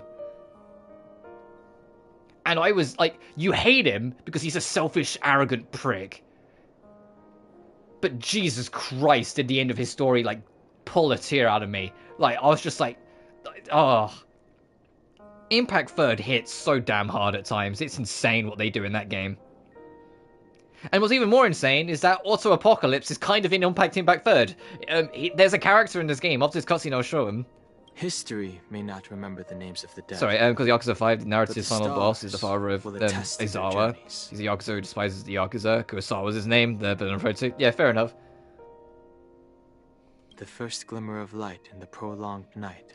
Often but genuinely, Impact Third is such a gem, as it is and it's such a the darkness too vast. Phenomenally well-written story that I think it's a damn shame that it's so inaccessible. Which is why I really hope those rumors from a year ago end up being true, and there is an offline version of Impact Third Part 1 at least coming out, or coming around. But because of this, they probably have to rework a few things, and they probably have to remanage a few things. Shines in the night but sky, it'll be worth it. When the first star falls, countless more will follow. Streaking. So the trifecta, the ultimate final boss is Yakuza, is Abina, Shishido, and Abina. Yeah, fair. A toast. Oh yeah, raise the glass, we got to start. Rosalina, Jay, and Estella. We raise a toast to you, trailblazers of the Silver Rail. A toast to history that no longer remains silent. The passionate and courageous pursuit and a voyage that traverses the stars. So I knew what you meant. Oh, whoops. And now this is Gallagher, the dog that always watched. It wasn't here last time. Looks like this is the last riddle that Mr. Gallagher left for us. In the end, we still failed to figure out his true identity, or if he was even a living person. What should I say? I mean, this guy is definitely a history fictionologist, all right. I'm suddenly reminded of the time at the theme park when he said he was only 13 years old. Could that have meant something too? Either way, he's well, the theory for the longest time was him saying 13 was a reference to the Arcana card. It was a reference to the 13th Arcana, Death. But I don't know. At least our journey together in Penacony was real enough. And his loyalty and love Either way, I don't think he was a must have been real too. real person in that, if that makes any sense. Like, I feel like he was almost like, because he's a historical fictionalist or whatever they called it. I think he was essentially a work of fiction within the dreams. He was a fictional human being that was designed to serve a purpose, and he served it. To protect Mikhail's legacy at all costs. Hence referring to him as the watchdog for Mikhail. A toast. toast to you, the slumbering hound. To the festival's invitation, to all lies and the singular truth. Which is also why in the credits that we got at the end of the last update, they credit Gallagher interestingly. Like everyone else, like, you know, they say the Trailblazer as Azor, you know, their Navigator as Himiko. When they get to Gallagher, they say Penacony as Gallagher. And that's just sort of like, what the fuck do you mean? Unless, like I said, unless he was literally a creation to serve the purpose of Penacony within the dream. If we ever meet again, please don't talk in riddles. March is like, if I ever see you again, please just answer my fucking questions. Yeah, at the end credits, they credit Gallagher as just Penacony. Like, they credit Adventurine as Kakavisha, because that's his real name.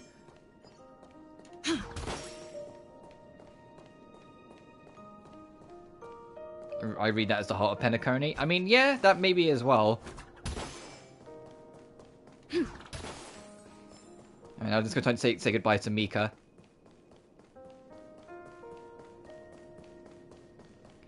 Man, this really is. After this, we're done with Penacony. And we get to spend the long wait wondering what the next planet will be. Is the Astro Express ready to depart Penacony?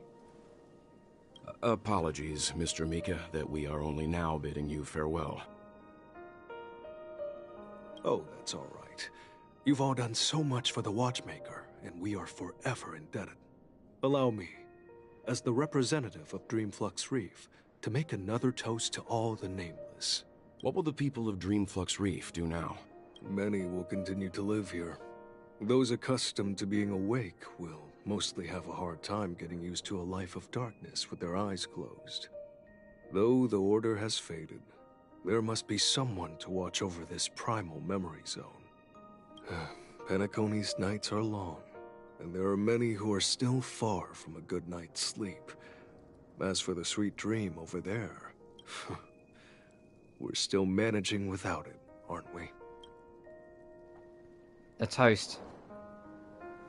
Mika and residents of Dreamflux Reef, we raise a toast to you, watchers of the long dream, to your tenacity throughout time, to each sorrowful night, and to the dawn that is finally upon us.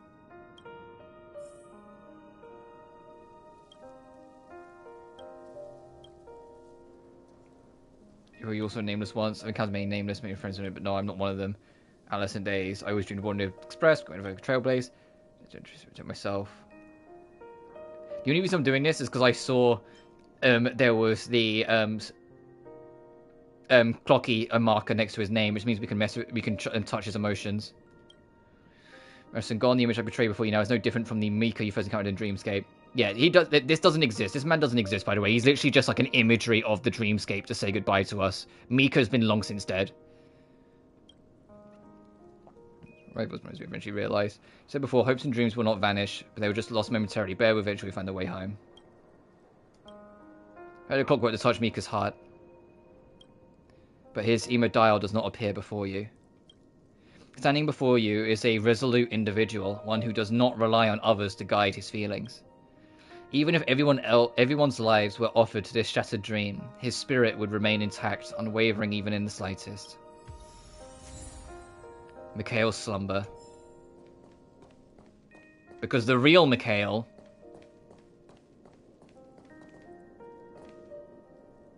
is here.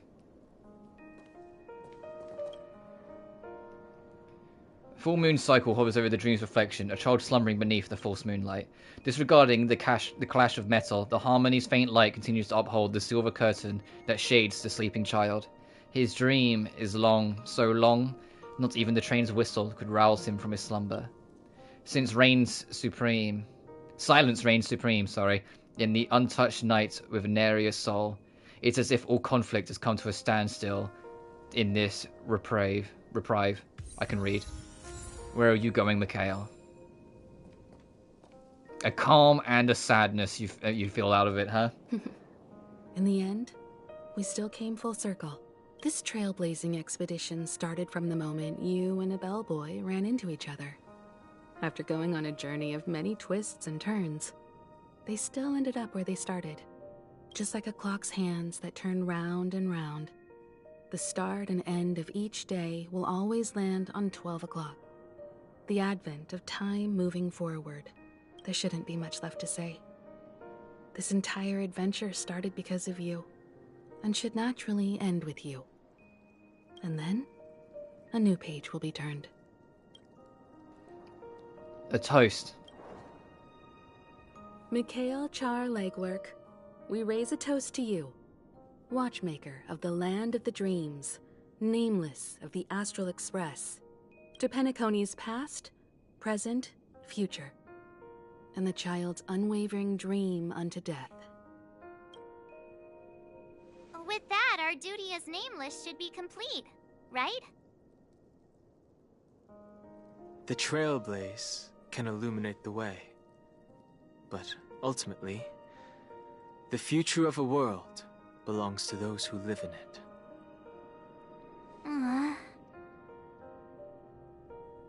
I still feel that Mr. Mikhail must have really wanted to witness this day himself.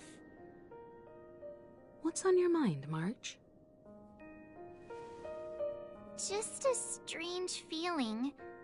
I had it a few stops ago, but it's super strong this time. Why not talk about it? Maybe everyone's thinking the same thing. I can't help but think that whether it's Mr. Mikhail, Mr. Tiernan, or Madame Rosalina, their lives must have been long, and they must have experienced plenty of stories. They were also young once, stumbling and bumbling around just like us, getting into scraps and mischief, that sort of stuff. Companions, enemies, journeys, adventures, all the sad and happy memories. The everyday that we're used to, they've lived through them too. But those things are all in the past.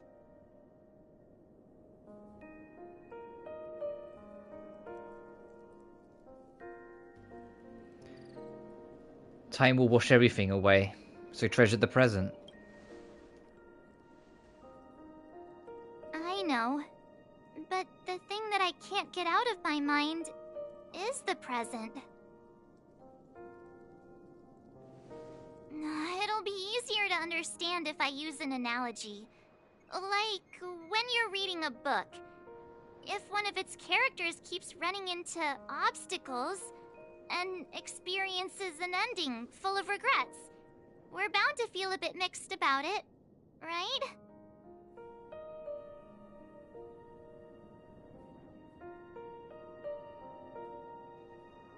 I could understand, but I feel mixed too. No matter what, that's very hard to accept.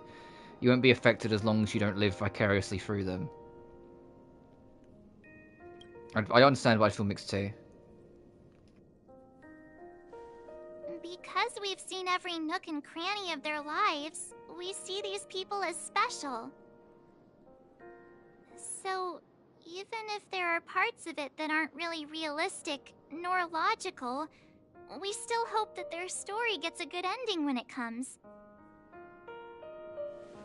But what if they and we aren't really that special? When Mr. Mikhail sat in this chair, waiting for the Astral Express to arrive every day, what was he thinking? And if, at the end of his life, he could still firmly say he had no regrets, then what is this regret we feel in our hearts right now? I think each and every one of us is searching for the answer to this very question. The universe is vast, and our lives are but specks. The trailblaze never ends, but against the backdrop of the cosmos, the average person's lifelong journey is merely a short stretch. But it is in this minuscule distance that paths cross and countless worlds connect. The universe may not remember every person who leaves a tie along the silver rail, but we will. As long as we remember, their stories will never end.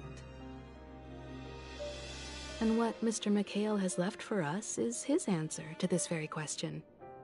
It may not be perfect, but it left a smile on this storied, jaded old Nameless's face at the end of his life. And its meaning will be interpreted by those who come after us. It's not the answer that's important, but what we can learn from others' answers, right? This is what trailblazing is. Sure. I'm really sorry for bringing down the vibe. Quick, Don Hung, tell us a dad joke to lighten the mood.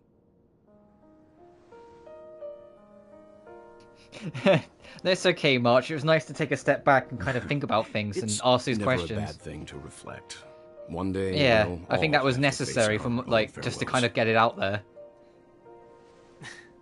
But And very before touching that, as well.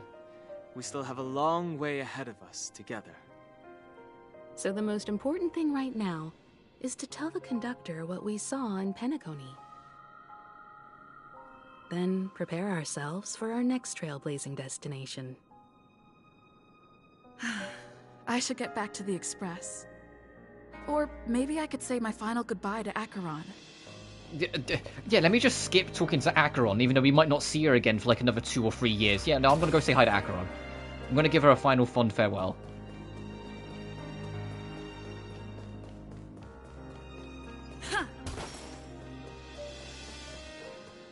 I'll save my thoughts until we're actually truly done, but if it hasn't been obvious over the past few updates and whatnot, Penacony has been very special. I wasn't sure what to expect when we started Penacony after, you know, Sunshow Lawfu, after Yurilo 6. And considering other Honkai stuff, we were literally fresh off the back of fucking Fontaine's amazing story in Genshin. And yet we were hit with all this. Do you still remember when we first arrived in Penacony? Who would have thought our paths would cross in such a way? Who exactly are you? Come to think of it, I didn't even get a chance to formally introduce myself. Simply put, I'm a self-annihilator who was cursed by the Nihility. My hometown was destroyed a long time ago, and the whole world was erased beneath their shadow. In order to fight against the cruel end of self-destruction, I went on a journey, in search of a way to sever the chains of the Nihility. After a long and grueling search, I am convinced that my destination lies within the depths of the dark web, where reality and the Nihility are separate. In there lurks a secret called Device 9. One day, I'll reach it. Will we meet again? The ocean of stars is vast. And given our destinations, I'm afraid our paths may not cross again. But the trailblazing expedition ahead is always full of unknowns, and my blade is sharp enough to sever fate. As long as we maintain our original resolve, I believe there will come a day where we will meet again. Have we ever met before? Ah. In that case, I must apologize for my rudeness. Do you remember when we first met? I once said you reminded me of an acquaintance. Because of the Self-Annihilator's curse, my memories are stripped away, blurring my past. And after our journey together, what I originally thought were familiar feelings were merely illusions. I believe this was truly our first meeting.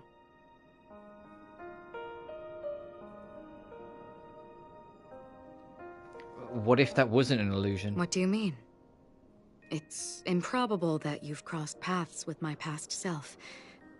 What I mean is, there is nothing left to retrace there.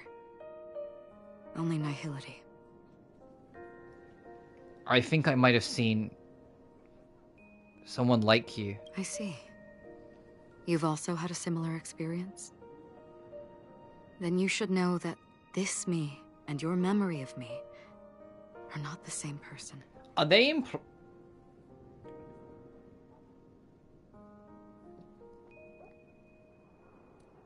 Oh, that text is in red.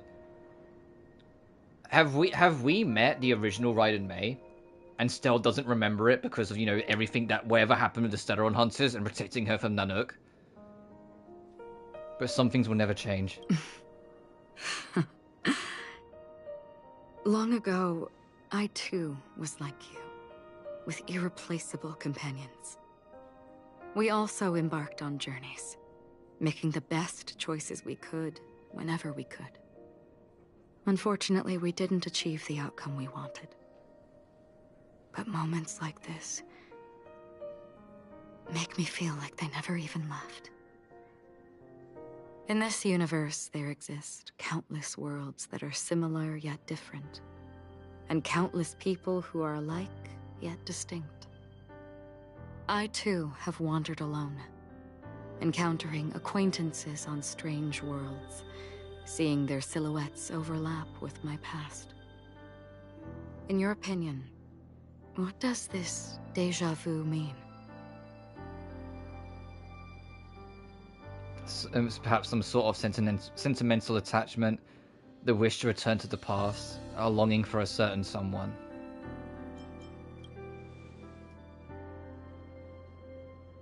Attachment, desire, longing. They may all be right, but they are all incomplete. I believe it's not something external, but something that originates within us. An emotion that traverses time from a certain moment of our past to reach us. Perhaps it's a source of warmth and happiness.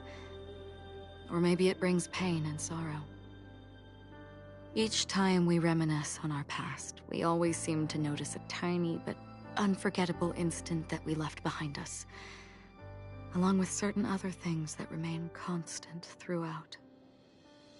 That is a summary of our lives, encapsulating everything about us in these moments. Proof of our shared path.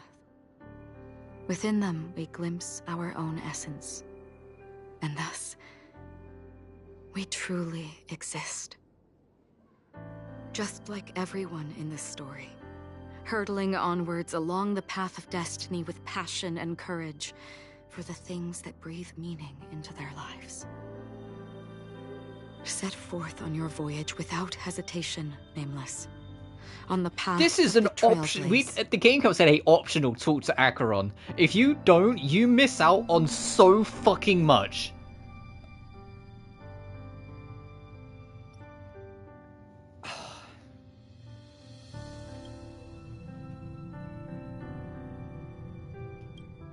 You want to be on Rogu, prepare for counseling? No worries, dude. Genuinely, they implied that Stell or your Trailblazer might know the previous version of Raiden Mei, aka the Honkai Impact 3rd Raiden Mei, or if not that one, might know the Raiden Mei before she became Acheron, as in before the nihility happened and she lost her home and whatnot. And because Acheron's memories are locked away in her blade, she doesn't remember us, but she still felt like she did, because it's something there. But then, the Star Rail team, we go back to a conversation we had a few minutes ago, they said that that the reason why they haven't done Kiana yet is because of, they want to do it when they believe it's right. Because, ultimately, that's a huge undertaking. But on the off chance, for whatever reason, somehow, anyone from the Honkai team happens to watch this stream, I know you'll do it well. I know you'll do it fantastic. Because you've written Raiden Mei so good.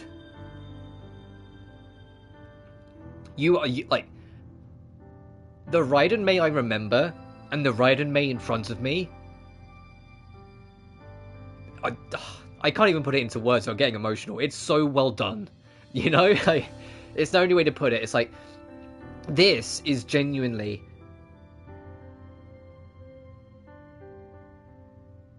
like... I don't know. I don't know how to, like, put it into words. How beautiful this is. And how powerful it is. And how well written Acheron is as Raiden Mei. Considering Raiden Mei's legacy. Like, I know they can do it. I know they will do it. Whenever Kiana comes around, like, it's gonna hit.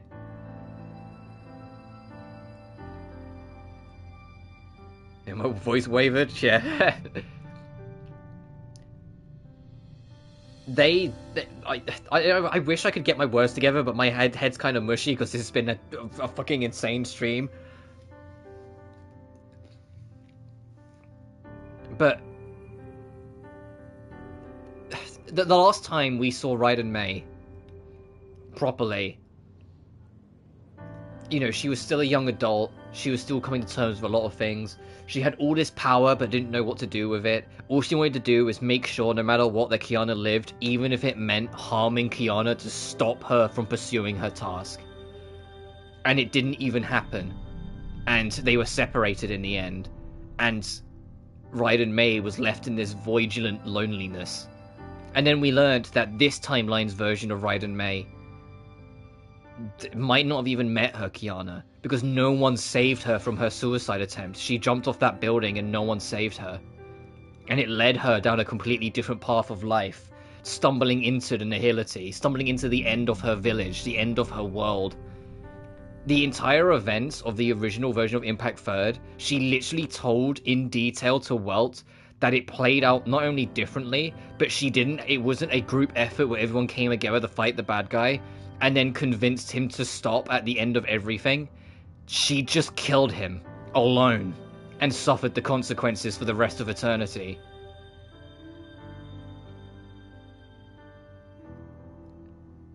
But her Kiana's still out there. You know, like that piece of the puzzle that makes everything she's gone through mean something is still out there, but she hasn't found it yet. And yet here she is, giving this long explanation and this long speech that completely encapsulates who she is and what she truly believes. And like, even though you can hear like the pain that she's gone through, you can hear the sorrow that's present, everything she believed in, everything she believed in is still there, you know? And that's why it's getting to me so much. It's like, this version of Raiden Mei has been through so much hell constantly, and yet everything she still believed in, everything that she still strives for, everything that she still is, has never gone away. She's still completely true to herself across timelines, across losing her memory through the nihility, across having to face everything alone instead of having people that she loved with her. She's still Raiden Mei. Nothing changed. She may have darkened a little, but everything she believes is still there. Everything that she strives for is still there. And the fact that she's still so determined to help make sure other people do the right thing and find their path and all that shit. Like, well done, Star Rail. Well done, writing crew. You understood the fucking objective so hard with Raiden Mei. And I think it was very smart on their part to not have her at launch. To wait until 2.0 and then tease her in and get the little pieces and make her a part of the mystery and make it that they don't even tell you she's Raiden Mei until the 11th hour. I think they really, really fantastically handled this. Alright, I've done having my emotional 5 minutes. I just needed to kind of say something because it was sitting on me, that whole cutscene. I wasn't expecting it to make me cry. Just trying to, like, get my point across. Maybe it's the music as well that was kind of affecting it. Even if the ending has been predetermined, that's fine.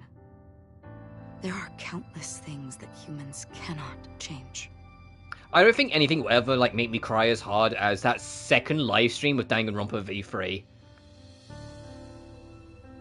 There was something about how they handled that first case in V3 that the moment I started trying to explain why it hit me so hard, it was like the next 10 to 15 minutes of that stream was just me really fucking emotional, and then afterwards was about 5 minutes of me coming away from the stream to just kind of clear my head and have some water and then come back. Like that stream, and the fact it's like one of my most watched streams, I'm like, oh no! Like, oh no, why is there like 150 views on that stream? No!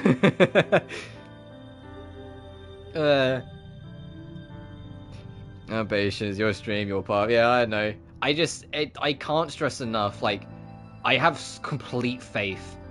When the time comes, which I don't think will be soon, with how they worded it, it came across like it will probably be a few years yet before they even entertain thinking about how they're going to write Kiana into the story and how they're going to do her story arc and everything like that. But when that comes, I will fucking be there. You know? Like, no ifs or buts. I will fucking be there. Because I have every faith and trust in them. And ultimately, if there's any character in this game that I want to see finally get what they want, it's Acheron. It's Raiden Mei. Because she never will otherwise. And it won't even... The thing is, and why it's so powerful and so beautiful, is that this is the one time in the history of Raiden Mei and Kiana being things where Kiana won't solve the problem. But the reason why it's so powerful anyway is that it won't matter. You know? It's the one time, like, it's almost poetic because of her being tied to nihility, that the one time that the one that always saves her isn't here is the one time where it would mean so much to Acheron personally, but wouldn't change anything about what Acheron's been through and what her path is and where she's going. It would just literally be a final kindness before wherever the hell her path ends. If that makes sense. At least that's how I think it will be. It literally, like, to be blunt, I don't think there's a happy ending for Raiden Mei no matter what. If she manages to sever the nihility, it will do so at the cost of her life, if not the cost of her existence. She is, you know, this, like, the self-destructor, this self-eliminator, the self, like, you know, she won't last, she won't survive cutting the nihility. And to be honest, she's probably been dead in spirit for a very long time. And so Kiana literally will just be like I said, like a final kindness.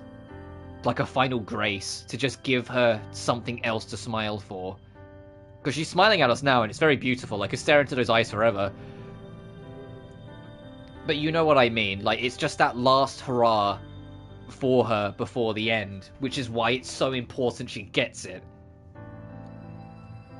But before that, on the road towards the end, there are still many. And once again, this whole final exchange with Acheron that made me kind of realize this is optional. You can just leave. Do the optional shit. And because of this, the end will thus reveal a completely different meaning. This is the meaning of Journey. All those things, beautiful before, are still so now. And I believe it will still bloom. Oh no, you can't do that! That's Raiden Mei! Until we meet again. That's the original Raiden Mei!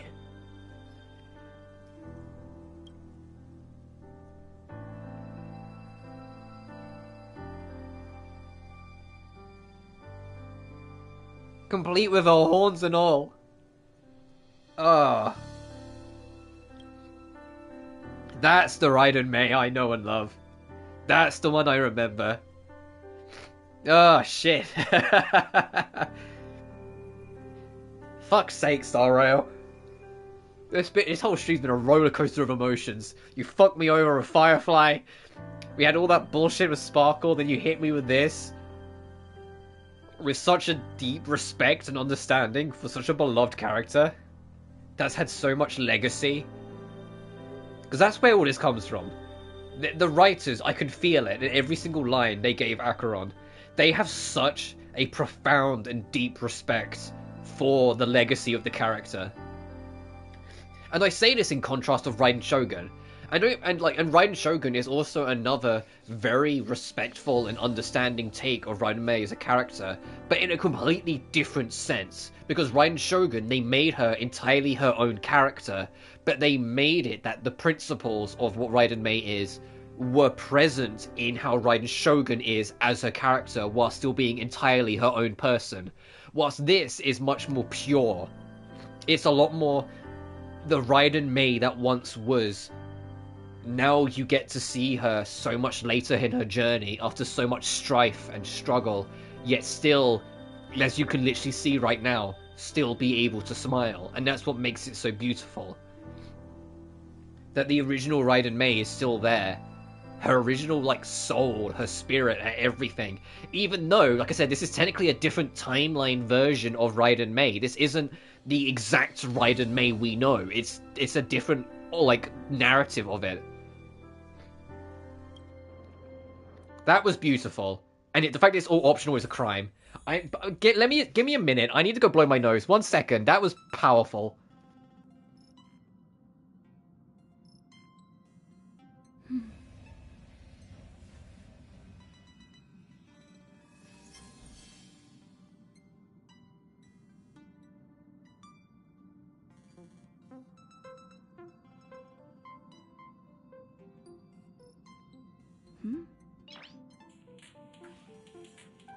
Noise.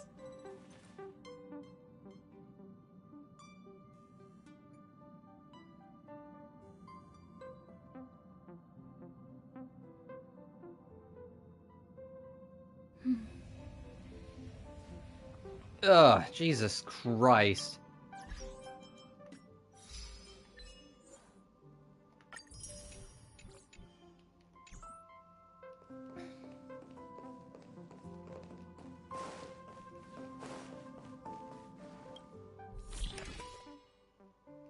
So if you know about 8,000 Suns in La Mace. What's this one? Oh, the boss theme. What's this one?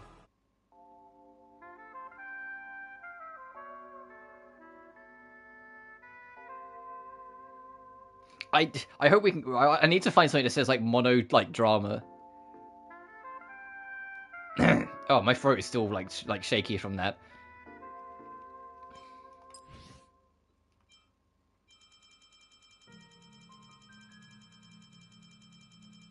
Holy shit, there are a lot of tracks. Hope it's a thing with feathers. That, I think, is the song we heard during, Firefly's, attempted sacrifice. The sting of death is sin. That sounds metal as fuck. Sway to my beat in Cosmos. That's, I think, a Robin song. Overture, hope is a thing. Now Voyager, that's probably the ship theme. Had I not seen the sun... maybe Now Voyager is the Monodrama remix? I'm not sure, I'll have to look into it. Oh, Christ. My cheeks are so warm. All right, we just explained the pom-pom. It's like, okay, so hey, you know all those people that you knew 80 years ago? They're all dead. There. Chin up, pom-pom. Don't be sad. Don't cry. That's the hardest I've been gotten by a game in a while. Emotionally. Wow. And all it was just respecting a character's legacy. In the grand scheme of it. That was all. It was just respecting a character's legacy by showing them still being completely steadfast and honest to everything they believe and hold true to, despite the fact they have been through some of the most atrocious and horrible and isolating experiences that can't even be put into words. You know? Like I said, she tried for her own life. She had to literally destroy her own home village and eventually destroy her own home world and witness every culture and history and landmark and anything to do with it vanish into nothingness. And then she was forced to lock away that memory in her sword. And then she had to pursue a mission that will never end well in trying to cut off the nihility. And yet, there she was, still being Raiden Mei. You could hear the pain in her voice. And for the record, Allegra Clark, the English voice actress for Acheron, you deserve a fucking medal because you did such a fantastic job. Allegra Clark, I can't even begin to put into words how much praise you deserve for your performance as Acheron. Still better than just standing there like a scarecrow. What happened? Hey, you're finally back. We told Pom Pom all about our adventure, and they suddenly started crying. I've never seen Pom Pom so sad before. The conductor never cries. Pom Pom is never sad. It's okay, Pom Pom, let it out. I did. I feel exhausted. Pom Pom is just angry. Yeah, angry. No matter where the express stops, you lot always manage to cause chaos. Pom Pom, you're not convincing anyone, you little fuck. Completely I love you though, ignored. you little shit. If you carry on like this, the express is gonna run out of fuel. That's right. Pom Pom is just angry. It's not because of Misha, Tiernan, Rosalina, and the rest. It's okay. Oh, Pom Pom, just let it all out. Everyone, could you all take a break in the next car? Don't worry. Yeah, because like, I'll stay here let's with give Pom Pom Pom a little space, yeah? But... Let's go, March. Yeah, it sounds like, don't fucking argue with me, they're going. It's okay. Oh, Pom Pom, just let it all out.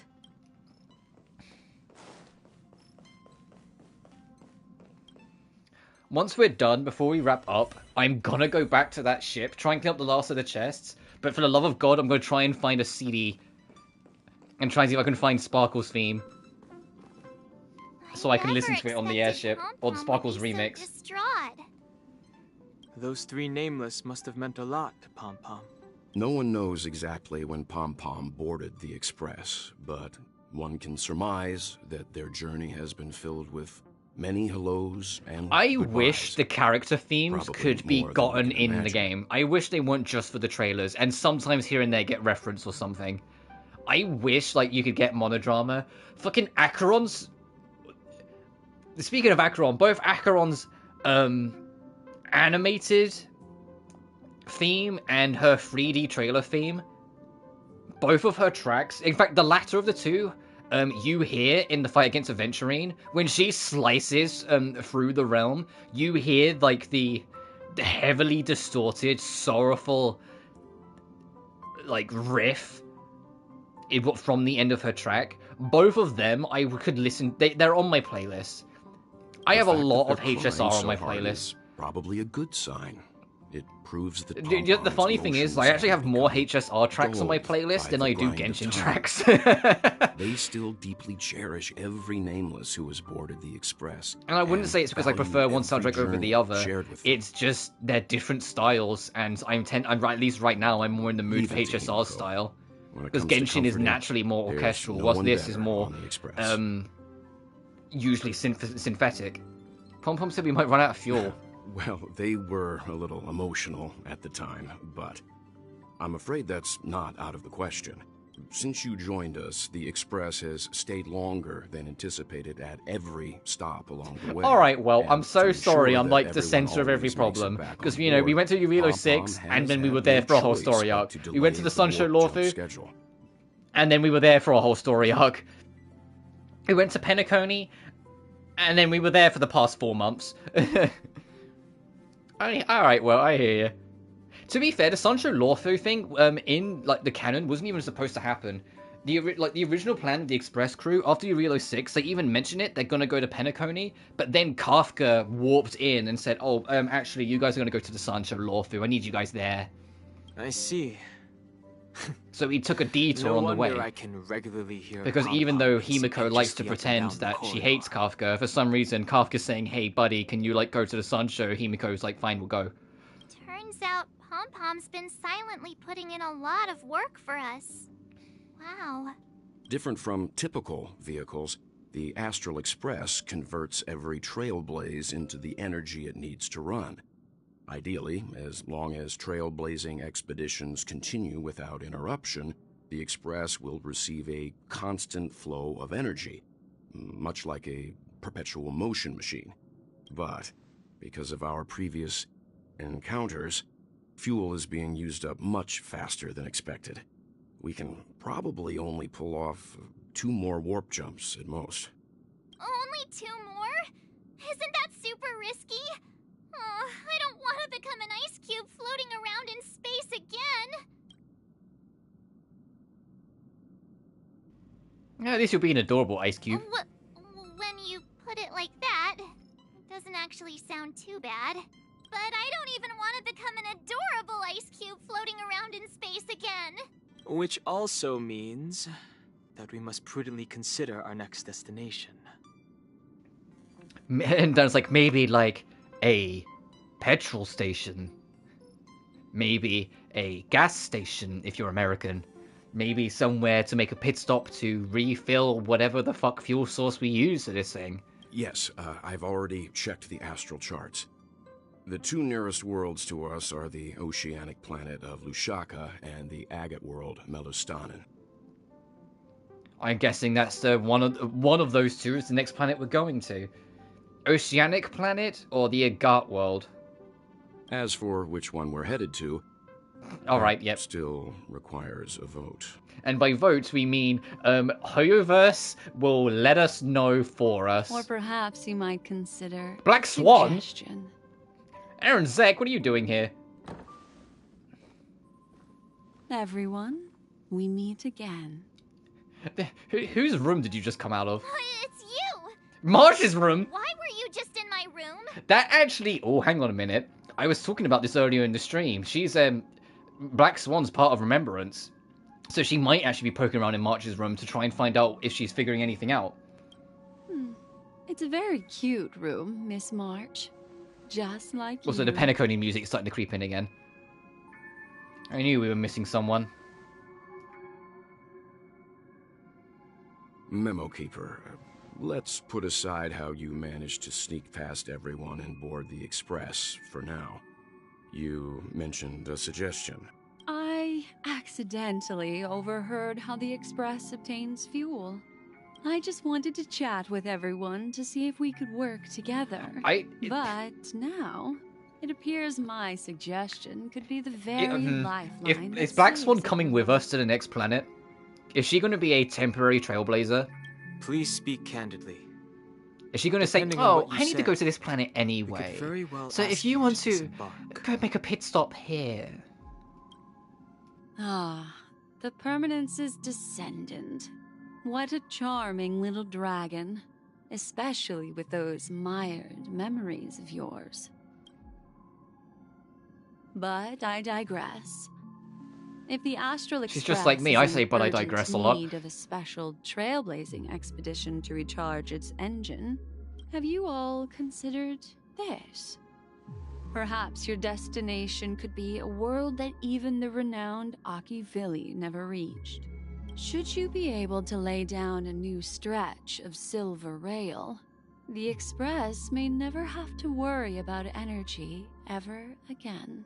Trailblazing to a world that even Akivili has never been to? Is that possible? Continue, Memo Keeper. This destination of which you speak, what sort of world is it? A world that many across the universe don't even know exists. A world hidden away from outside observation. Its presence only revealed by the light from the mirror of the Garden of Recollection. Oh. Next planet, we might be learning more about March. A world fettered by 3 paths, its destiny hanging in the balance. The Eternal Land, Amphorius. And there's our next planet then. From Urilo 6 to the Sunshow Lawfu to Penacony to Amphorius. Is that where they're going to drop it? Is that their needle drop? Oh, no, not yet. I hope I'm not too late, child. Oh, right, Jade. Oh, shit, I wasn't Sunday! Expecting it to be you.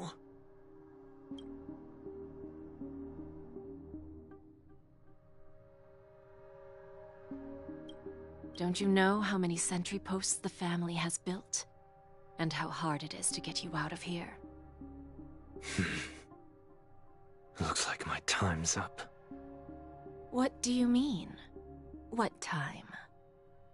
Negotiation, interrogation, or death. My fate lies entirely in your hands, Lady Bonajade. The dance is done. Why bother with the compassionate pretense and give someone who's about to die the chance to talk? Despite your fall from grace, you still look well. I'm very glad to see that you're so full of verve. Do not insult my pride with half-veiled sarcasm. Have you specially come to see me just to sate your vile vanity? Oh, of course not. I merely came to fulfill your younger sister's wishes. To offer you a generous trade. That is, if you're willing to accept. Robin? To build a true haven where everyone can attain peace. That's the oath between you siblings, isn't it? If I told you there was still a chance to realize this vow, would you be willing to talk to me then?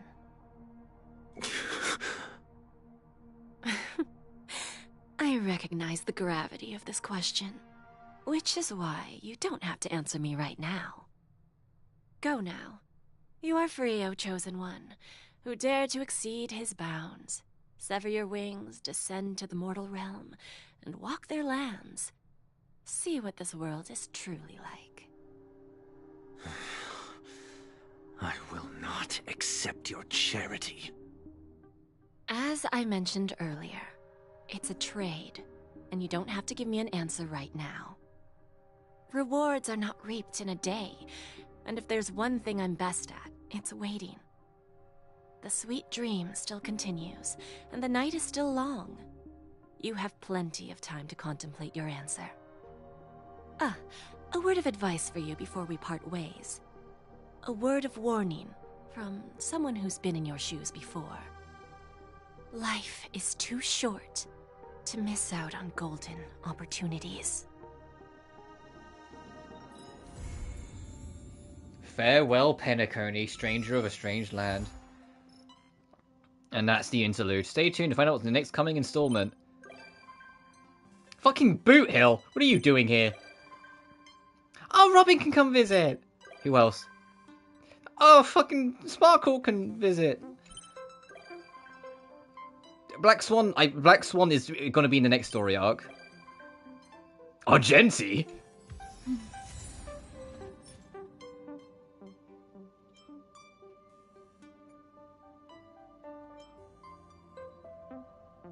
Now Voyager, and had I not seen the sun? Tell me, oh Muse. Oh, I got more pages.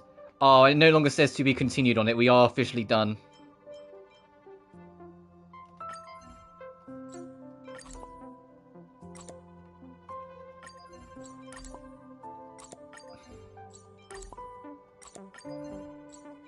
Alrighty then, I need to give my final fucking thoughts on Penacony.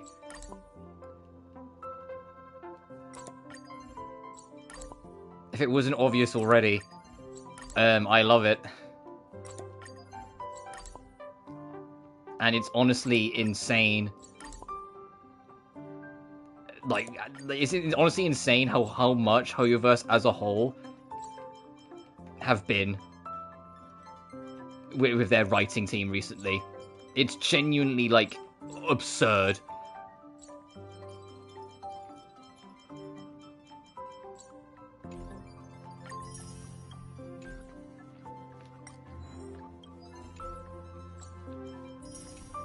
Because, yeah, like, I don't know.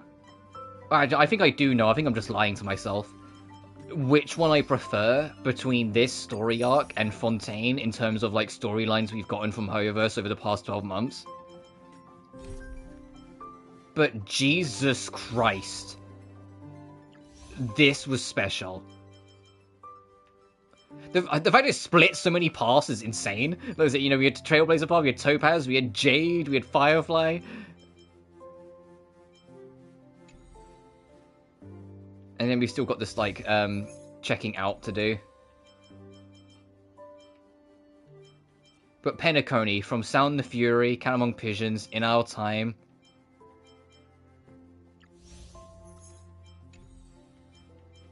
And then now Farewell Penacony. It all hit. It's all been genuinely wonderful. I can't, like, put into words enough. The team did a phenomenal job, and it's easily my favourite story arc of Star Rail.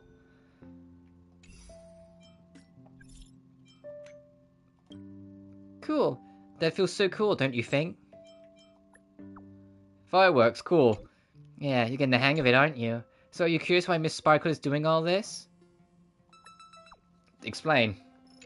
Do you remember the prophesied 3 deaths? What's that got to do with you?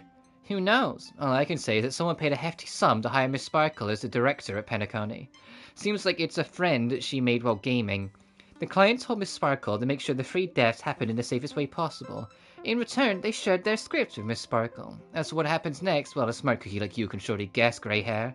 However, Miss Sparkle isn't some control freak. She let the actors decide how the story would unfold for themselves.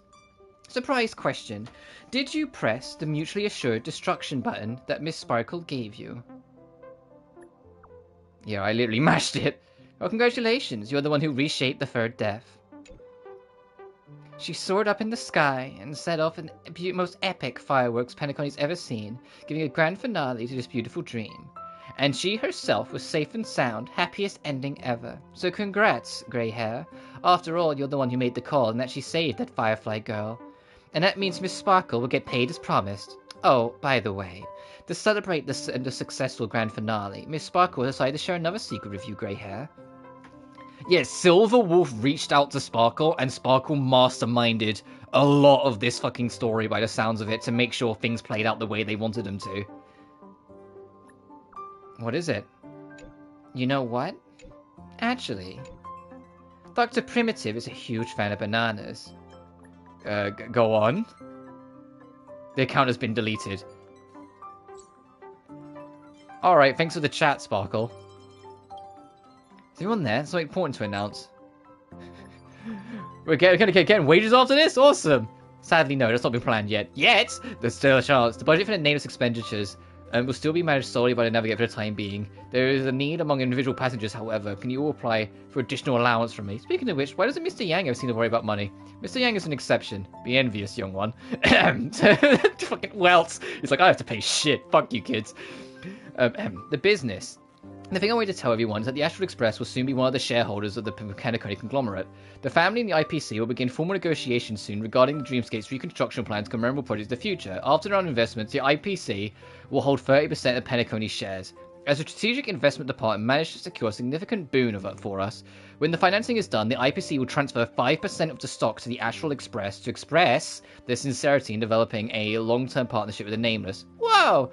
No, I don't know much about shares or options. It sounds pretty great. I'm more curious about how our future dividends will be calculated. Hey, it's only 5%. Clearly, your financial acumen is on par with March 7th. Hey! As the ceaselessly trailblazing Nameless, we get another responsibility to shoulder regarding this agreement. As shareholders of the Penacony conglomerate, we must bear the duty of being brand administrators and ensure the planet of festivities will no longer depart from the proper path of harmony.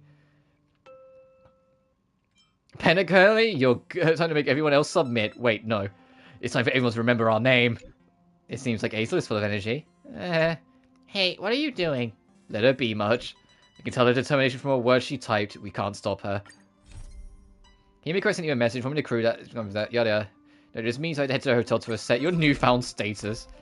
I love Dunhong. Yeah, Dunhong is the oh, what's the word where it's like the one person who's like the straight man? There we go. And then we get March for our trouble.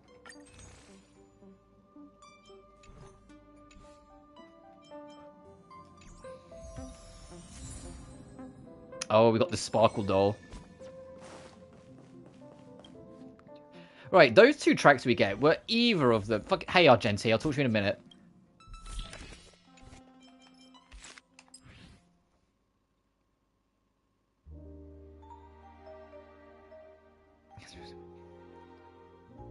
Are either of them Sparkle's theme, or do I need to go hunt for them?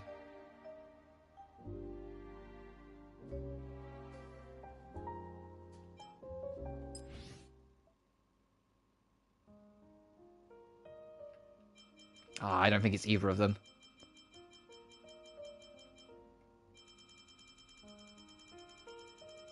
Okay, the film was Sparkle, yeah.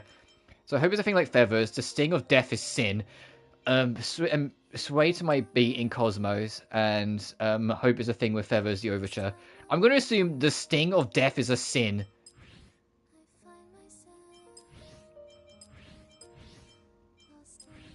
Exploring the Grand Theatre. Or maybe not, it's the Grand Theatre. It's well, how much for your character theme? Alright, let's talk to the new friends. You still don't have voice acting. Argenti, what happened? Why is your voice acting not work? It's a sincere, compassionate soul. Allow me to praise your noble character. Looks like we understand each other. The night of hallucinations in this very familiar car, the ugly giant sting solidified our friendship. Of course I remember. I even remember the plant. You mean that bonsai that even thrives in disharmony? What a beautiful, resilient plant, yada yada. Okay, I get the gist. Who else is here that I can pester?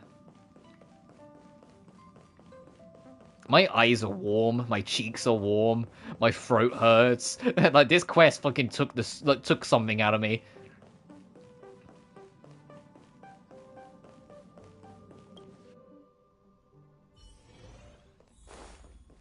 So, where is Black Swan for the foreseeable? Like, is she just going to be around here now? I'm trying to see if I could find her, but, because like, if she's she's effectively joined the Trailblaze. She's going to be with us on the next planet, potentially. Or at least that's the impression I got.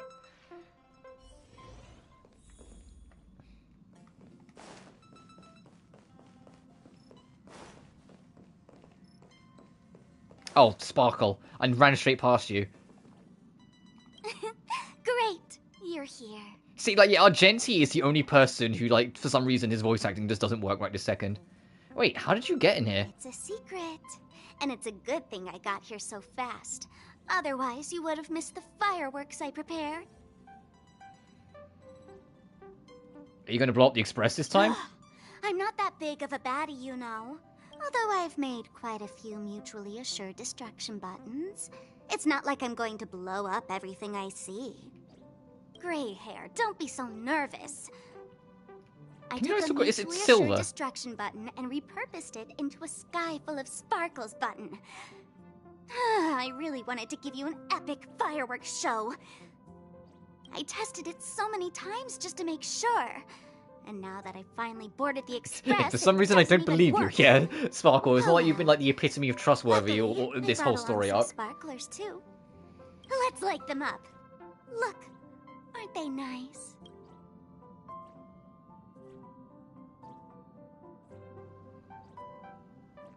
No playing with fire on the express. Disembark immediately. Let's go. I'll give you a tour. Or run. Pom Pom is coming after us with a broom. Let's go. I'll give you a tour. Hold up. Where are you going? Don't leave. That sounded desperate for a second there, Sparks. Was you hoping I'd just stay around and chat? And okay, no. I'm glad I found this before we wrapped up then. Probably fit it on my dashboard here.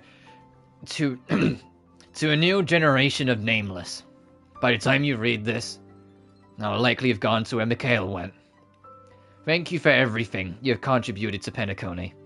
It's a pity that I won't be able to witness its rebirth with my own eyes. But your unwavering determination gives me confidence in the future of the Planet of Festivities. Also, please say sorry to my naughty pet Sleepy on my behalf. It suffers from severe separation anxiety, and it must feel terribly lonely without me. Please release it into the memory zone. as that's where a meme truly belongs. Life and death are merely parts of the fiction on the road of enigmata. Just like farewells and reunions, I wish you the very best in your future journey. As for me, it's time to depart. Enclosed is a gift for you. To the imperfect tomorrow. Gallagher.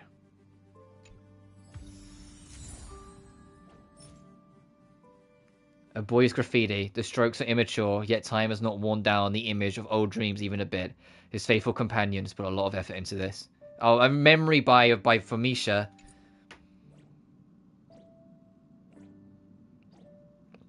Since, yeah, Misha and Gallagher together join the list of characters that are effectively dead and won't be returning to us. Unfortunately, we're never going to see them again.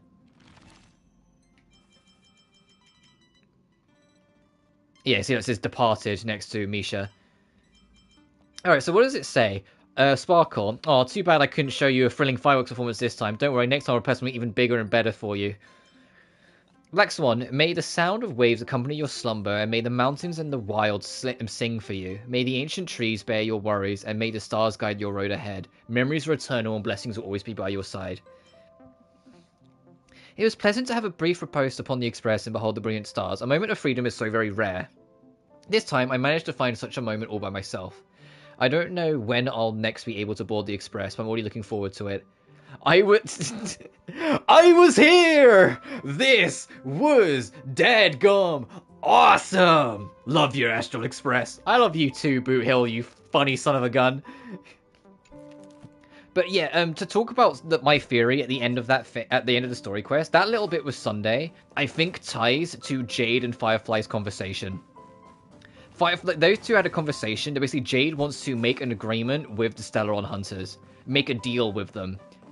And then we saw Jade, you know, breaking Sunday out. I think that ties back to my theory that Sunday's going to become a Stellaron Hunter. That the deal was that the IPC want to have their their fingers in the pot with the Stellaron Hunters at least a little bit. So they made an agreement. It's like, look, we will break him out so he can work with you since he will be a vital asset. But now we've got him out, you owe us. Like that kind of that's how I think that's going to be. But yeah, that is genuinely one of, if not my favorite story arc that I've experienced in Hoyoverse so far. It's so well put. I was so invested in the whole mystery across the updates. They did some characters so much insane fucking justice. There's so many characters. And all of them hit. Like, the only one that was kind of weird was Argenti. Like, I don't really know what he was just kind of fucking there. Like, but everyone else was so intrinsical. Like, my opinion on some characters changed so much throughout the course of it. I fucking hated Aventurine at the start of this. And I grew to respect and admire him so much throughout the course of the story. Black Swan was fascinating. Well, you already heard earlier what I think of Acheron and how much I love her.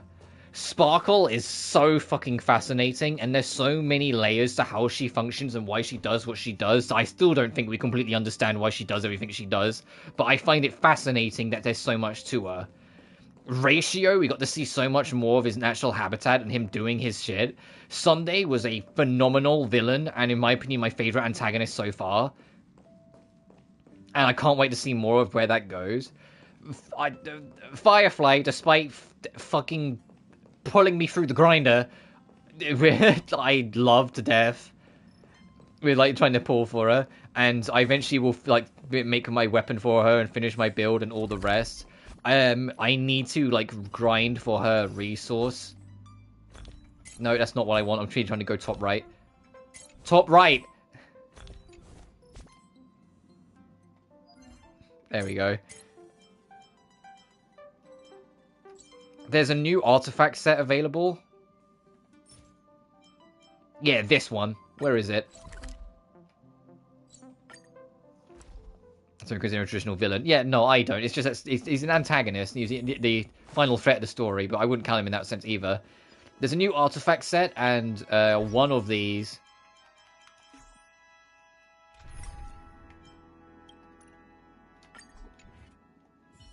is Firefly's artifact set.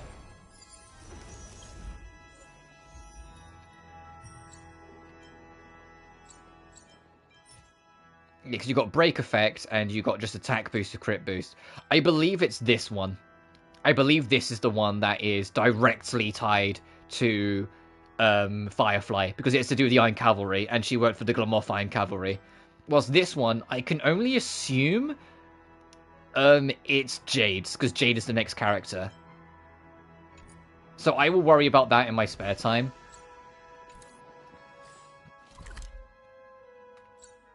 Oh, what do you want, Clocky?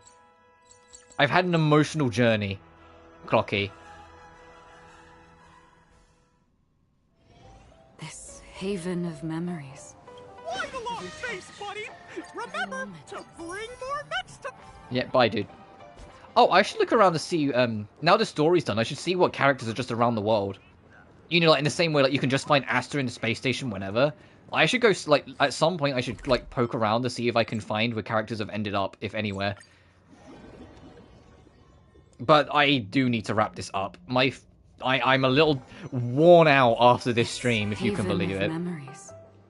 Every touch. Every Yeah, the IPC is here. One peach soul glad, shaken, not.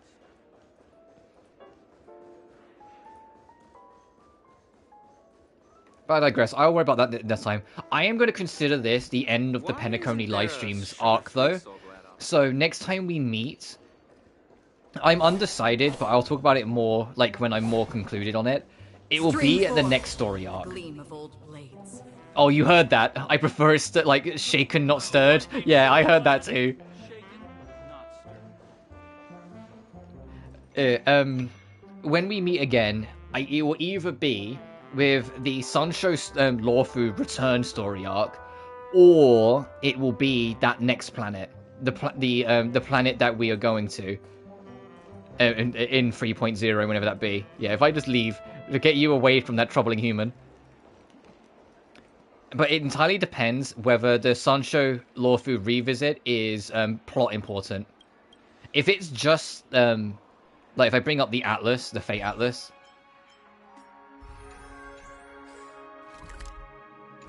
Oh, I forget where they hide it. Is it in the mission screen? It is.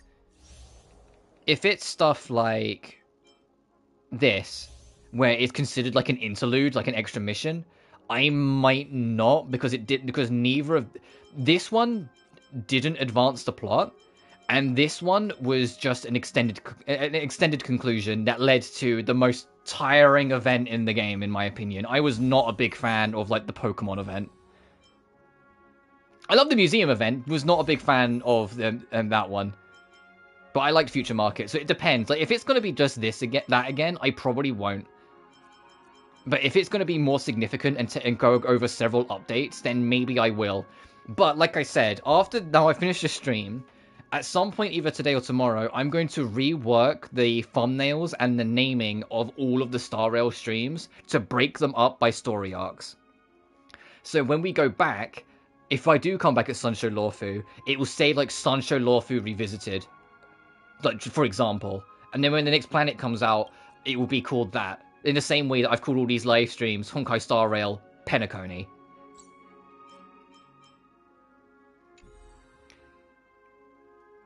But I've been streaming for 5 hours, and it's been a while, and I'm tired and sleepy. I'm EP. As for tomorrow, let me look. I think I just had more Star Rail down in the schedule for tomorrow. I will be streaming tomorrow, so I will probably just do more Shin Megami Tensei. Yeah, I'll let you know. Like, obviously, check the schedule if anything changes. But I will probably just do more SMT5 tomorrow, and then I'm taking Friday off, and then Saturday's more SMT, and Sunday is Sonic Frontiers, and then I'm off for a week. But with all that being said, I will try and get her light cone. And maybe get an extra constellation. Depends. We'll see. Depends how much Fate's out to fucking brutalize me. But until then, thank you all so much for watching. Remember to like and subscribe if you haven't already. It genuinely really helps this channel grow. Additionally, you can find my Patreon, my PayPal, and my Twitter in the description of every single video. But until then, thank you, Penacony. and I'll see you next time. Peace.